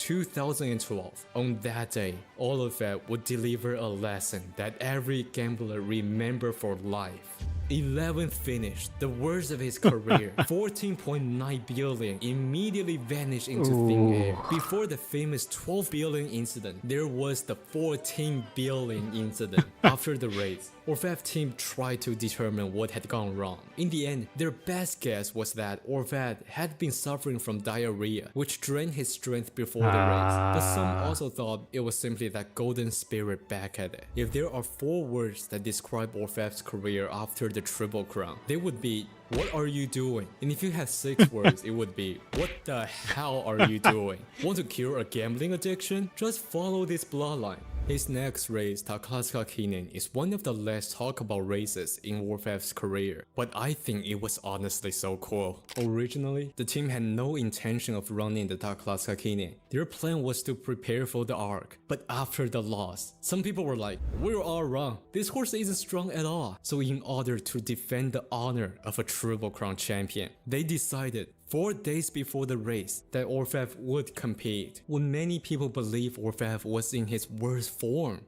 Oh my god, why did YouTube cut your message? Yeah, sometimes, I don't know why, but YouTube chat doesn't show me messages sometimes. Sometimes it will. YouTube has like weird tantrums sometimes to where some people's messages won't get through to me. I don't know why it is, but it does happen from time to time. And then it'll get better for a little while, and then it'll happen again. So I don't really know why, but that just seems to be a thing that YouTube likes to do. One of the few races in her career where the requirement was not to get top 1. Yesterday, the grandchild of Goshi and Tokaiteo was born. In his mother's side, Sunday Silence and McQueen lineage. In his father's side, Rudolph and Mr. CB. They're banking on him to be strong. Let's hope that's the case. That'd be fun to see. And under all disadvantage imaginable, he returned to the track and crushed the field once again. We lost previously, so we had to win it back next time, because that is what a Triple Crown champion does. A Triple Crown champion doesn't worry about excuses. A Triple Crown champion simply runs. See that picture? I have that picture framed on metal, printed on metal in the gym. just to remind me of what a pussy I am. Although True. Orfvre's 4-year-old was I either need that. throwing or on the way of throwing, this was honestly so cool.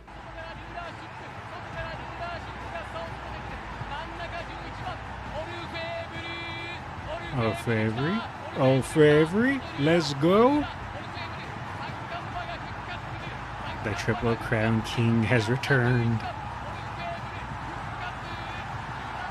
And then came the legendary arc. Where to even begin? The arc, man. That bump on the side rails will forever haunt me.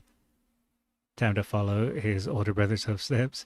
I asked you to watch the Stay Gold fan song. I already shared the link in the Discord. You can listen to it during music session. Yeah, in case I missed it, go ahead and just at me on the Discord with to where you posted it, and I'll pull it up.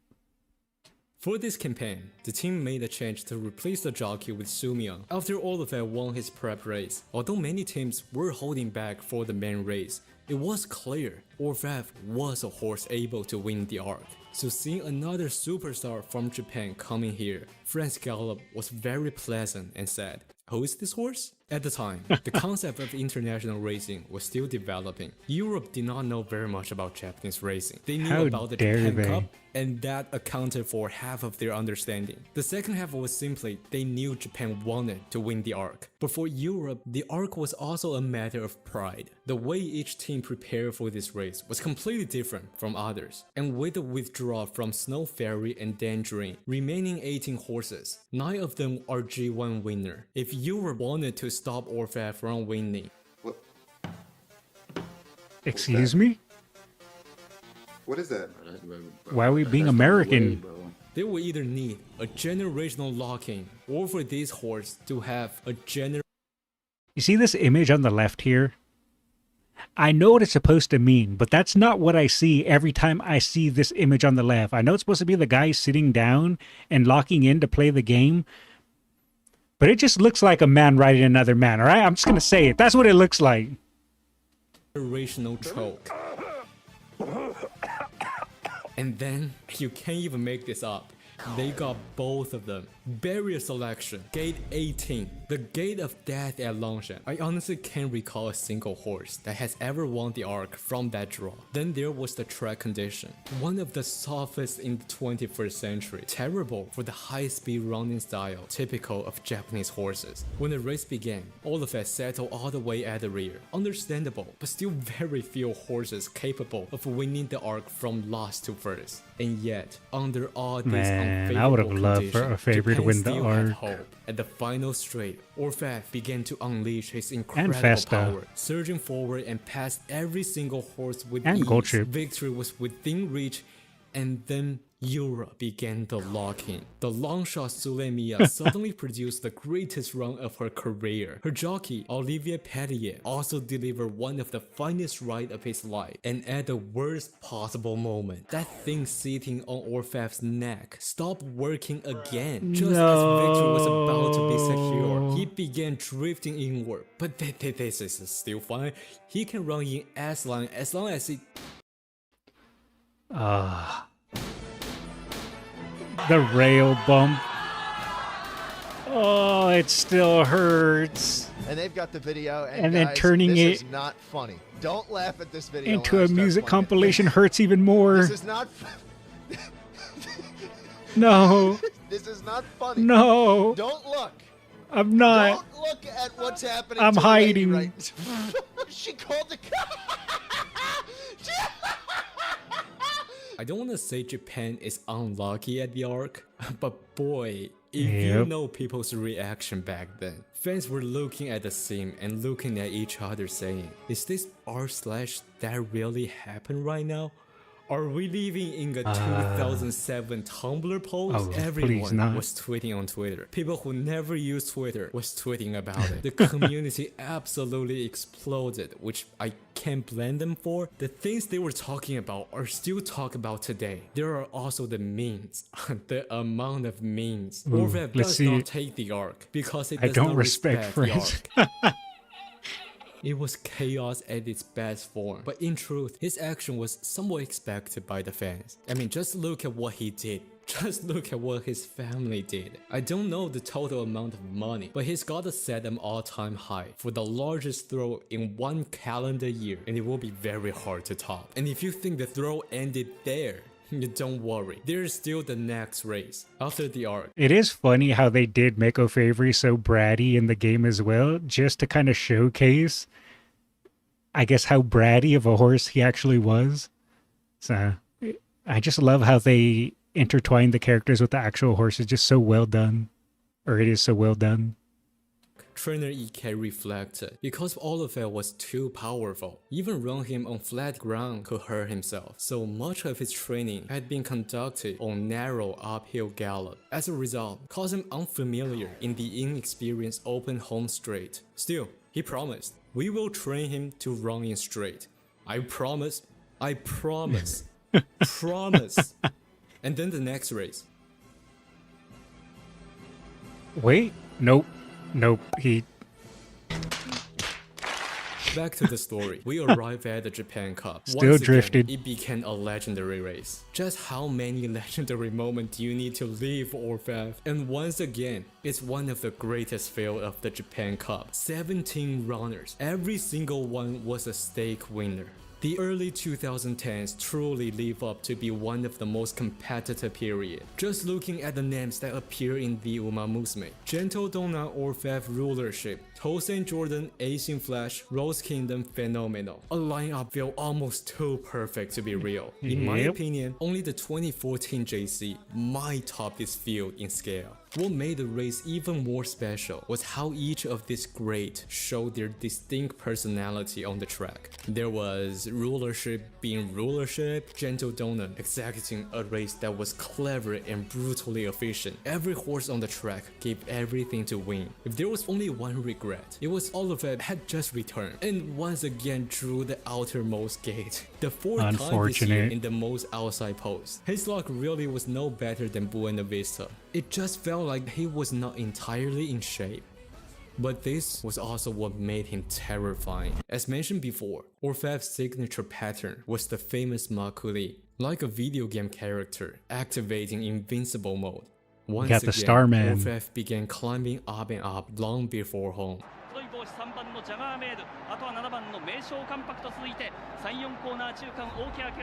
Look at that, man. You could just see him flying forward. But sadly, we know what happens.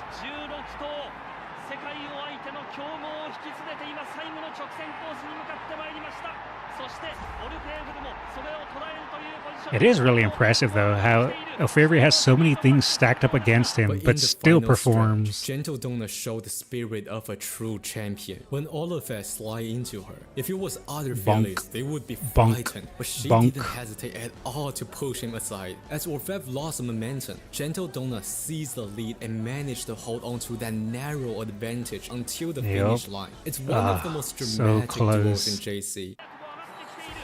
Right there, you can see that bump slows him down. Not the first bump. The first bump kind of just, he kind of shrugged it off, but it's the second bump. This slowed him down. Like that one a little bit, but that one right there knocked him off course and slowed him down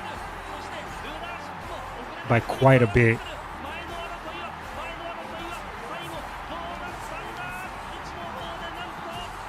After the race, JRA reviewed the incident and ruled the result official. Without question, Gentle Donna's classic season reminded many fans of the brilliance of her father. And the story of that era did not end there. I still don't know how I feel about that ruling, and the fact that we're still talking about it shows that it was highly contested.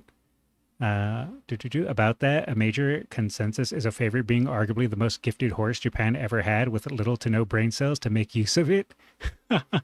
Yeah, I can believe that and see why people think that.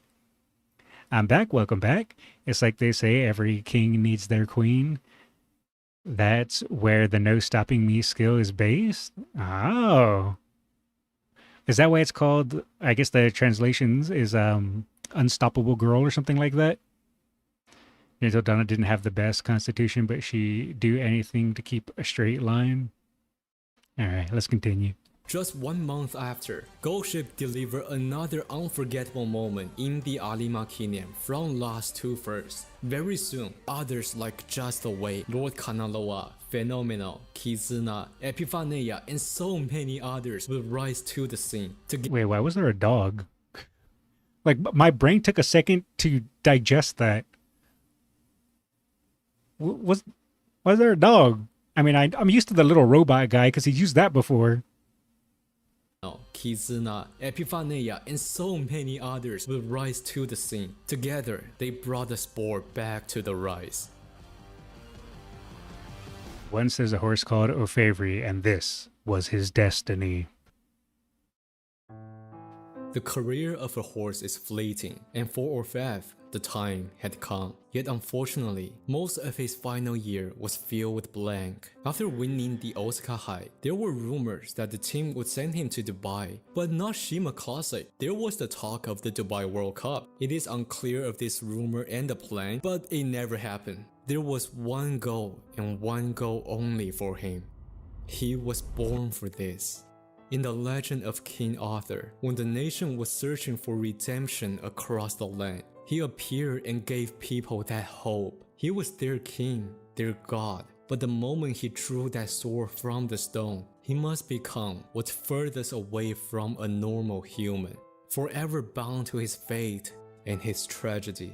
And that was the same for Orfvre. Driven by his era, he could become a king, a champion, a legend, but never a normal horse. A naughty, free-spirited horse he was.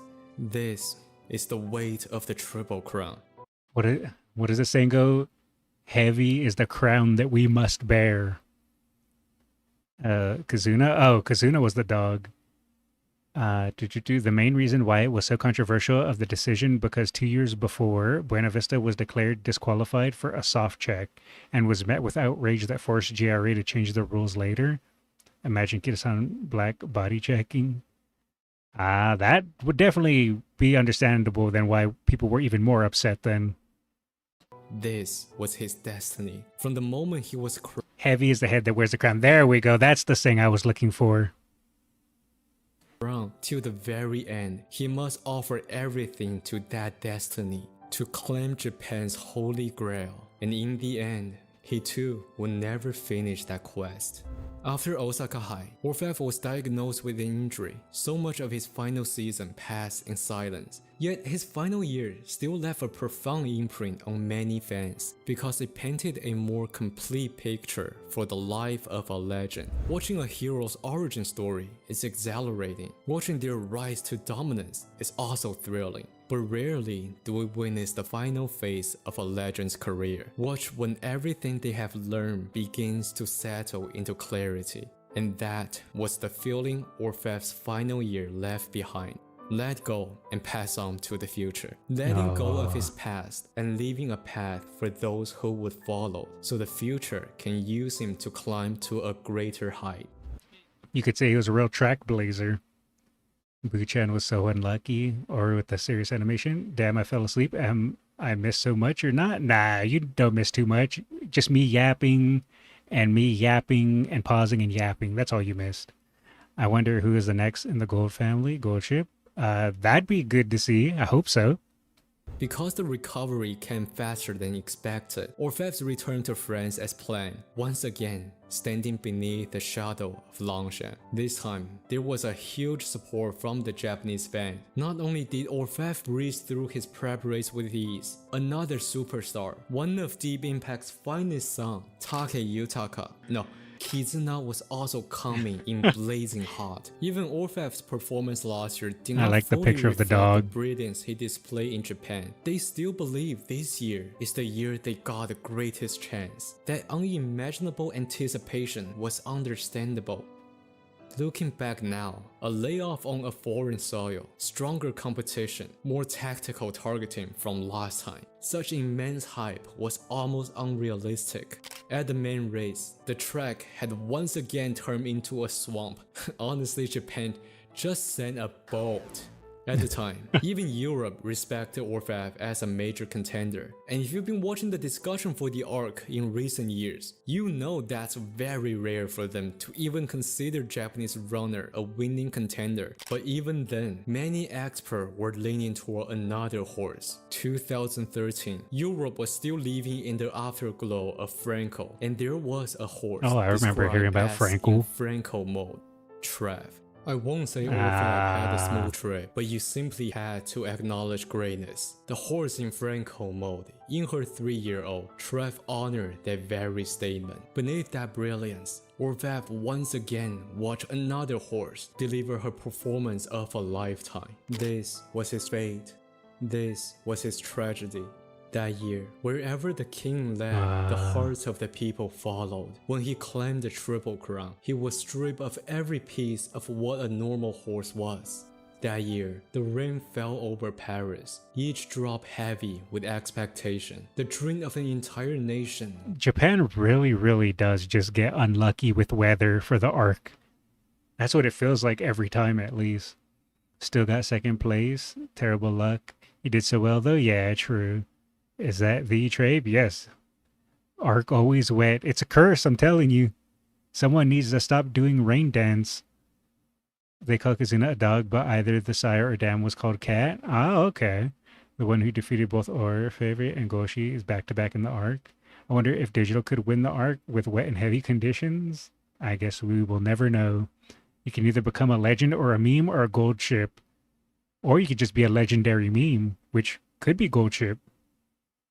Franco and Enable are the best British horses of the 21st century too.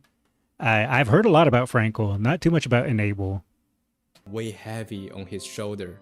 That year, beneath the grey skies of Longshan, the king met his Camlin. For the moment he accepted that mission, it was destined to be his tragedy. But if Orfvre couldn't win the arc, then who could? In the years that followed, Japan continued to send their champions. Yet when it comes to betting, again and again they are betting on a foreign runner. But they will tell you, if Orfvre was still here, it would not be like this. A few days later, the announcement came. Orfvre would retire after the Arimakine.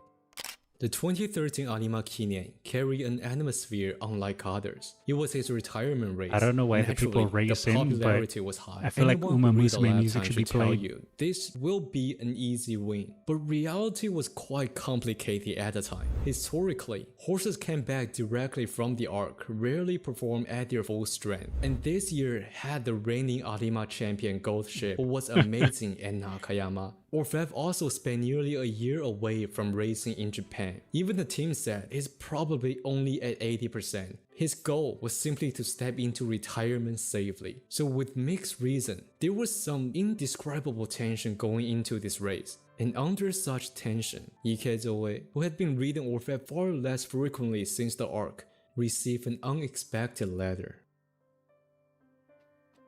Once there's a horse called Orfvre, his name reached heaven. The letter was written by a 5-year-old boy who was terminally ill. In the letter, he wrote about how much he loved Orfvre, how he watched his race again and again. Because of the illness, the boy dreamed of the open world outside, the freedom of running, and he wanted to see Orfvre win one more time. When Ikezoe read the letter, who was a father himself, was deeply shaken. So he reached out to the boy's family and invited the boy to visit Orfvre, who had just returned from France. Later, Ikezoe recalled that day. Sad but heartwarming. Uniform and rode Orfvre out to mat him. Orfvre has a habit of biting when people try to pet him, but when the little boy reached out his hand, as if he somehow understood something, he stood completely still, patiently allowing the boy to pet him again and again. Truly a tyrant with a soft heart.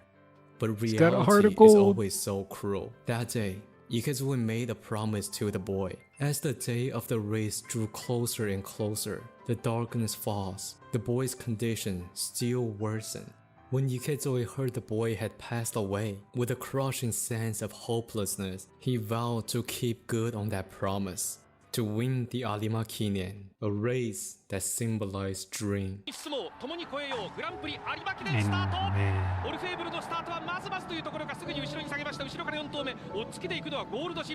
Keeping that promise. Go now onto this race of dreams and glory. Everything I was, my dreams, my memories, I entrust them to you.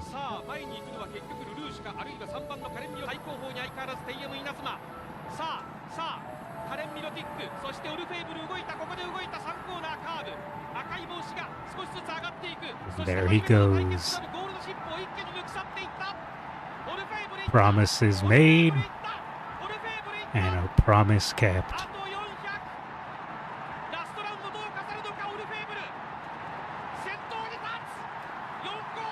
And not just by a small lead, let your victory echo all the way to heaven.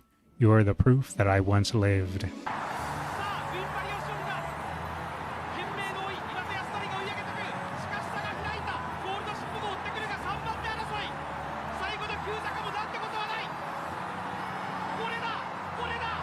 Burn it into your eyes, forge it into your memory. Behold, this is Orfvre. And in that race, Ikezoe and Orfvre went together one final time.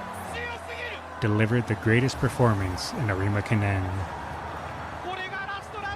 Until that moment, no one could believe this was from the final race of a horse.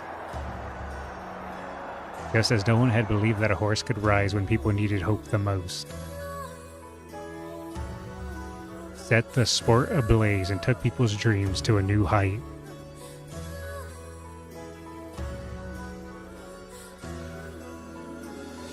Just as no one could have believed that the hero of this story was a horse once unremarkable in every way,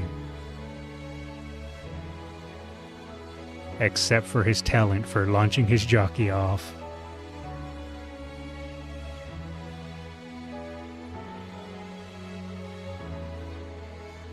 Once there's a horse called Orfvre. His name was passed on to the future. After retirement, Orfvre began a new chapter as a stallion. His children, just like their father, are special. A little too special, in fact, that there are simply too many unique stories among them. Many of them inherited And that's why we love the them. family tradition, golden spirit, unpredictable, troublesome, but always lovable. If you want to explore their story yourself, they are great hidden gem to be found. Chances are, somewhere in the comment section, someone is already sharing, but beyond their free-spirited nature, if there is one word that truly defines his children, it There will he be goes. growth. Even if you fall one step behind, perseverance never grows in vain. Take Lucky Lilac for example. Competing in the same era as Amon I, was she really lucky or unlucky? One stood at the very top, only to be defeated again and again afterward. Silver Sonic, yes. The absolute troll. I remember when I first saw that, I was like, oh no, he's hurt. But then he just gets up and he's like, oh hey, that was fun, right guys? What a troll. Her career slipping into a long and painful slump, and in the end, she climbed all the way back to the summit. Her entire career became a story about never giving up.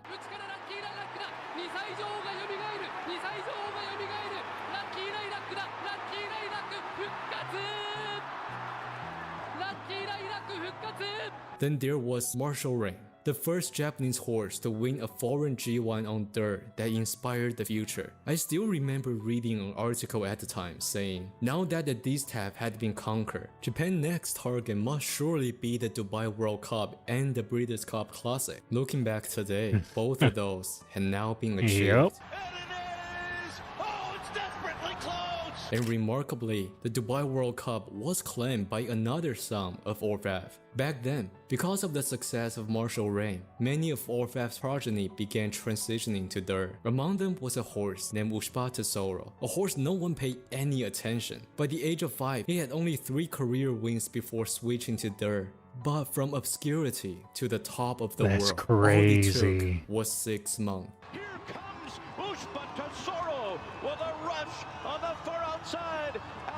Look at that spurt.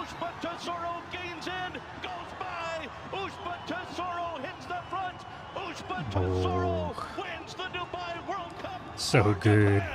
Somewhere online, good. either on YouTube or Nico Nico, I remember a fan who had been supporting Ushba when he was still just a modest horse. His reaction of him winning Dubai World Cup, that excitement was the kind of feeling only the people who live through it can truly understand. But Ushba is also a charming horse that inherited the most iconic part from his family. This was what he looked like during career.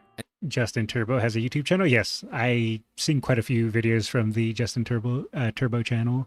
The patent Gold Clan Spurt, it's always there, shining through when it needs to. And this is what he looks like now after retirement. He get chunky? Oh wait, no. He just living his best life.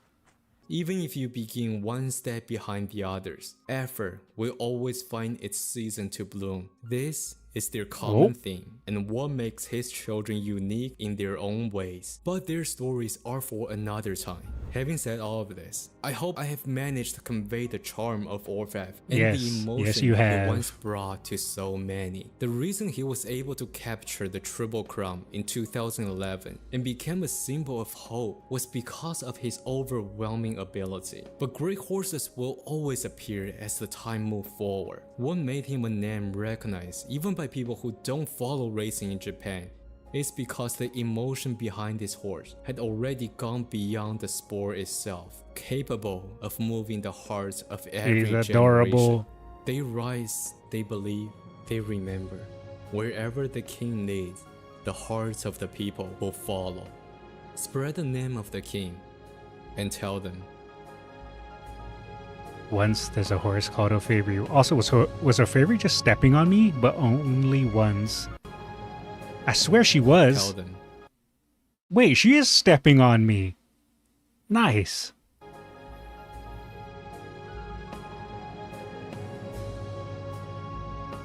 Once there's a horse called Orfvre, but only once.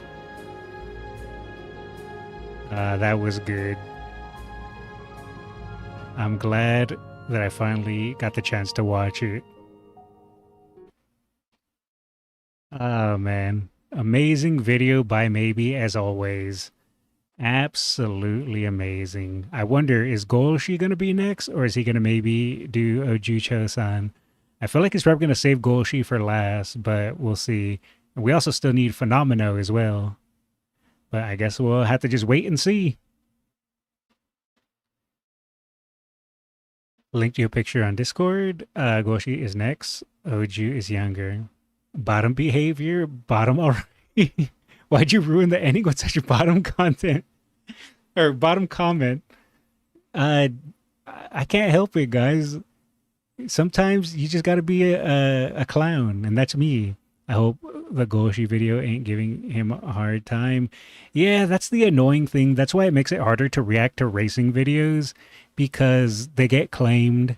And then if they don't get claimed, the audios get claimed, and then the visuals get claimed. That's why I think the person behind the Greatest Horses of Japan video, he essentially stopped and is going to use plushies to simulate the races, so that way he doesn't get claimed.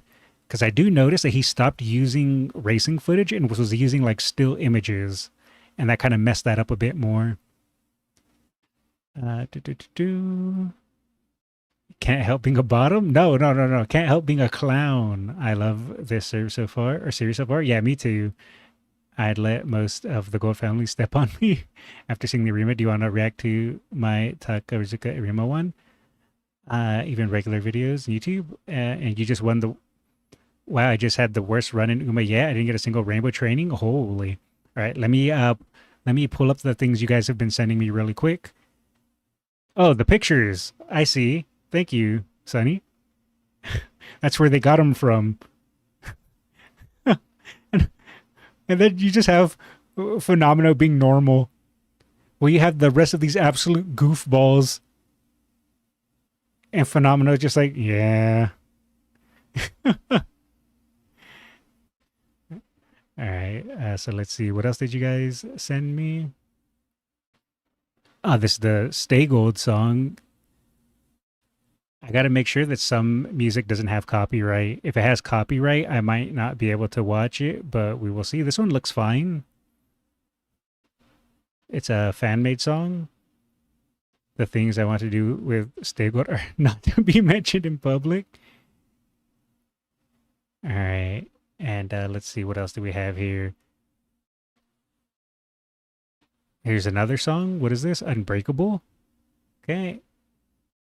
What is this? Oh, this is just a short. And what is this? Oh, right. This is the one race from the 30s. What we can do is we can go ahead. Let me close this. And we will... I'm going to have to save some of the other stuff for next time, but we're going to do songs. And we're going to do, the songs you guys have sent.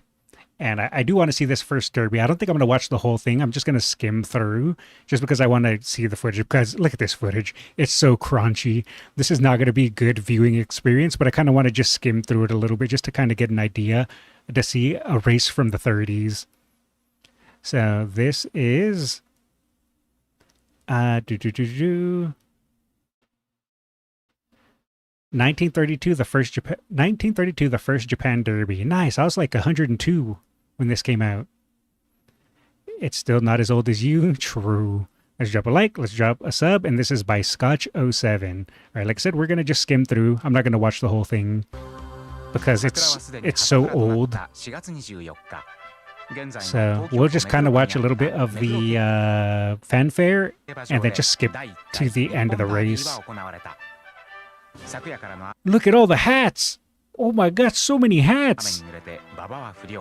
More hats!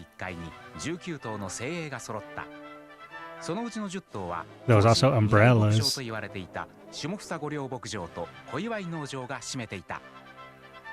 Alright, we can go ahead now and skip to the end of the race. Because I'm curious to see a little bit of the race.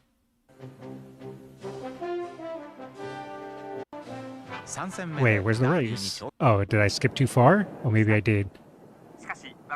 Look at all the traditional outfits. I know.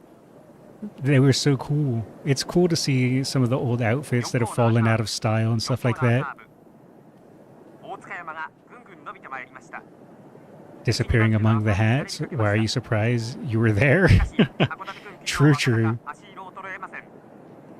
You skipped it, the start, which there are none? Oh, okay. Well, let's go back then. Like I said, I just was going to skim through. Oh. Okay, so there is no start. They kind of just take off running? Oh. Yeah, there's no starting gate or nothing. They just kind of start. They just go, okay, go. That's kind of crazy. Alright, and I just want to see, where's the winner? Who was the mad lad that won this? Was it that guy? I guess it was that guy. It's kind of too hard to tell, but anyways, that's good enough. I just kind of wanted to experience it a little bit. All right, so now we have two songs that you guys have sent in, which we will go ahead and listen to. This is Unbreakable, Umamusume, English and Espanol, and Romaji. And just making sure there's no whatever you calls it. We'll drop a like, and we'll have a listen. And a voltage? Yeah, I can grab a voltage out of here. Let's see, I have 2 voltages left over finally. Do we want... I always forget her name. Rulership? Ruler? And Logo. Logo. Rose Kingdom. Damn it! I said last time I was going to remember because of the rose. And then I forgot. Alright, thank you, chat. Thank you. Alright, so who do we want? Do we want Logo or do we want Rose? Evil Shevachi? Rose? Okay. Alzheimer's Skullz. Look, I'm old. It's not my fault, okay? So we'll do Unbreakable, we'll do Voltage, and then we'll do this song here. It's a fan song. Rulership looks like Chevelle Grand. Okay. Logo so you can get to remember Rose next time. No, if I don't do Rose now, I'm going to forget even more. Alright. We'll do Rose. So this is Unbreakable, and let's listen. Oh. Digi Skullz or regular Skullz? I don't think Global's going to hit 1 trillion, let alone 2. I think they're going to lower the requirement, Chaos. Digi Skullz? Alright.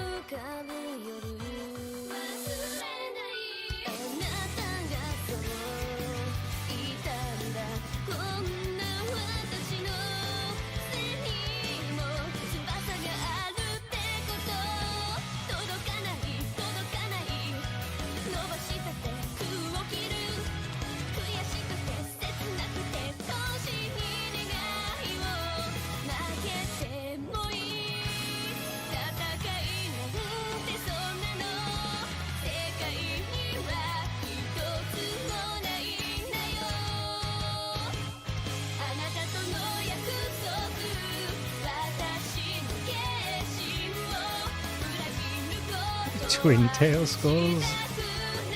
It's alright, we have Digi Skullz.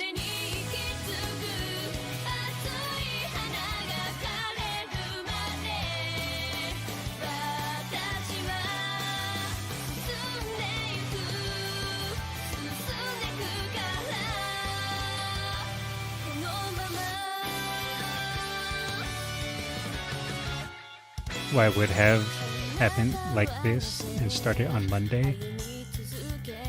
Yeah, I think they're gonna fix it though, so that's good at least.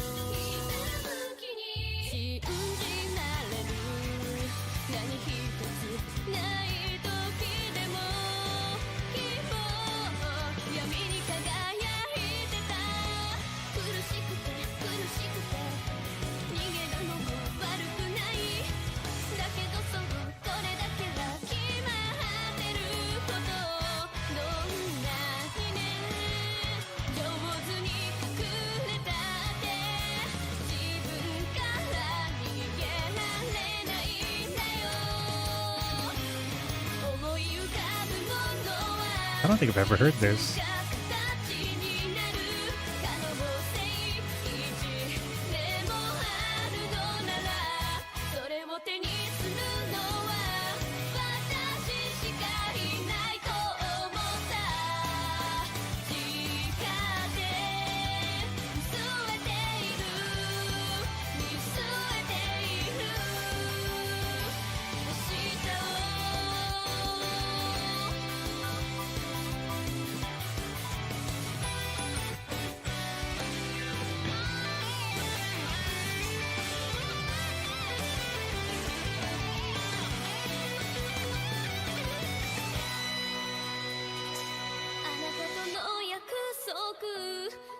And before it's not even an Uma song and it gets the VOD nuke. I did check for copyright, but it does happen even with it not showing copyright sometimes. But I can just clip it and trim it out of the VOD if need be.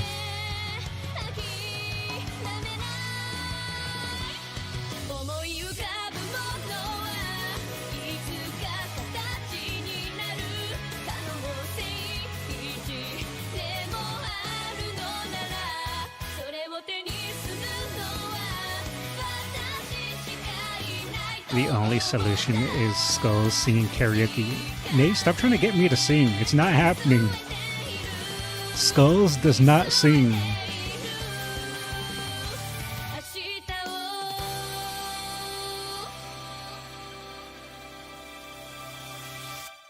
Yeah. All right.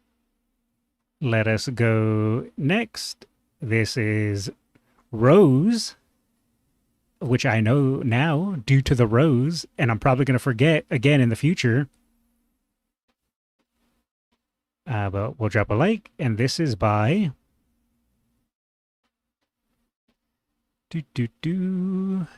Jepta Branch 2 temporarily closed. All right, let's drop a, oh, I already dropped a like, and let us have a listen. Nay, stop trying to make fetch happen. It's not going to happen. Exactly. Wait, that's a good idea. I need something to chase away demons, so I need you to sing a song. No. Skullz singing is not happening. I refuse. You guys don't want that. I can't sing.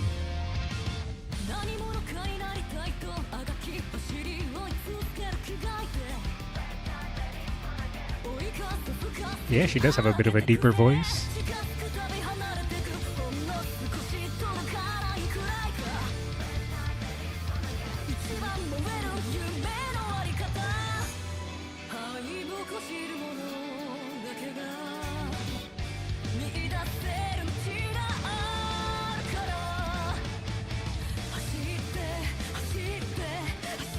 I'm pretty sure I've listened to hundreds of different versions of Voltage at this point.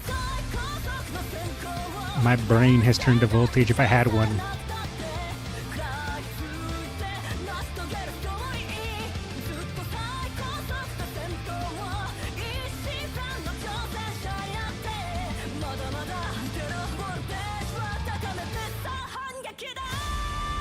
You've listened to all 5 hours? Holy. Endless mada mada, mada mada, mada mada.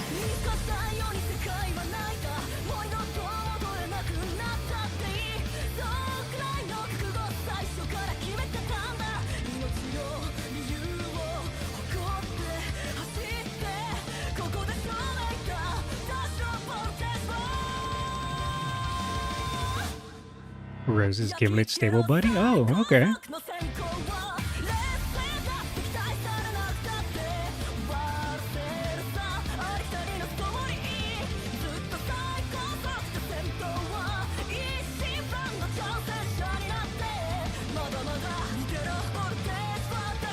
Have you listened to Katsuragi Ace's character song? I don't think so.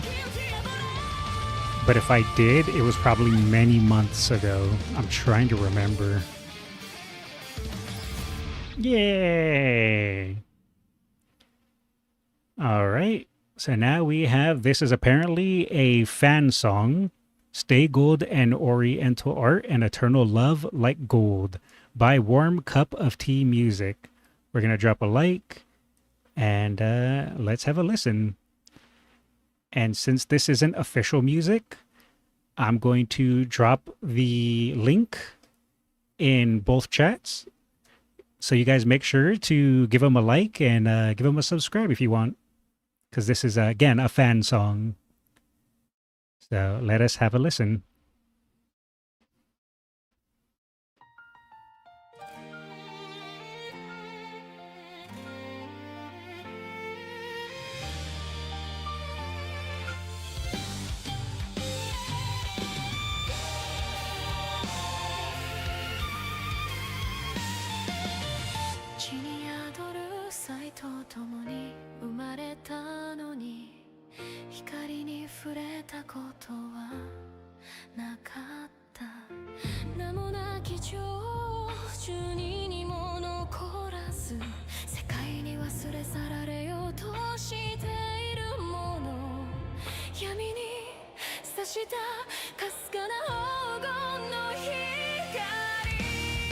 Okay, okay, I'm feeling it.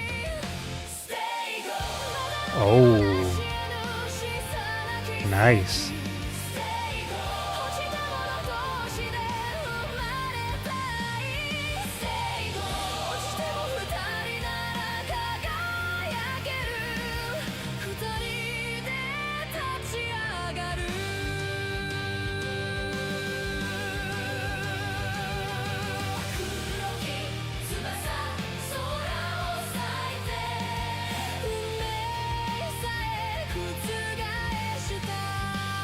This is really good.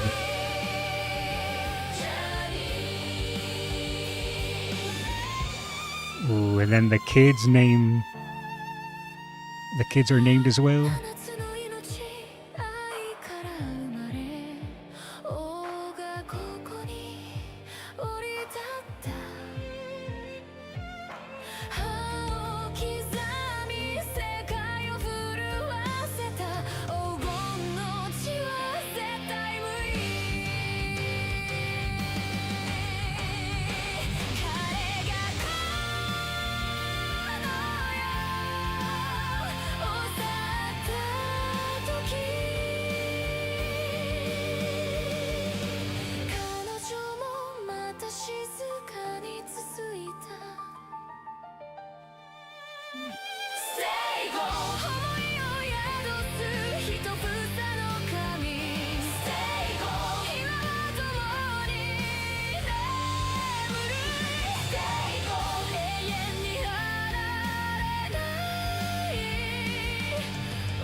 Someone sure did research. Yeah, I caught that as well. The references to the kids. I love you, and I promise to love you, honor you, and cherish you every day of our lives. I promise to support your dreams and to laugh with you in the good times and comfort you in the bad times.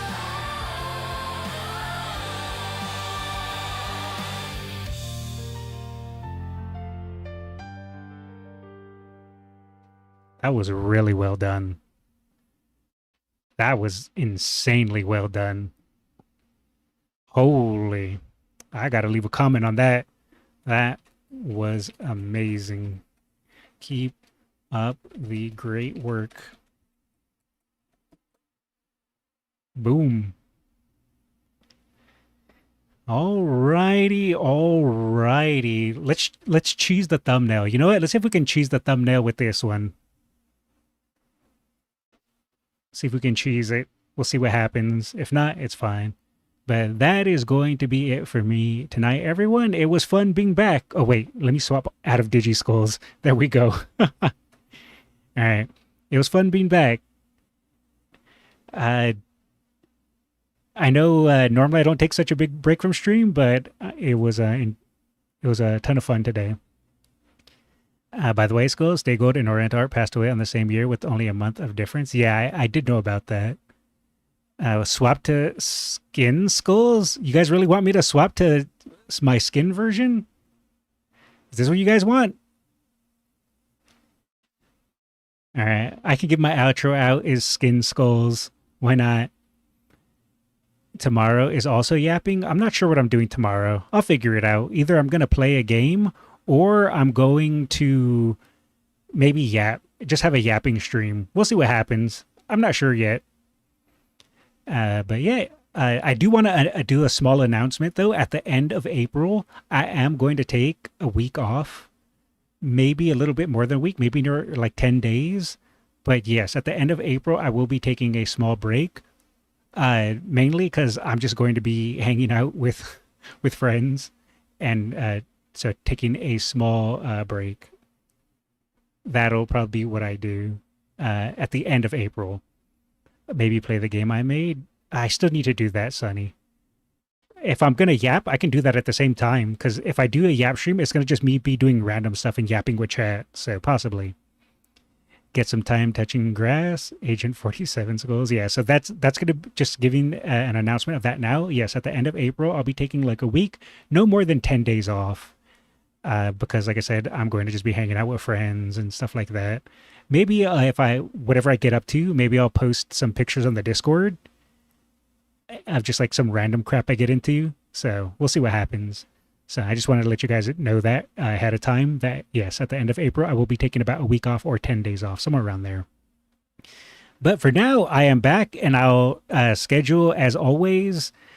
I'll return to my schedule that I've been doing Monday through Friday. And maybe I'll sneak in a Saturday stream every now and then while we're leading up to my break, just so that way I can have a little bit more time with you guys. But that is going to be it for me tonight, everyone. Thank you all for hanging out.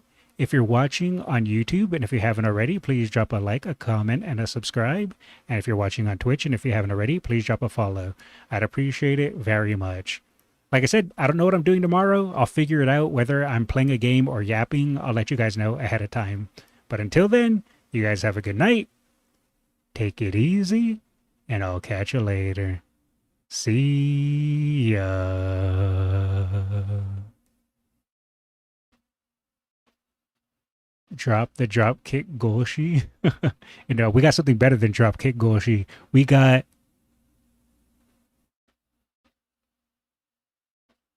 blah, blah, blah, blah, blah, blah.